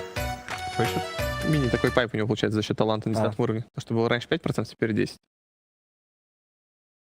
Интересно, кстати, что вот они долго думали насчет последнего бана у Тундры, 3-й, да, по счету, потому что они могли сами забрать СД. Был у них такой шанс. Но решили его все-таки забанить и зарать Клокверка выше. Это удивительно, на самом деле.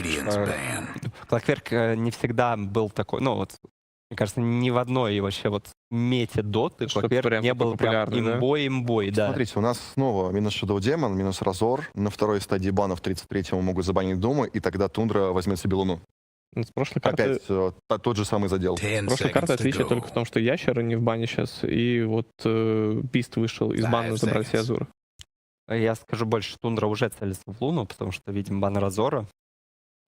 Хотя, это может быть еще и Гирокоптер.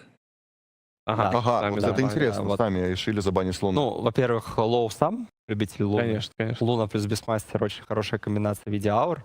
И, скорее всего, просто выйдут в Гирокоптер у нас Тундра. Я думаю, они бы не банили Луну, если бы у них была вторая стадия открывашка, да? А так получается, что Азуры раньше могут забрать Луну.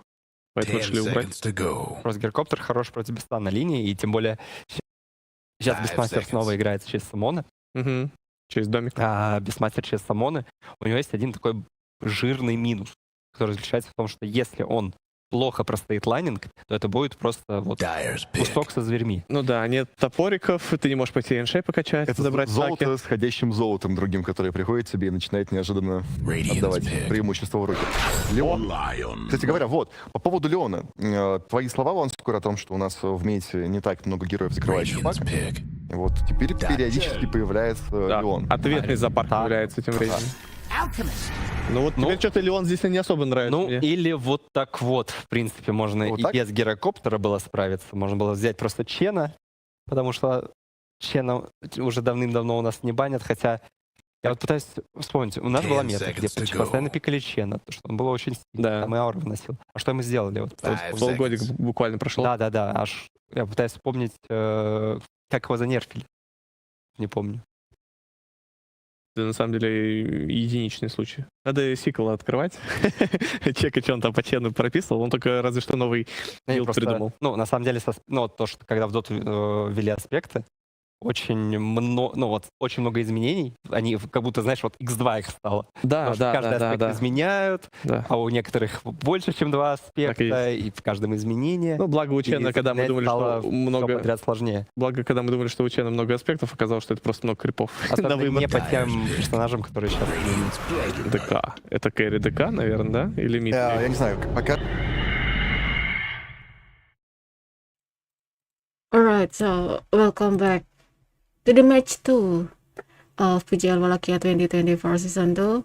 And we're gonna see, yeah, this is the match 2 of Tundra Esports versus Azure, with an overwhelming victory for Tundra Esports.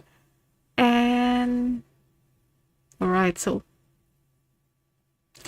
on the band heroes here, there are Timbersaw, Tusker, Shadow Demon, Razor, and Luna. Meanwhile, Azure, they banned the Nagasaran. I know how exactly how it feels to deal with such an annoying Nagasaran.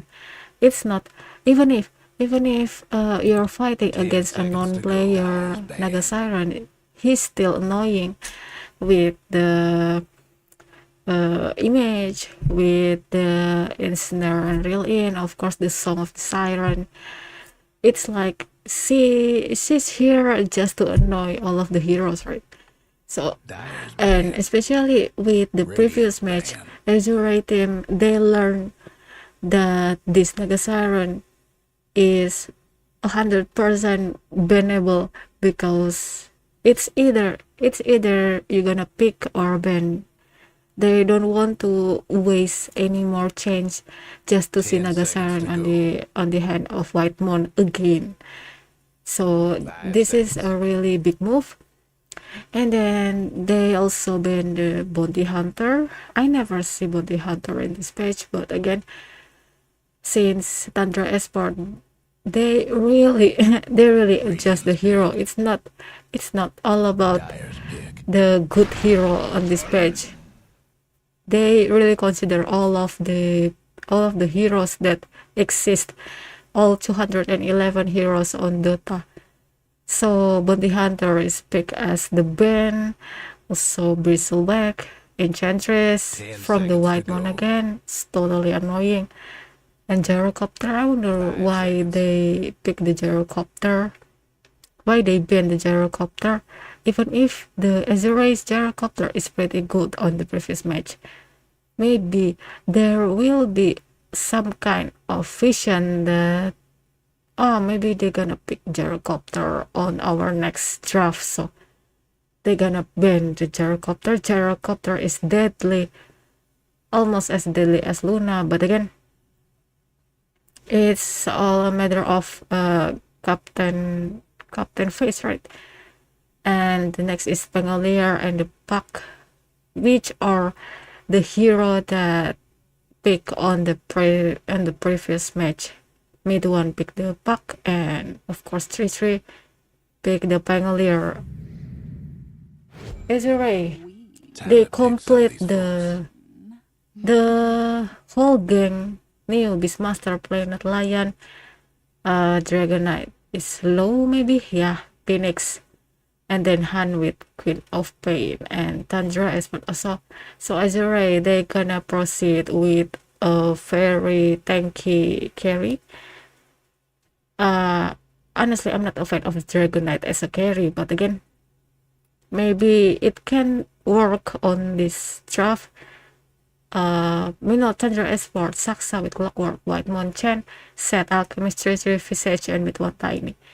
There's a lot of devastating damage coming from the Tundra Esport and unlimited stun.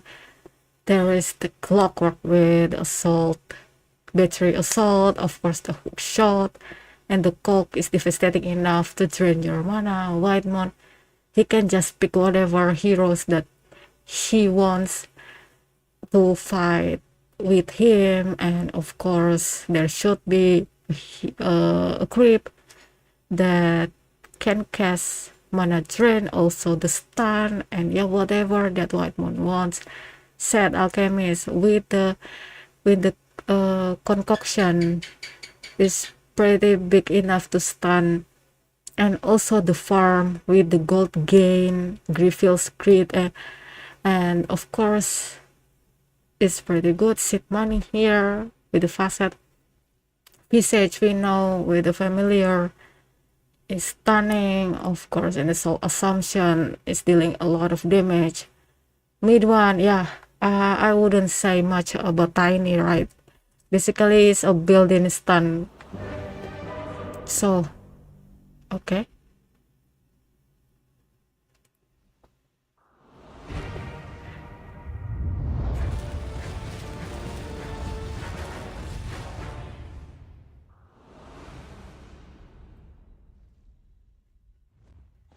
One thing that I would like to pinpoint here is the existence of Lion on Azure. Lion is a very annoying hero, another annoying hero for the support. Just a lot of damage. He can hex, he can stun, and again there is a really big significant damage coming from Azure, but all of them are mostly big magic damage, which means that Tundra, they really need to build the BKB. I really hope that it will be so early BKB, even if the ultimate from Queen of Pain is pure damage, but still BKB is needed. Let's say that the stun from Dragon Knight, also the Beastmaster skill, the Lion is building all of the magic damage, and of course the Phoenix. 30 seconds to showtime. With all of them, the dive, the spirit, also the ray and supernova. Oh, is there anything? Saksa is got stun here under the clock. Maybe Dragon Knight. Yeah, Dragon Knight kinda dead. Queen of Pain is the next. Neo maybe is the next again. Shot successfully running away. Neo. Look at the Soul Assumption. Oh, not enough damage. The game is on. Should wait for a few seconds here. Oh no. Oh, Saksa, he got the bounty. That's really done. So there will be four bounty for Team Tundra, and of course 2 kills. So it will be a huge gap just by 0 minutes here. Azure, look at that. Look at the network, just because 4 bounty and 2 kills on the early.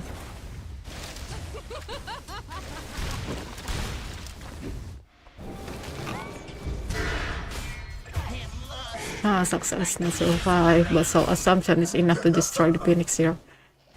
Revenge Surf, very cold.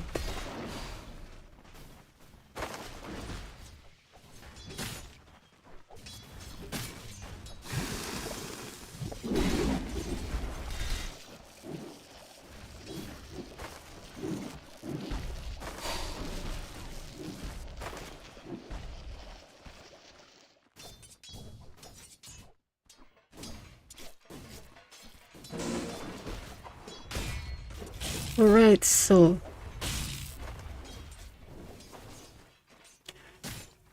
even if Team Tundra, they gain a significant advantage on the gold and on the experience since early, but still, if Azure play their card good, then it still will be a devastating move. As we know that Alchemist, he needs so much farm here, so there will be a lot of cover going around with the making space on Tundra Esport, of course. Meanwhile, Azure, they have this Queen of Pain, very versatile, can deal a lot of damage too, and of course if she got the shard, it's gonna be the silence, and the Lion, maybe Lion doesn't have any more skills. There's the stun, but it's not necessary enough to cast it. Alright, so again with the Queen of Pain, and I don't know how this Beastmaster gonna do. I wonder if he's gonna push all the way, or even pushing, or even roaming, I mean, and ganking. There will be a lot of possibility to have with this Beastmaster. Meanwhile, the Lion as post 4 is very destructive. It can really easily cover, can kill anyone so easily. But again, look at the stun from this Gyrocopter. It's not really okay. Soul Assumption, 2 Soul Assumption, but I bet it's not really full. If it's full, then the Dragon Knight is the end of his head.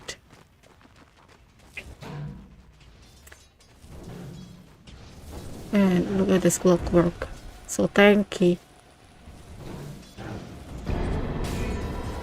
Again, battery assault on the Phoenix, Soul Assumption again. Maybe there's, ooh, look at the stun. Phoenix is dead, of course. Look at the Soul Assumption. Yeah, one thing that the Soul Assumption does is maybe with certain condition. Wait a second, new maybe no death on the bottom line. So the Soul Assumption basically, of course, it deals a lot of damage on the required if the requirement is filled. But again, since it deals a lot of damage, even if only on the skill 1 of Soul Assumption, it really needs a lot of mana, so they rely on the mana. The Lotus the Lotus is very necessary to be picked, and I bet Azure, they really need to be very more careful, because on this 3 latest movement, once the Clockwork has the battery assault and the cock on, there will be damage from the visage. So just playing a rather far from the Clockwork is plenty enough to cut the momentum from Clockwork and visage combo here. Look at that. Now Azure, they learn that it's so mistake here. With one toss and avalanche on the Queen of Pain. Still has the blink.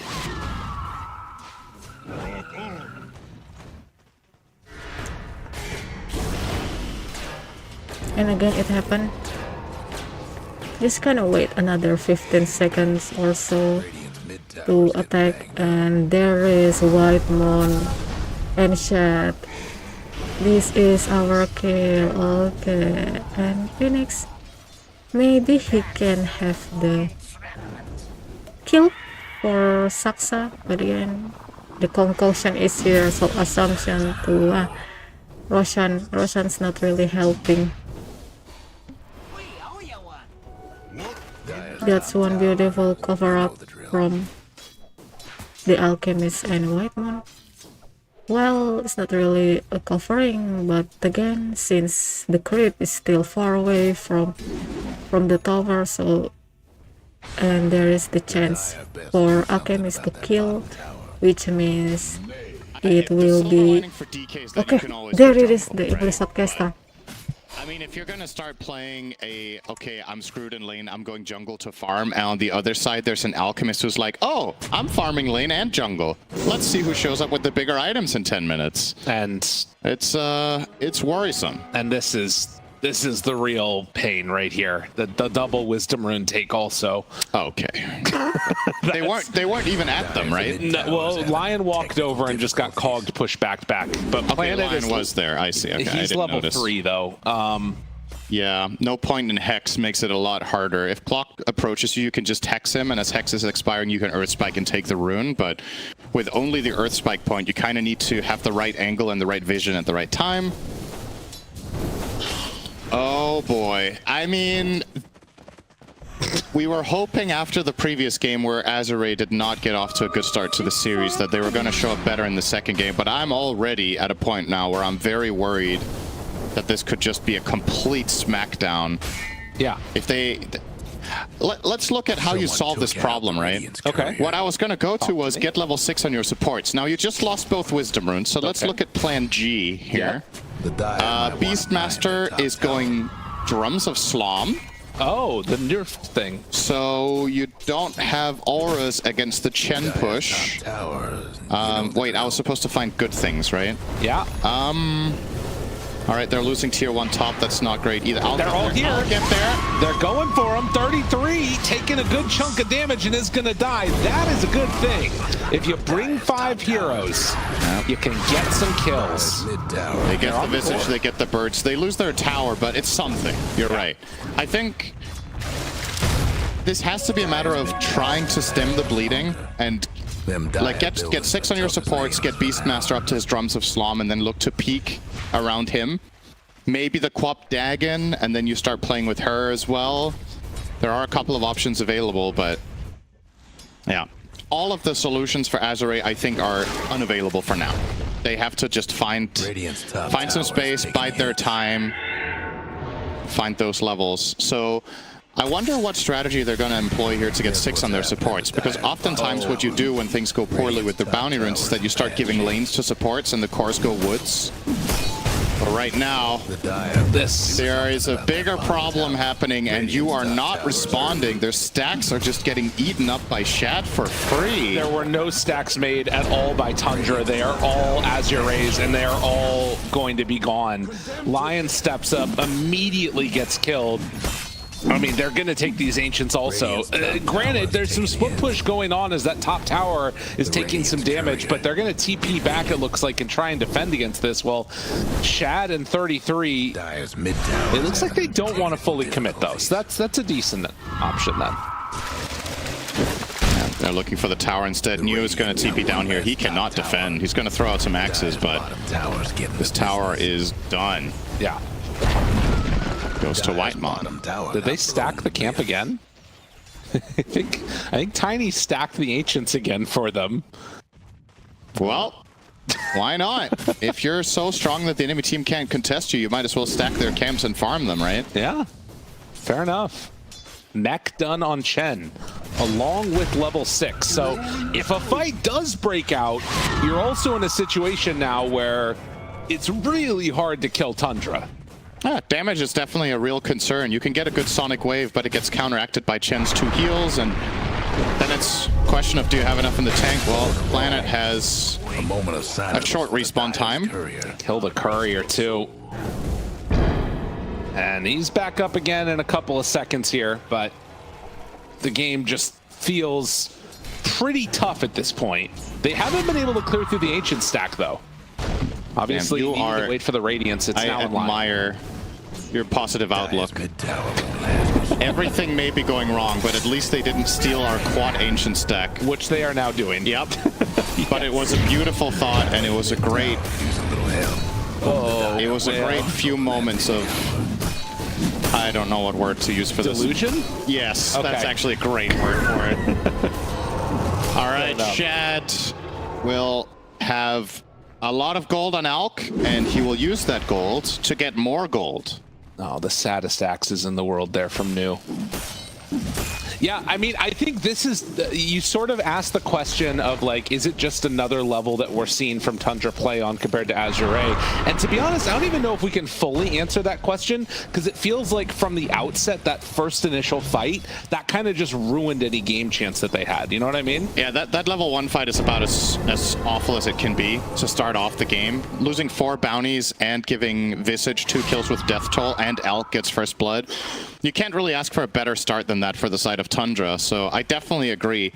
But it's also a matter of like looking at the big picture, right? Because that fight is one crucial mistake that Azure had, but it's not like last game was any close either.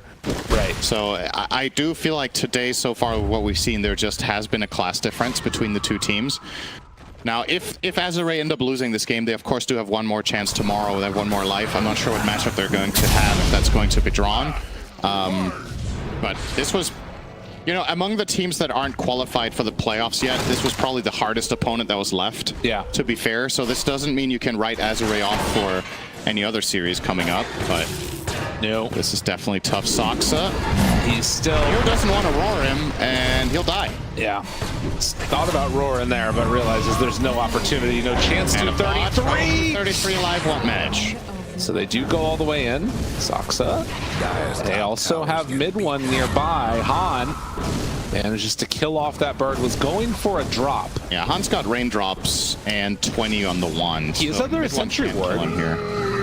I wonder if there's an opportunity here for them to go to mid one. If they could get that kill, that would be big. He's playing around this Invis rune. Creepwave is coming in, is going to reveal him in just a moment. So if they want to go, they have to go now. Hex is out, good damage. Will it be enough? This Invis rune is giving him the damage mitigation though, and that keeps him alive. Big toss connection in the turnaround, and now they're all over the A, but it's actually not doing anything. It's gonna explode. Wait a minute, did they turn it around? Azure! That was the fight they needed, and no. Maybe they didn't. Okay, it was looking really good. But 2 swings the other direction, and Planet finally gets caught here, as they will take down that Lion. 3 for 2. Still the best fight that we've seen so far from Azure. Yeah, but okay, this was like 4 or 5 heroes walking into an egg, not killing it, it explodes, you get all your stuff off, and you still lost. Yes. They still lost that fight. I mean, okay, you could look at the goal and be like, yeah, I suppose it was even. But if they want to make any hope at a comeback, if this is not enough, I mean, ultimately, there's so much of this that is down to support levels, right? Lion being level 5 here, if he's 6... this whole situation is very different. Mid one would be dead now, but instead he gets fully healed up almost by the Chen rotation in with all the burst heals. Now this Supernova goes off on 5 heroes, I think. They get a ton of damage out, but yeah, that AVULUS before mid one dies is the difference maker. If he doesn't... You imagine a Finger of Death there, this fight has a completely different outcome. Okay, fair enough. They want to dive low. This is a bit crazy, Shad. All right, he changed his mind. I don't think they can walk it off now. Dagon to kill off the bird. Shad around 5,000 gold ahead of his opponent there in the DK. Let's do something about that tower. Visage getting closer to the pipe. I mean, that is the one thing that you can say for Azure is, as far as target prioritization after they're like avoiding fights, finding and killing 33 at the beginning, it's a recipe for at least limited success. You can see 18% there. I love you, Gabe. A recipe for limited success. It's like the most positive way you could have angled that. I fucking love it. All right, well, Beastmaster's gonna get his axe, so it's do or die time as far as I am. When I'm looking at this game, when you opt for this choice on Beastmaster first, you better fight with it, right? Yeah. Like, they have to find some sort of massive fight where New gets mad value out of the Drums of Slum. Now, unfortunately, this is gonna overlap with 33 just completing his pipe, so you're fighting into pipe, Hand of God, and mech, but I genuinely don't think you have a better choice than fighting regardless. They're gonna find mid one. Roar. Throwing out everything they have. Full success. No! He's staying alive! Oh, no. Oh, it wasn't even limited success, Cinder, and New is gonna die too. Yep, they were missing a little extra. Han wasn't there. That was a 2-hero play. Mid one. Tiny is pretty tanky. Hand of God.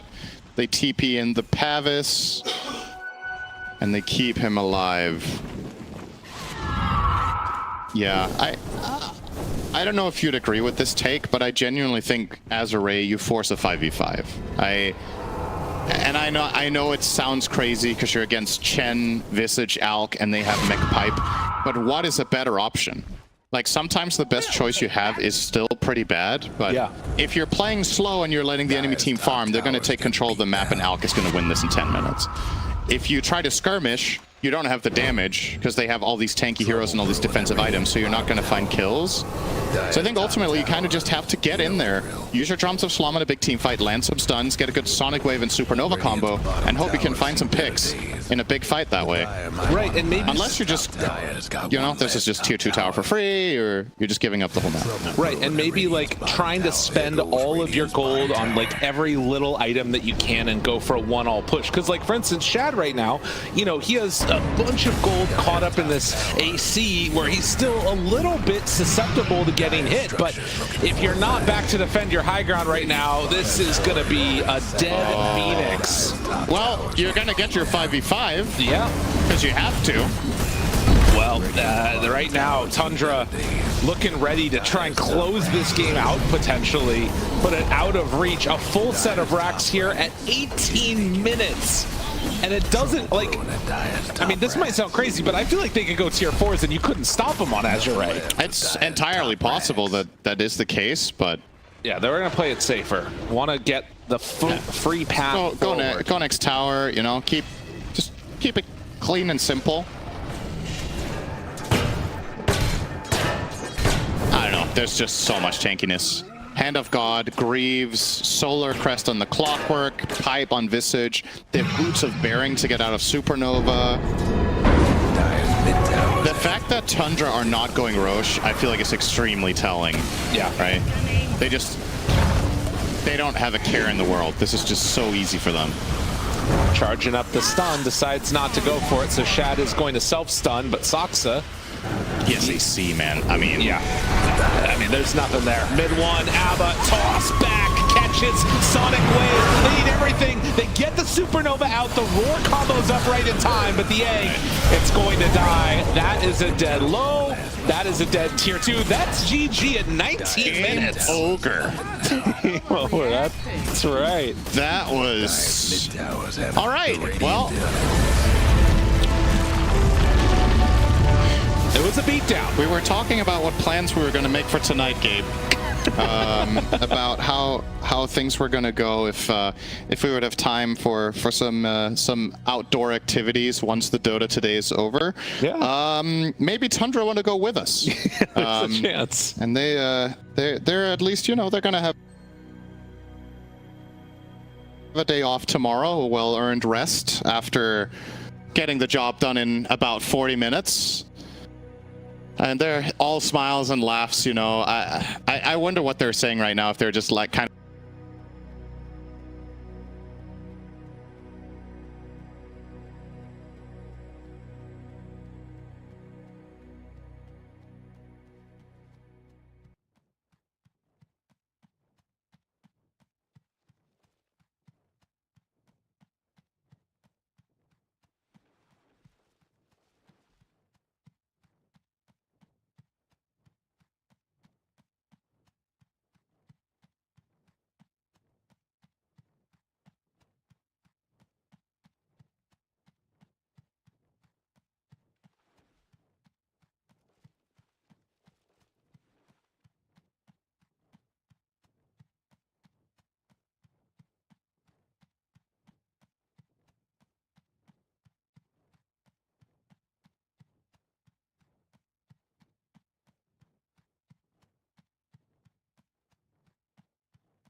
Congratulations for Tundra Sport. And okay, it's 2-0. I wouldn't continue my live stream because I'm not feeling good. Thank you so much for tuning in, Daniel, Bacho, Pendra, and okay, see you on the next live stream. And don't forget to be kind to each other.